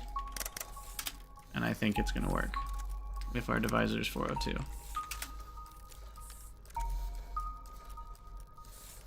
The other interesting thing is that you save some milliseconds the bigger you go. And that's another slight annoyance, is like, I could run this for twice as long, and then the time that my final module runs, it's gonna like save maybe 1 tick from the final result or something, because it reduces the lag time when you're dividing the lag time over 400 cycles rather than 200 cycles. So that's kind of annoying as well, because then it kind of incentivizes you to make the best modules. You need to let them run for 100 million ticks, which is really a million. I don't know how many seconds of real time it is if you run that max, but it's kind of annoying that that's like the optimal way to do it, because then you're incentivizing the player to do a thing that's not very fun.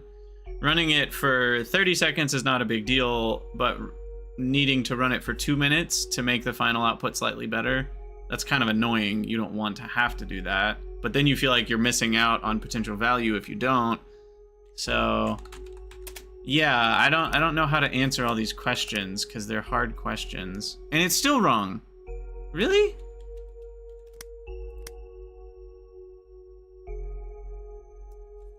$800 divided by 402 is 1.99005. Is that still too far off from 2? I thought it allowed for a rounding error. That's within 1% of 2. I wonder what the rounding error allowance is. Alright, let's go up to 500 then. Well, I'll just make it simple on myself. 502, and then this can be exactly 1,000. Yeah, I'm curious what the... Oh, complex. That's an interesting thought. It's so different than Opus Magnum, but seeing these numbers count up feels... I do see what you mean. Those vibes. You know what would be nice? If it would tell you before you save it what the actual result would be. So you don't have to click that, save it, go to another menu just to look, when it could just tell all that to me right now. Or I could hit a button and then it could tell it to me, because I realize it has to do some calculations. But there should be a button somewhere where you click it and it just tells you, here's what the results would be if you were to save it. Heck, I'd be happy if it automatically calculated that after it stops, though maybe with really big blueprints it takes a lot longer. I don't know. Wire 2x.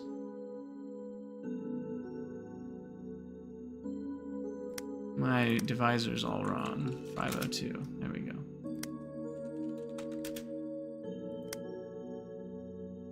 Finally, there it is. There's the one. Okay, so I delete that. And now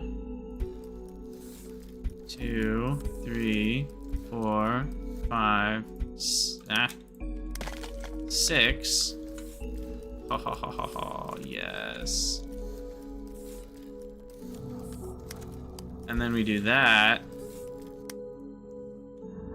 And now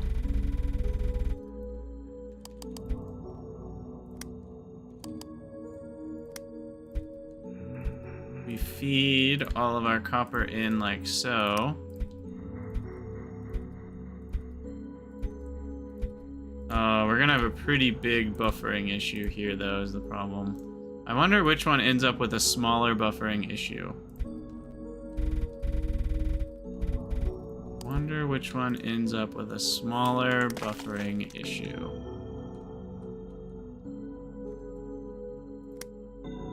See, this is where the game gets interesting, in my opinion. This is where it gets really good. This one needs to be feeding like that. Yeah, okay. So then now we want... So we perfect ratioed before. Can we stick with perfect ratio? Doubtful. There's a lot of wasted... copper. There's a lot of wasted copper in here. Let's go for 2,000. So 2,000 copper should make 4,000 wire. It's not gonna.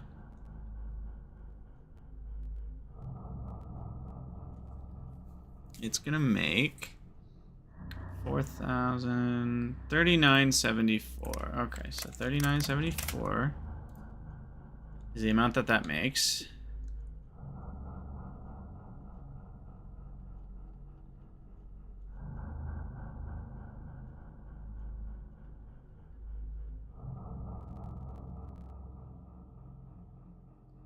Okay.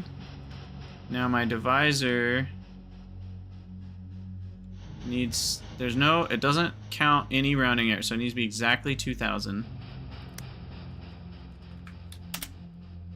And then we save as wire 12x. And then that bad boy does not give us what we want, sadly.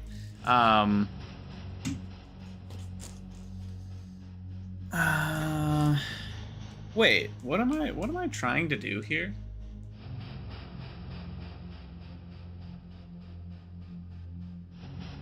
I'm trying to make it so it makes a full belt of output. If I have the divisor, does that fix anything, or is it always going to be that still off by 1? There's so much math in this that, like, my brain is tickled by. It's like, I want you to calculate exactly how this all works, because you're so close to understanding it. Like, if I half this to 1,000 and then save it, what that means, it's still gonna have a rounding error, yeah, but it's like, it's always gonna be 2x plus 1 for the wire. So if I have it again, it's gonna be 4 copper plates to 7 wire, I think. Wire 12x, I think. Yep, I was right. Okay, so then we're always gonna be off by 1, and obviously we could keep increasing. Divided by 4,000 is 0.9935. Wait a second, that's very well within. Oh, it's divided by 2,000, sorry. 1.987, yeah, so we're like 0.3% off. So if I go to 3,000 here, and then we're gonna be the same amount below 6,000, 26. So it's going to be, I'll just change the 3 into a 5974. Because it'll buffer, it'll do the same amount of wasted buffer as before.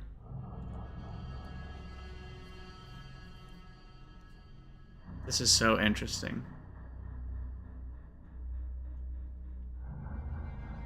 So interesting. Alright, so then our divisor needs to be exactly 3,000. And we saveify as wire 12x. I can't see it. And we get, heck yes, baby! So, this bad boy is awesome. That's what it is. That's all I have to say about that. Now let's try a divisor. Let's actually try 12xing it, so we do 500 instead. And now we can see the time loss that we've accumulated. So it's 286 ticks versus 256. Interesting. So we're 30 ticks extra. That's not bad. 0.948. Oh, it's not a percentage. Oh, it's not a percentage. I guess that makes sense, because eventually a percentage could be whole units. So it actually incentivizes me rounding smaller. And time-wise, what's 48 times 12?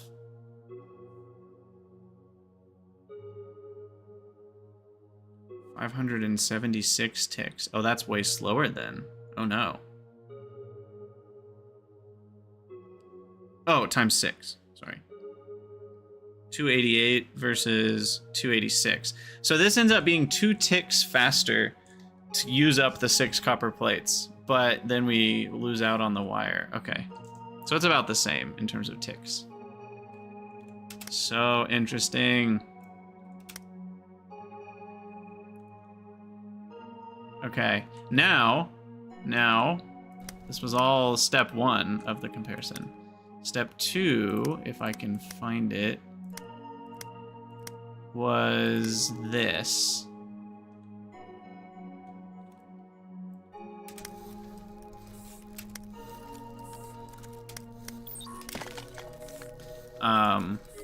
just starting from the start to be a whole belt. So let's do, I don't know what the buffers, oh, there are no buffers. Except the last 2. So we've wasted 2, which means we're 4 short. So yeah, let's do 2,000. I don't know, why not? And then that'll be 4,000, but really less, so it'll be 3,996. And we set our buffer to 2,000, or divisor to 2,000.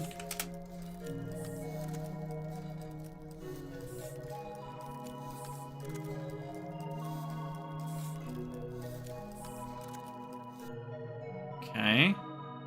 And I save you as wire 12x. So it's a whole 36 by 6 versus 36 by 8. Oh, it's 2 tiles smaller. I don't think I realized it'd be 2 tiles smaller. Oh, it's not. This version... there's so many interesting things going on here. Is the ratio correct? 2 to 1, 51 ticks. It's longer because of the delay. That's so interesting. It's a full 3 ticks longer. It's so funny.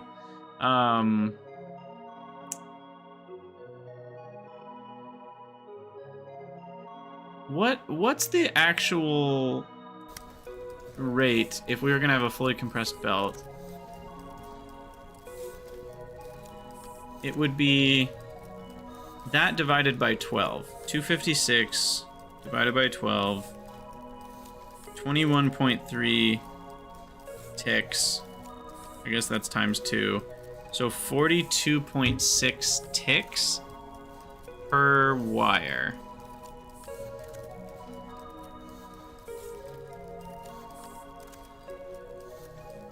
No, that's not right.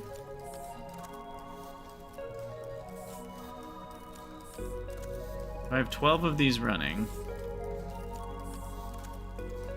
It's 512 divided by 12. Yeah, 42.7 basically. So like 43 ticks would be the optimal. And we ended up getting what? 51? So that's pretty far off, right? Like that takes a lot of extra time. Now, if I decrease the divisor, it should... I don't think the time will be that much better. We go from 51 to probably like 100. It'll still be like an n+1 situation, I think. 101, yeah, exactly. So, but we were able to maintain the 2 to 4 rounding. What's our best divisor? I bet 500 won't cut it. This one will not be. Oh, it will. Oh, 201. Okay. I'm tracking. How about a divisor of 400?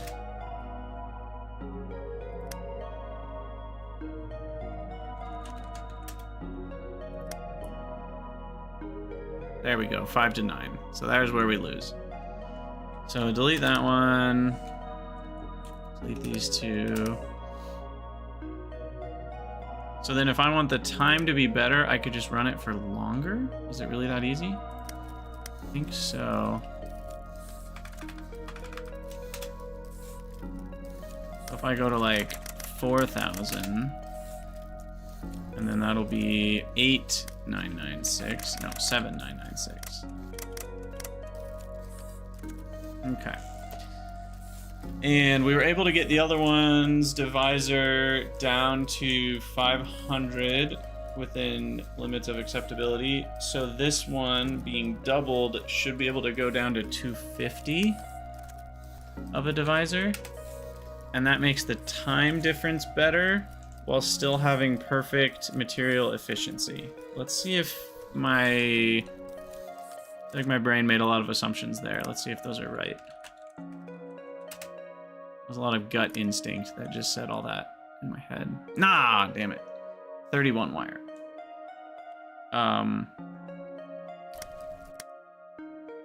Interesting. So doubling it didn't let me half the divisor? Weird. Is 500 still acceptable? Surely it is. It's gotta be. Yeah. What about 400 again? That was the break point. 500 was fine, 400 wasn't.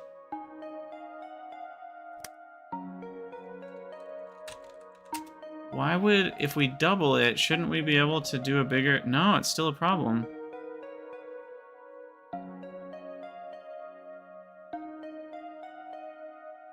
You know, that's an interesting idea, Complex. Letting you subtract, but it's still tricky. Like, you're not wrong that it's theoretically possible. Like, our human brains are like, oh yeah, we could totally just count what's on the arms and belts. Like, it's easy to say that, and you're not wrong that, like, that is a potential solution, but it's hard because there's multiple inputs and outputs, and so it's like, yeah, we could say that the total iron ore input that we technically need is 2 less than 4,000, but the problem is it's 4,000 from where? Because we can have a bunch of these, right, all over the whole shape, and if there ends up being 40 iron ore, or 40 copper plates. Why did iron...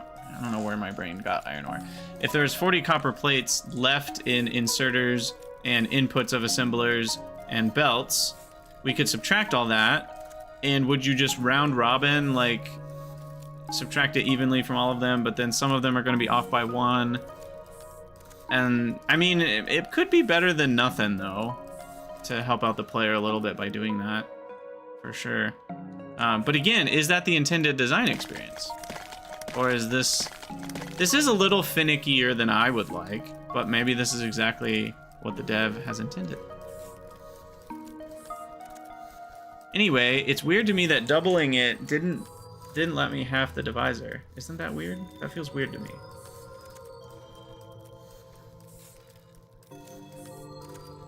But what did it do then? What was the effect? That's a bad one. So we went from 201 to 370. Oh, that's what the effect was. So we weren't able to make the divisor smaller, but it's a much more time efficient, right? We're getting the same item ratio, but instead of 402, it's 372. We saved a full 30 ticks by doubling it, which is a pretty significant savings.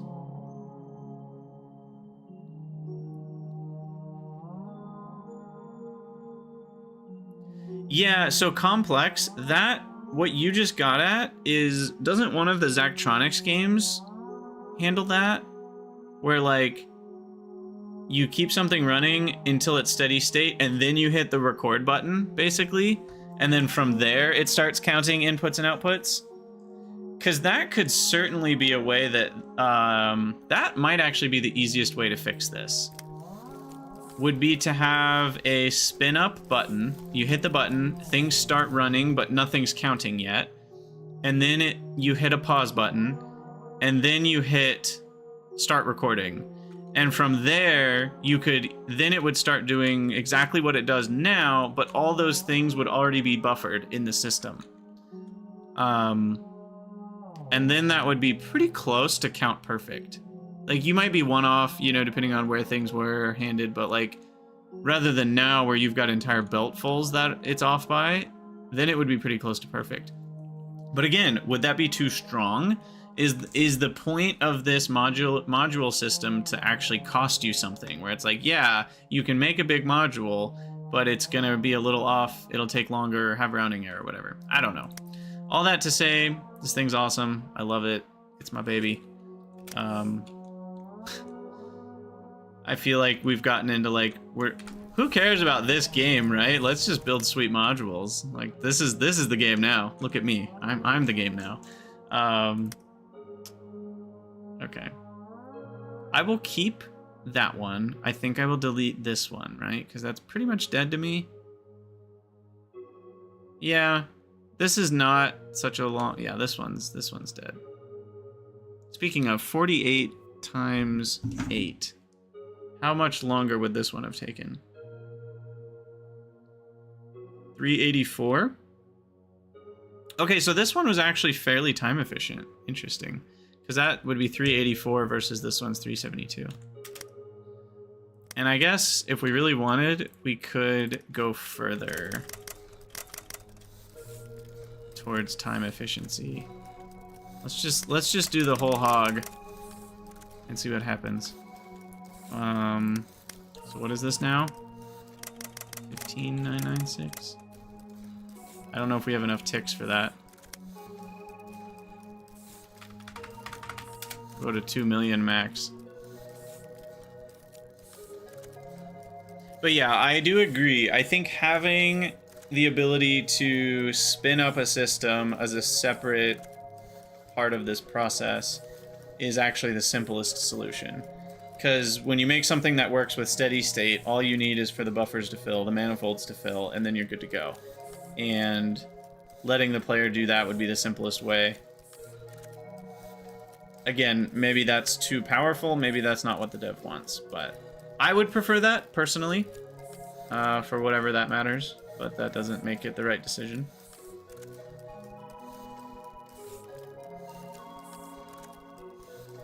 I mean, honestly, the only downside is that it would cheat in the sense that the player would get free,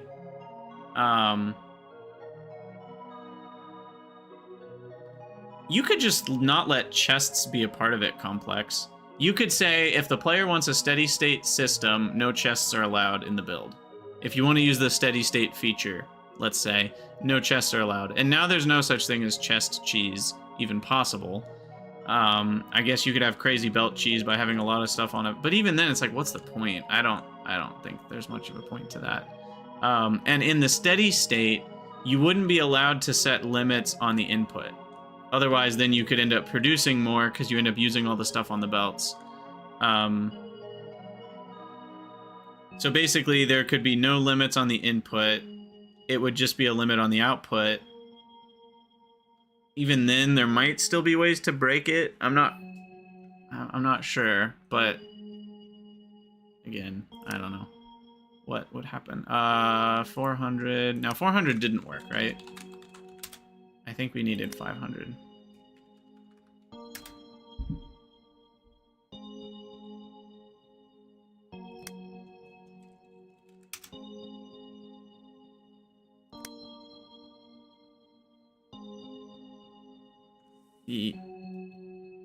Yeah, 400 didn't work. Okay, so how much more efficient is this? 372 doubled would be 744. So again, we saved 30 ticks. It's interesting. I wonder if we shave off 30 ticks every doubling. That wouldn't make sense. Would it? No, that can't be possible, right? Double it, minus 30, double it, minus 30, double it, minus... No, it is possible, because what that's doing is if you then half the result, it's really subtracting 30 ticks, then it's subtracting 15, then it's subtracting 7.5, and that is a geometric series that just adds up to 60. So the base time that the actual assemblers would take would be 60 seconds less, but then as you double it, you keep cutting like half off of what you were wasting. Oh, I love that. I love that math. That's so cool. Anyway, I'll keep this version. I still think 11 seconds is a fine crafting time, and that'll just get me closer to the optimal. So, sweet. So we've got a wire crafting. We've got a small one as well. I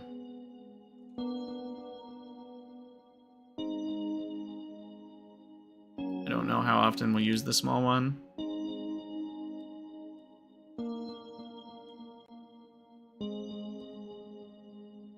Ugh, I don't know. It's just my brain's so stuck in the math right now. That was cool. Alright, well, now that we've melted our brains, let's get back to making useful blueprints. Like... arms. Arms are next. Also, in general, I'm going to go a left to right model. Inputs come in on bottom left, outputs go out on bottom right, and there are going to be times where that's really going to frustrate me that that's how it's set up. And unfortunately, you can't mirror modules. I would really hope that that gets added at some point. I can't find what I'm looking for. I'm looking for gears. There we go. I had to stop and think. Okay, so each arm... So we're still splitting 50-50, right? Still want 50% to go left, 50% to go right, yeah.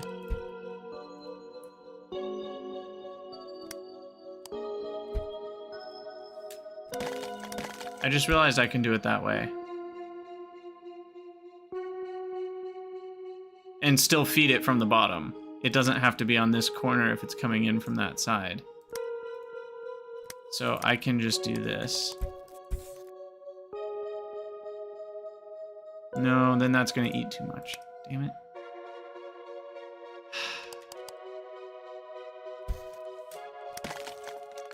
So unfortunate there's not 90-degree inserters.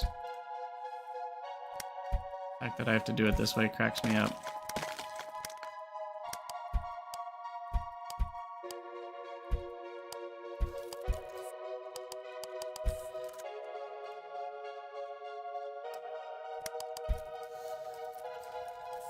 Alright, I do not need to go to 8,000.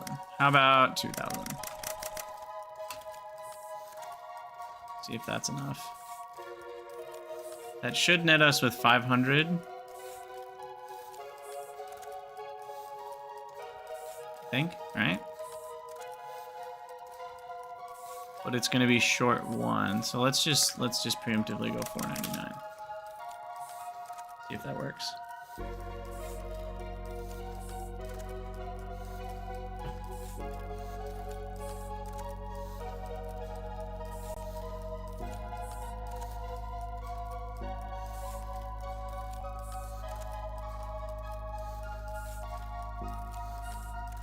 And 499 divided by 2,000. Oh, I guess I have to divide by 500. What does that end up being? It's definitely less than 1% off. We should be fine.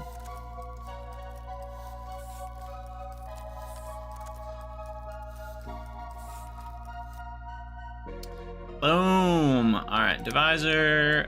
Oh, it's already set to 500. Perfect. Modularize. Arm. Mark 1. Module. 4 iron plates. Arm Mark 1. Perfect. 514 seconds. You know what? I ran that for long enough. Can I get down to 100? Or is... No, I think if I do 100... So it's really annoying. You click that, and then it brings up this menu, but the mouse is still hovering over it, so then it automatically pops up a context menu directly covering where you're typing. And that's just going to happen by default, right? Because as soon as you click on that, it then pops up after you've moved your hand over to type. That's just small little things like that could get kind of annoying. Arm, Mark 1. All right, if we divide by... No, it did work. Why did that work? Because now we're doing 499 divided by 100, which is 4.94. Oh, yeah, that's problematic. That's supposed to be 5 arms. My bad. Yeah, that's bad. Okay. So I think it actually won't work with any divisor other than 500. Oh, no, 499. Divided by 100 is 4.99. So maybe I can divide by... Can I divide by 200? No, then that doesn't work out right. So 250 is the only other chance I have. And that should be better for our timing. Yeah, 1027 versus 514. It's only 1 tick better. That doesn't really matter then.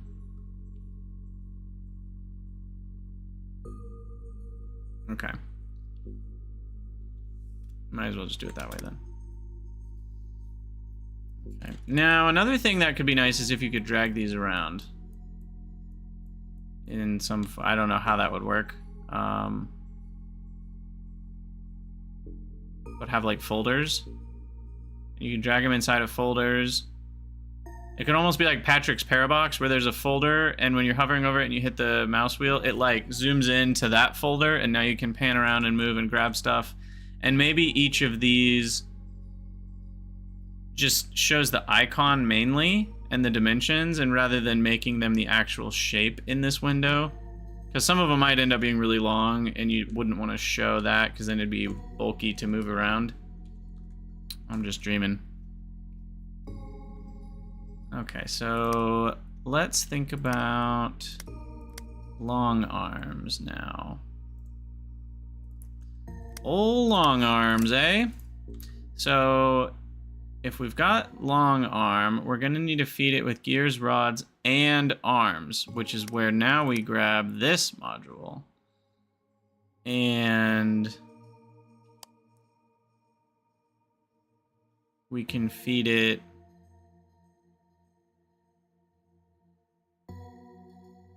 with iron.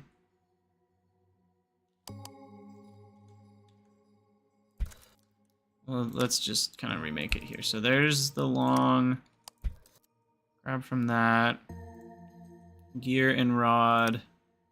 See, the problem is this is inefficient. I don't know if I want inefficiencies in this small of a space. I don't know. Because this is a few tiles extra big compared to what it would do if we just made it all from the start. And this is where I'm going to continually get frustrated at this game. And not at the game, but just at, like, there's going to be the half of me that it's like, well, if I'm going to put a module inside a module, I should just have the blueprint instead inside of this module. And then I could shift things around and make them smaller again. And of course, I already deleted the build that this was. But then there's the other half of me that's like, no, nesting modules is the point. And both sides are arguing.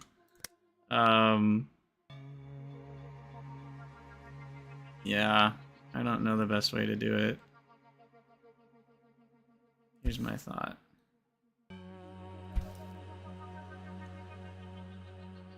So this runs every 8 seconds, so I can use a long inserter. Here's what I'm thinking.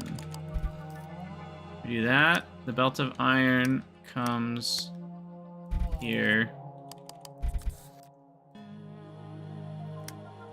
Do that.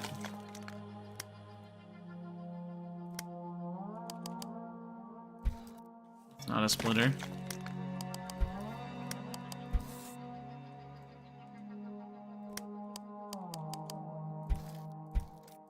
Oops. Okay, rods here. So I think that's working. Save a tile here.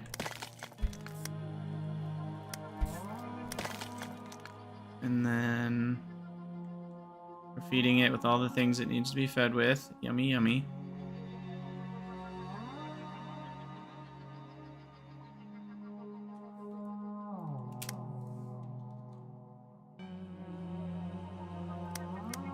And then we've got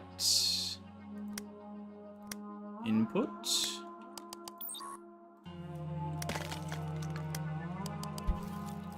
And so the thing is, output could go there, but it probably should be here and just make it a tile wider.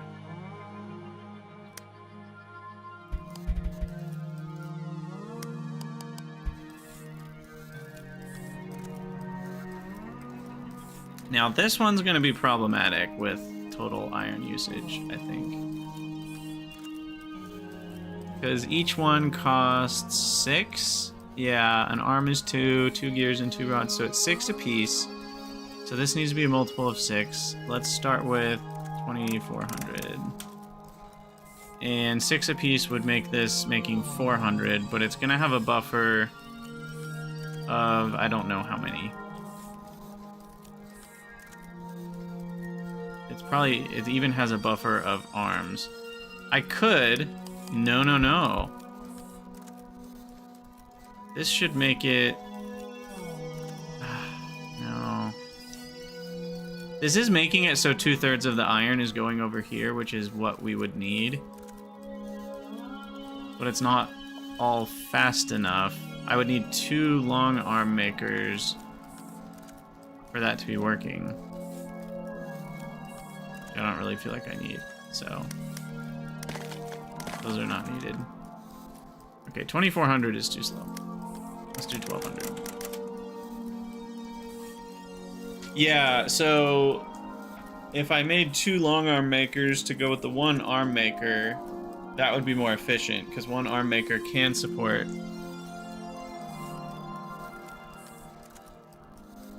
2 long arm makers. So, like, time-wise, this is a pretty inefficient build. Yeah, complex. I think after our conversations around this, I think I'm in agreement. I think the back pressure or steady state or whatever you want to call it, I think that is pretty important, and I think it would be best if it was part of these builds. So 148. So that's a lack of 2. That's less of a problem than I thought it would be.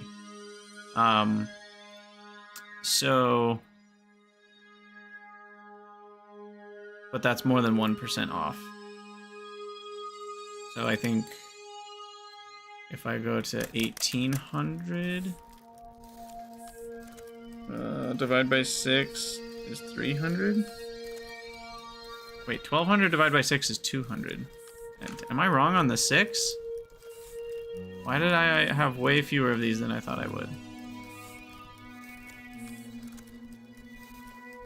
Wait, an arm is 4 plates? Am I taking crazy pills? Hold on.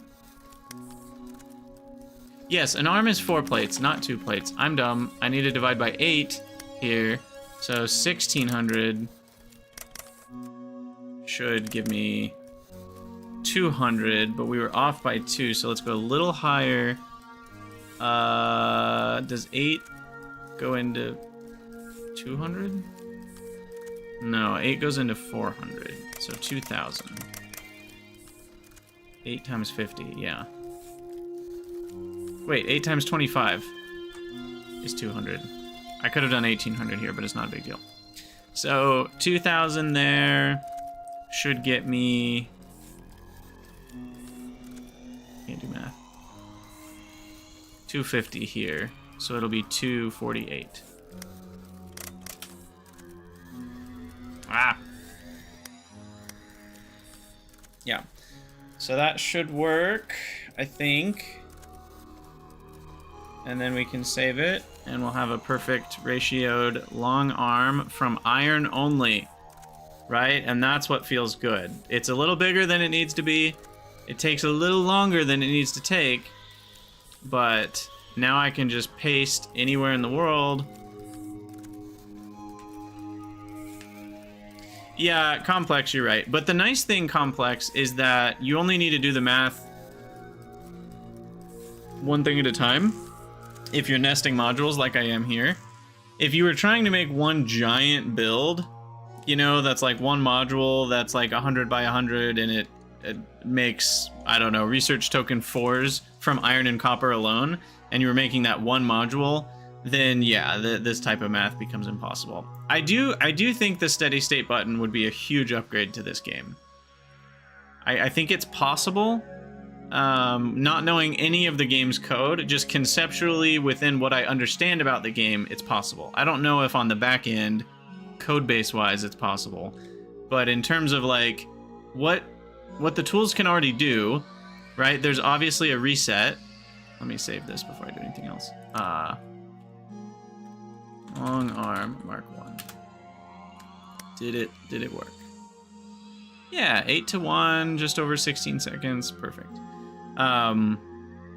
So yeah, like we already have the reset button, right? Like it clears all the belts, it clears all the buffers. And we already have counters, and we already have systems that are working. So what you could do, you know, flowchart wise, is basically have a pause button, which there isn't right now, I don't think.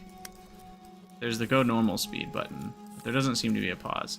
So you would basically want a pause button, and you would let it do what it's doing, and then you could hit the pause button,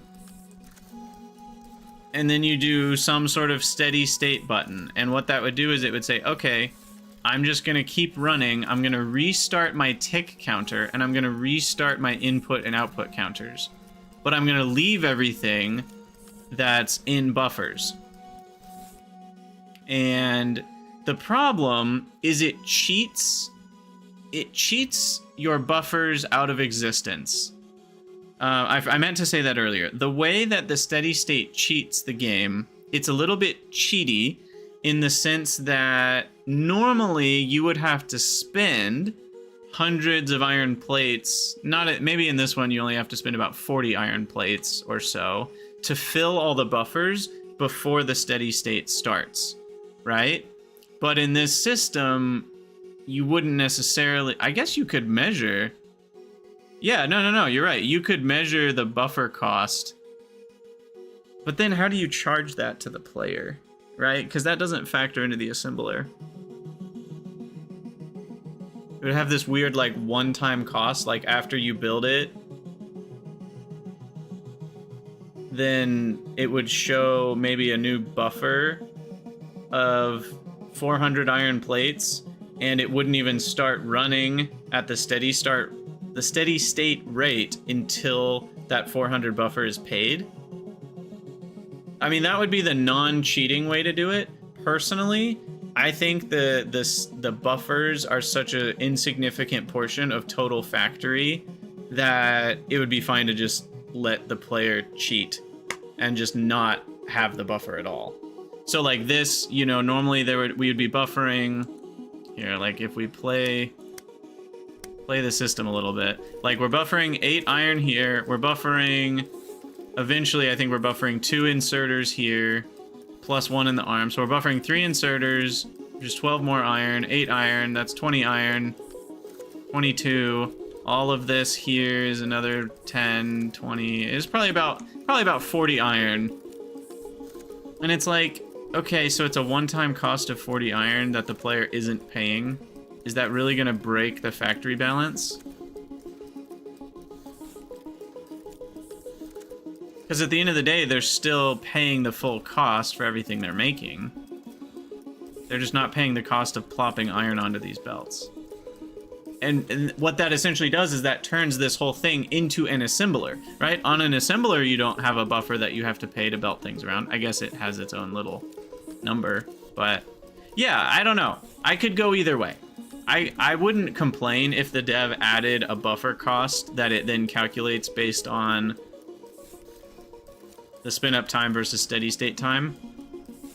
But I also would be fine if we just calculated steady state cost and went straight to the divisor from there and just ignored whatever cost it was to put things on belts and get things running. Because I do think at the end of the day, when people are playing these games for hours and you have infinite ore, so it's not like ore is running out, there's no biters that are attacking you, it's a very calm, infinite game like Shape-As. When things run for hours and hours, what's the cost of 20 seconds or even a few minutes? Like, even if they're cheating out a minute or two of iron production, they already spent way more minutes than that making the module. So it's really like, in terms of player time, you're not really cheating. Maybe there's an... Oh, I'm trying to brainstorm now. Could you take advantage of that if the buffers were free? Would there be a way to cheese that system easily?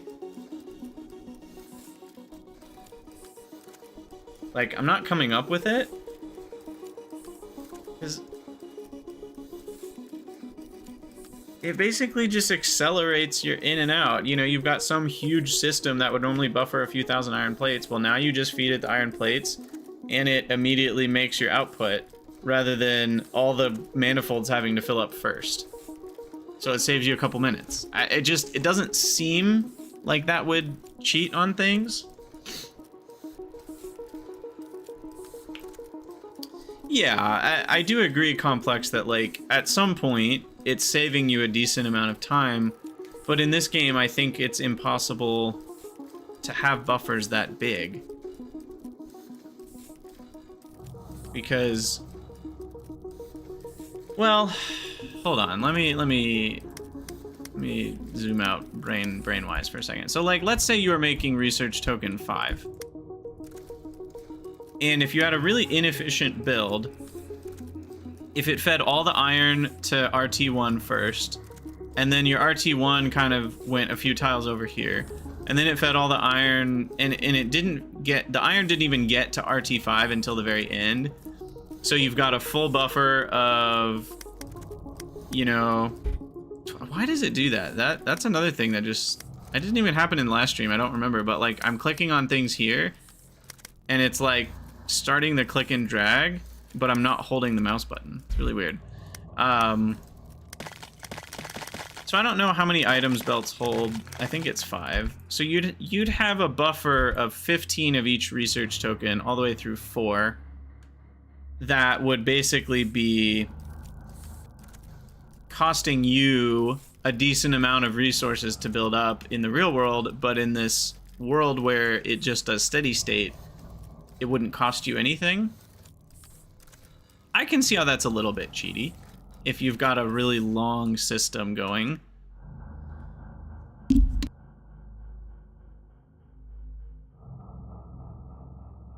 Excuse me. So, I mean, we could pay for buffers. You could measure it. You could just have a few buttons up here that's like start buffer payment. Measuring. Think of a better name than that. But, you know, you start buffer payment measuring, it clears everything. Everything starts running.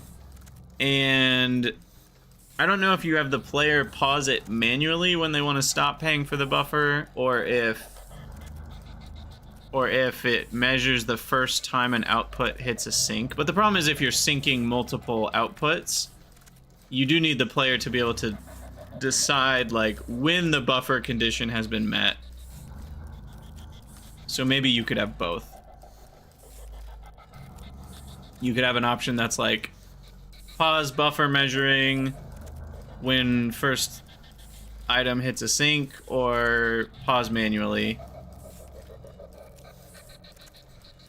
And then once it's paused, either manually or automatically, then you can hit the measure steady state, and that's the thing that will measure what the module assembler thing will do, kind of like it does now, but then it'll start with what you already had on the belts. And then the buffer cost will be a one-time cost that when you place the module in the world, so right now it's like 4 chips, there would be one more that would be a buffer, and it could even disappear once it's met. But then if you delete and remake it, you have to pay the buffer cost again, which is exactly what your real factory would do, right? If I were to delete all of this and move it over here, then all those buffers would now be empty and they'd have to get refilled. So I actually think having a one-time buffer cost payment makes sense. Complex, I don't like that concept of eyeballing it. Even if it's computer eyeballing it, I like that these things are count perfect, and when you do the divisor, there is just a percentage that it can be wrong. That's a little different than a productivity graph over time. Now we saved this module, right? The long arm? 8 plates, yeah, okay. Apparently talking about this game design is really fun. Maybe part of it's because the game isn't perfect in some ways, so talking about the design feels a little bit more like on topic, because the game is clearly like it has some growth still to do.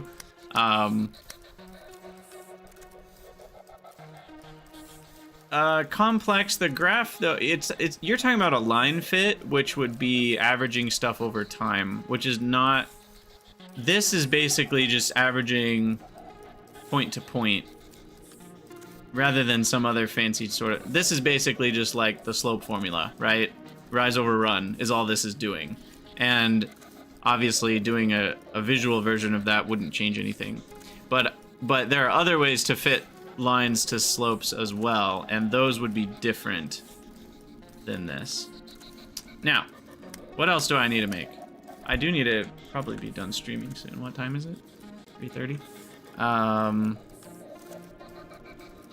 So I've got long arms. I want Mark II arms and Mark II long arms. I should be researching Mark II long arms, by the way.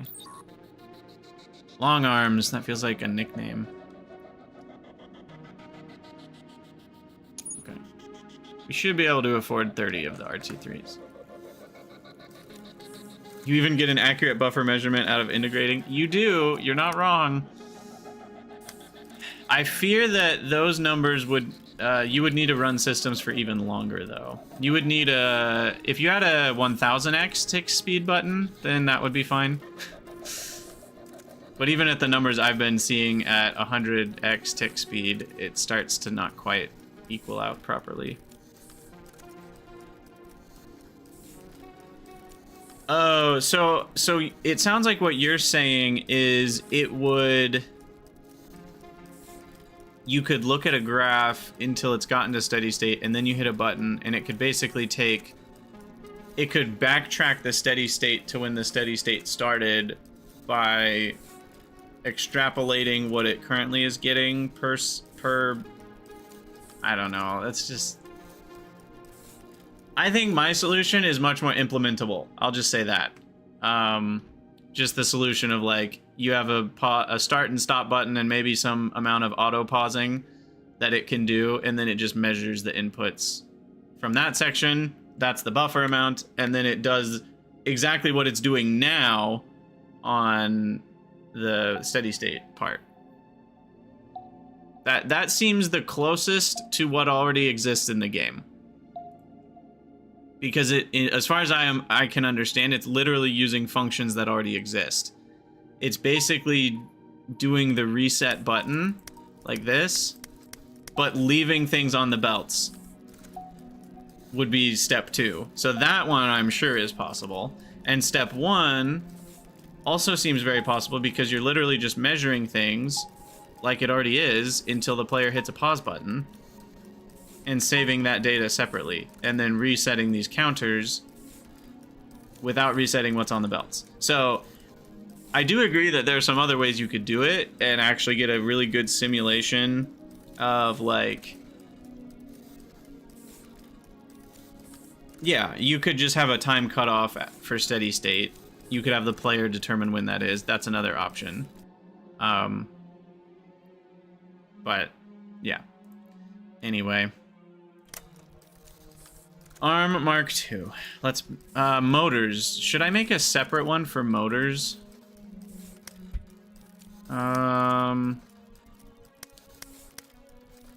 This is where I wish we had blueprints too, rather than just submodules. Because submodules for something small like this, I'd rather have pasted my inserter blueprint into here, and then I could have made it fit a little cleaner. I might have been able to shave a square off of it, you know? Although in this case, I don't think I could have. Ah, maybe I could have. Maybe that could have been down there. But it... Yeah, actually, like, this is a good example where if I had just been able to copy the blueprint that was inside of this, I could have shaved off a whole tile. I still could if I'm interested in it. It'll change my buffers, but you know, now it would be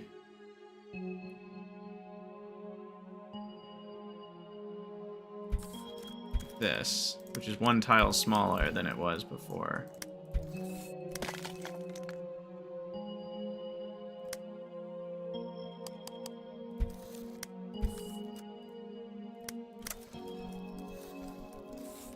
So, yeah, that's interesting. I'm not gonna redo it right now. So a motor, Oh my god, these buttons. I just never know which ones I'm supposed to actually be hitting. These categories, I don't, something, it's like, it's fine, but for whatever reason, I can't seem to click on the right one. Then again, I do that in Factorio, so that's not this game's fault. That's my brain. I think I have to think really hard about categories before I click on the right thing. There we go. 2 wires, 2 gears in 8 seconds. So that is 1 of each. So this is what we're looking at for Mark 2. And we need 2 motors in 16 seconds, which is a full motor maker. I need 1 arm in 16 seconds, which is half of an arm maker. And then 4 gears, which is 1 more full gear maker. So it's something like this.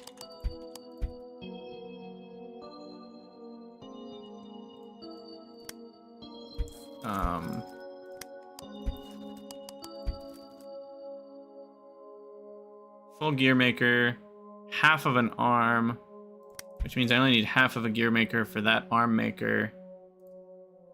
But it's problematic that that needs iron as well. Maybe that iron can be there.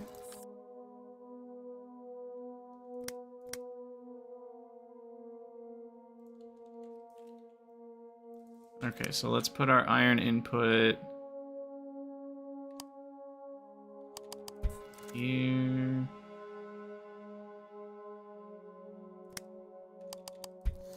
This.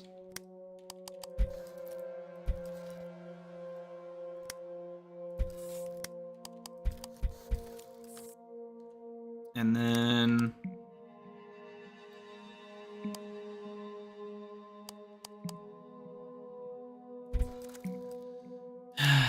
yeah, there's just no version of this where we can hop. Because if the copper's here, there's no way I can hop over that with the iron. I would need a separate iron input, which does not feel like it's necessary.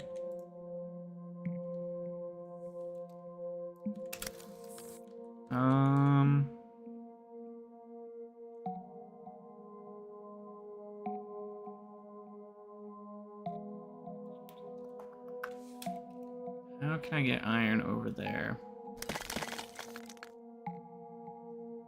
Oh, easy. I don't need to.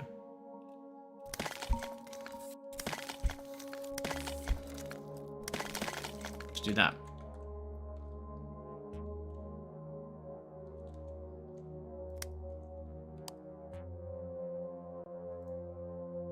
And then I can make it a whole tile smaller.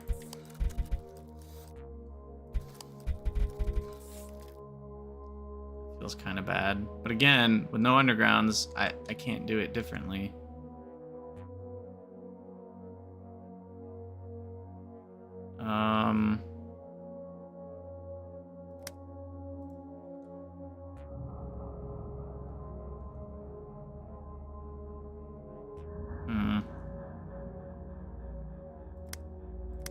Yeah, this one can go. No, it can't really go 1 over. Maybe it can.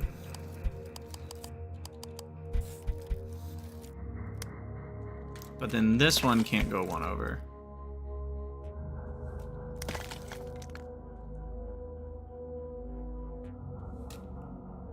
Because if that one could be there, guess I can do nonsense. Like that.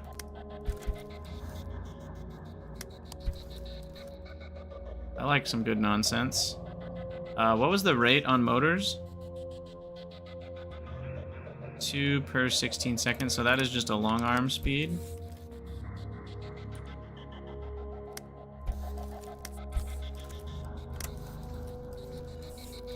There we go. There's Mark IIs.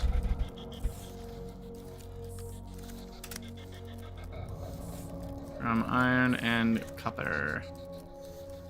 Can we make this smaller?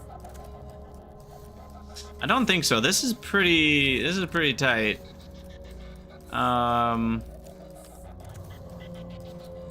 Obviously I could output on the top and we could save a whole tile here. But I've been valuing the in and out on the same side of things. I think that's helpful. I think I'm gonna stick with that.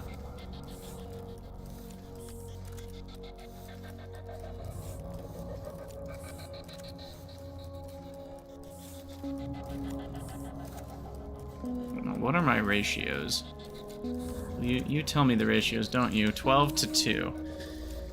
So 12 iron to 2 copper, so I should need 6 times as much. So we're gonna need something multiple by 6. So let's do 1200 to start. This one I'm gonna want to run for a while, though, because the buffers are gonna be big. 2400 to 1/6 of that is 400.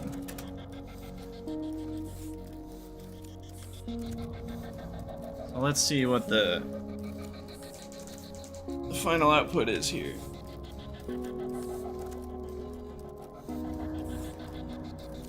I think the buffers are only gonna cost me like 1?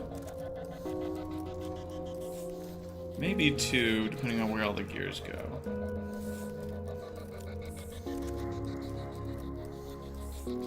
Yeah, there's gonna be extra iron probably on this one that's unneeded. So maybe it'll cost me 2 at the end of the day. So I'll get 198. That's my guess. 198, coming right up.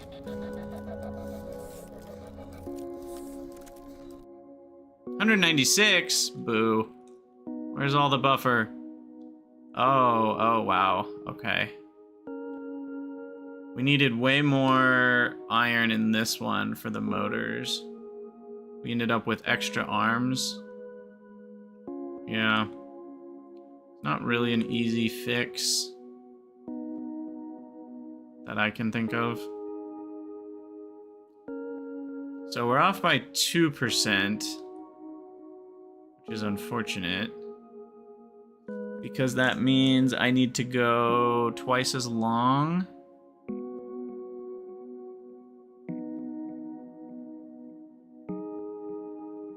Yeah. Twice as long and then some. I need to add 48 more on top. So 48, 48. Copper shouldn't need to add anything. So just 800. This feels like I'm forgetting one thing. But I think this will give me the right number. And then I'll set my divisor at the end to 400. This should end up with me having exactly 400 Mark II inserters. I think. 400 times 12 is 4,800. Plus a buffer of 4. Yeah, I think so. We'll find out.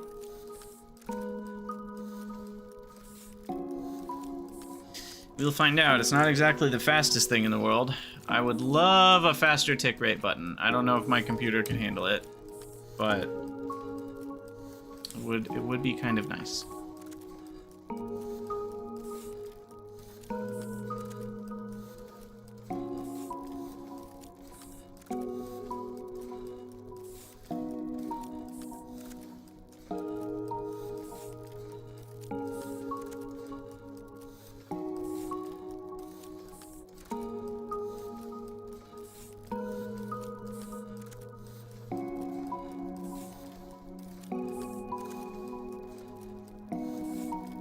Peaceful music. Oh, I hope this works. We had to wait forever.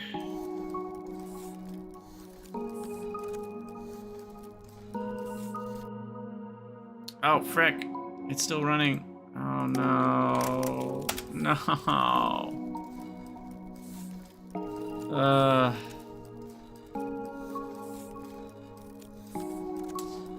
Yeah, Vatamouse, that's actually something... I don't remember who I was talking to, if it was you or Complex, but I had mentioned that earlier as well.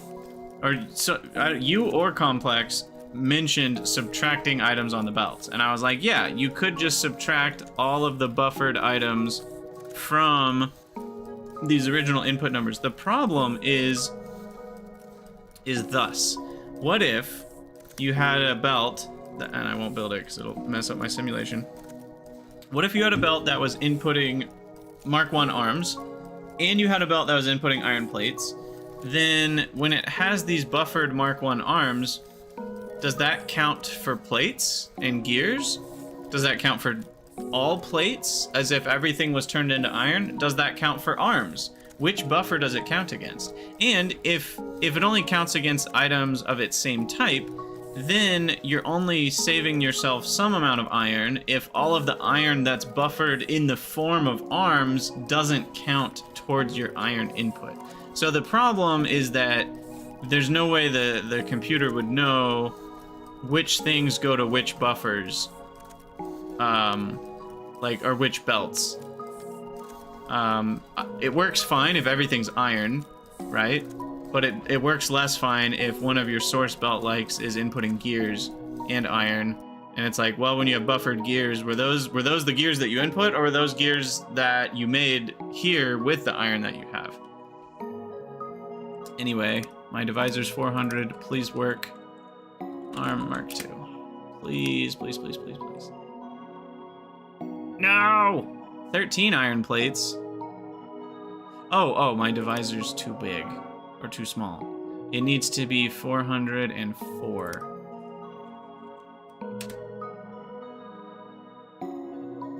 Right? Right.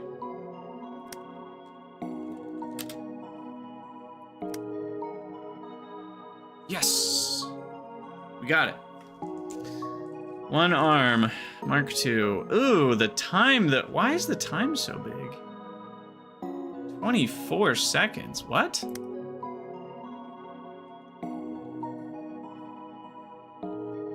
It's 16 seconds per. How did we get 24 seconds per? Do I not have enough wire?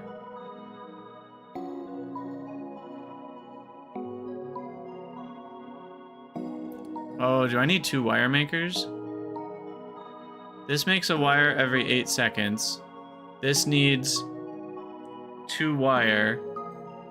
So this needs...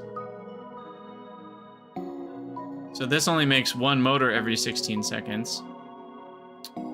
And so our final is about 32 seconds. How is it 24 seconds? I'm genuinely confused right now. Shouldn't it be 32 seconds then? What am I? Am I doubling twice?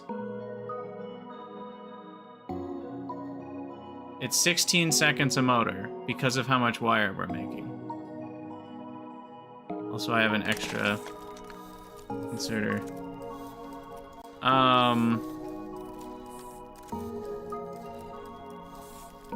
This is an 8-second runtime to make 2 wire. Oh, this does... Sorry, it makes 2 wire per craft. Dumb. I knew that. So then this is getting the full amount. So it's making a motor every 8 seconds, which should be giving this all of the motors it needs. So what is it not getting?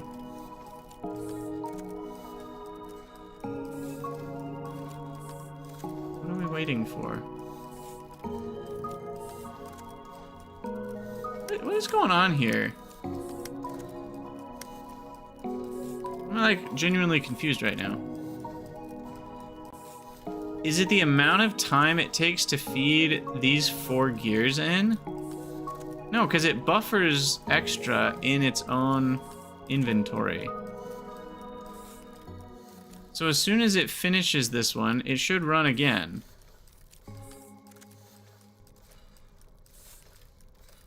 Why is it not running?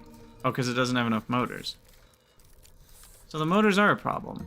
But I thought we figured they weren't a problem. To make motors at the normal rate, we need 2 gears every 8 seconds. Which is what this makes.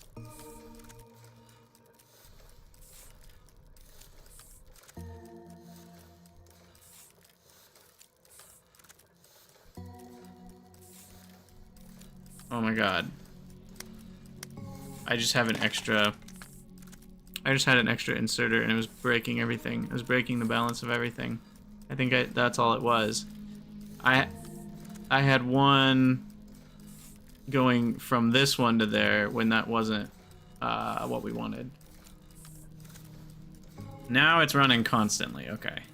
So unfortunately I do need to run it again because of that. And those are both running half-time, as expected. There we go. Okay, I thought I had done the math right. That wasn't making sense to me. Okay. Good news is I did it right. Bad news is we have to wait again. Though it's going a little faster this time.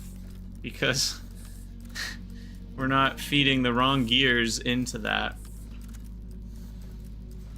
And thus not getting the gears for motors, which then slows it down again. So it was doing that hysteresis. No, it's not, kind of the opposite of hysteresis.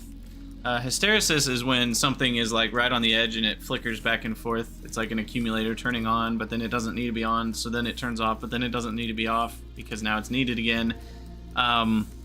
This is more of like a... Yeah, I don't even know what you call it.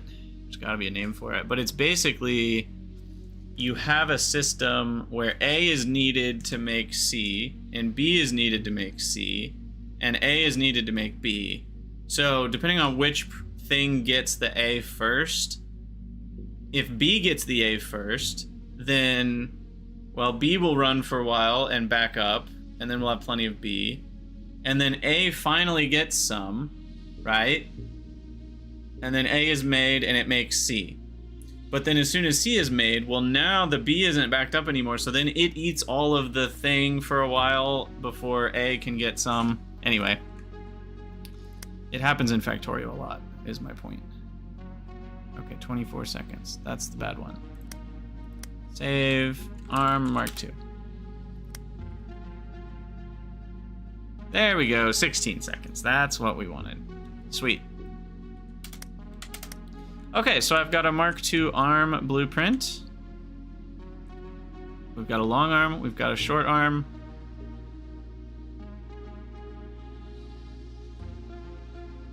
We've got a belt. I need a belt Mark II. Haven't done that yet. But yeah, I'm digging this so far. I am gonna have to be done streaming for today. So as always, thank you guys for watching, and let me know what you think down in the comments. We did finish our research, which means we can make long arm Mark IIs. I'm curious what that recipe is before we head out. Is it also gears and motors? It's gears and rods, so it's pretty similar to the regular Mark II. Actually cheaper. 4 rods is cheaper than 2 motors. It's nice. No, it's not. Oh, it needs a Mark II arm. I'm blind. Not a Mark I. Okay. You have to longify the short one. Alright, so we will save the game here, and I shall head out. Hello World 2.